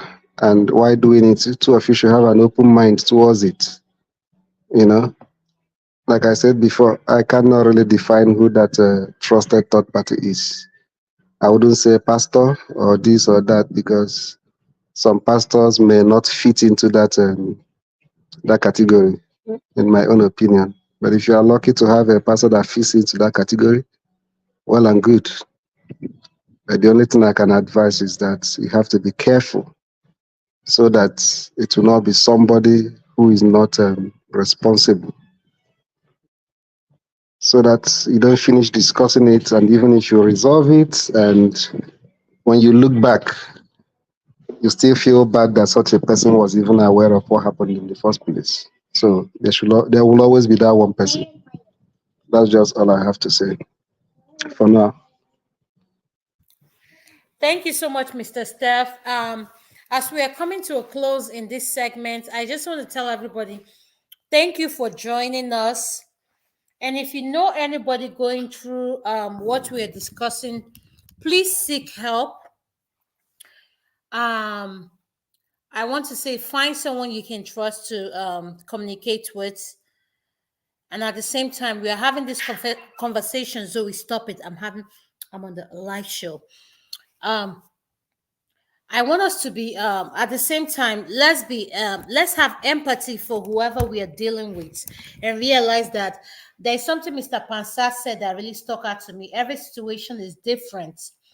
And please do not be judgmental. Treat people as human first, and realize that people just because you have the ability to do this does not mean that everyone else has the ability to do that. If you have the opportunity to listen to someone, make an impact in someone's life, please do that and encourage. And at the same time, I always say to anyone that I encounter that is going through something that doesn't sit well for me, safety first. Safety first. When you're safe and when you're in a sound environment, you can think clearly about what your next step is. Abuse is a no-no. Say no to abuse, no matter what kind of abuse it is. At the end of the day, let us learn to treat each other as human first. Respect, communicate to understand, and not communicate to respond. Thank you. Tokwa is over to you. Then after that, I'm going to end it. Thank you so much. On behalf of Adam and I thank you all for joining us today. I want to appreciate my family in the comment section and every single person on the platform today. Shout out to Mr. Triumph, Uncle Pansat, Mr. Man of Prestige, Mazi Prince, Blackstone, Steph, Auntie Gladys, and to Electricity, Kenneth. Thank you all so much for joining Adam and I today. We appreciate you all. See you next time. Have a lovely week ahead. Can we make a final submission, please? Yes, you're free to make that before I click mute. Okay. Yes. Yeah. I just want to thank you and Tope, for changing the narrative, because most of the platform we go is more political and some other things, but sometimes we need, certain kind of insanity, we have to pivot to a different narrative, and this is very, very enlightening, okay, so keep on doing what you're doing, okay? I appreciate you. I will never, I always give you that credit you deserve. Thank you again, everybody. Thank you so Thank much. you so much. Thank you. And I want to say to Uncle Pansat, I love Uncle Pansat. You know why I love Uncle Pansat? Uncle Pansat, for someone like me, who is I have a broad mind. I can tap into what he says and I listen. I always tell people when I come to this public space, I don't take what people say personal. When I say it's personal, when I take it personal is when you start attacking me on a personal level without knowing who I am. And I will tell you, all the men on the platform, Auntie Gladys, Tokwe O, Mr. Triumph, Mr. Steph, Man of Prestige, Uncle Pansat again, Mazi Prince, California. Thank you guys. We are so honored to be on this platform. And when we created the show, the main thing we created the show for was to discuss social issues that impact us as Africans in the diaspora and back home. And I just want to say I am so grateful. Even with my busy schedule, I can, whenever we have anything going on, Tokwe can speak to this. I will make sure that I make myself available. And I've gotten to know Tokwe. She's a sweetheart. Tokwe, I couldn't have done this with anyone else but you.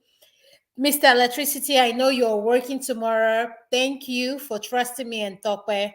And I just want to say thank you, everyone. We are honored. So, Tokwe, with your input, can I end? Absolutely. Thank you, everyone. Have a lovely next weekend. Yes. Yeah, bye-bye, everybody. Very good job, you ladies. You did a fine job. It's a new show. Sir. Thank so you. Just stay consistent. It's going to pan out, and you're going to have thousands of people here very soon. We're going to promote you. Thank you, sir. Thank you. Bye-bye. Dalo.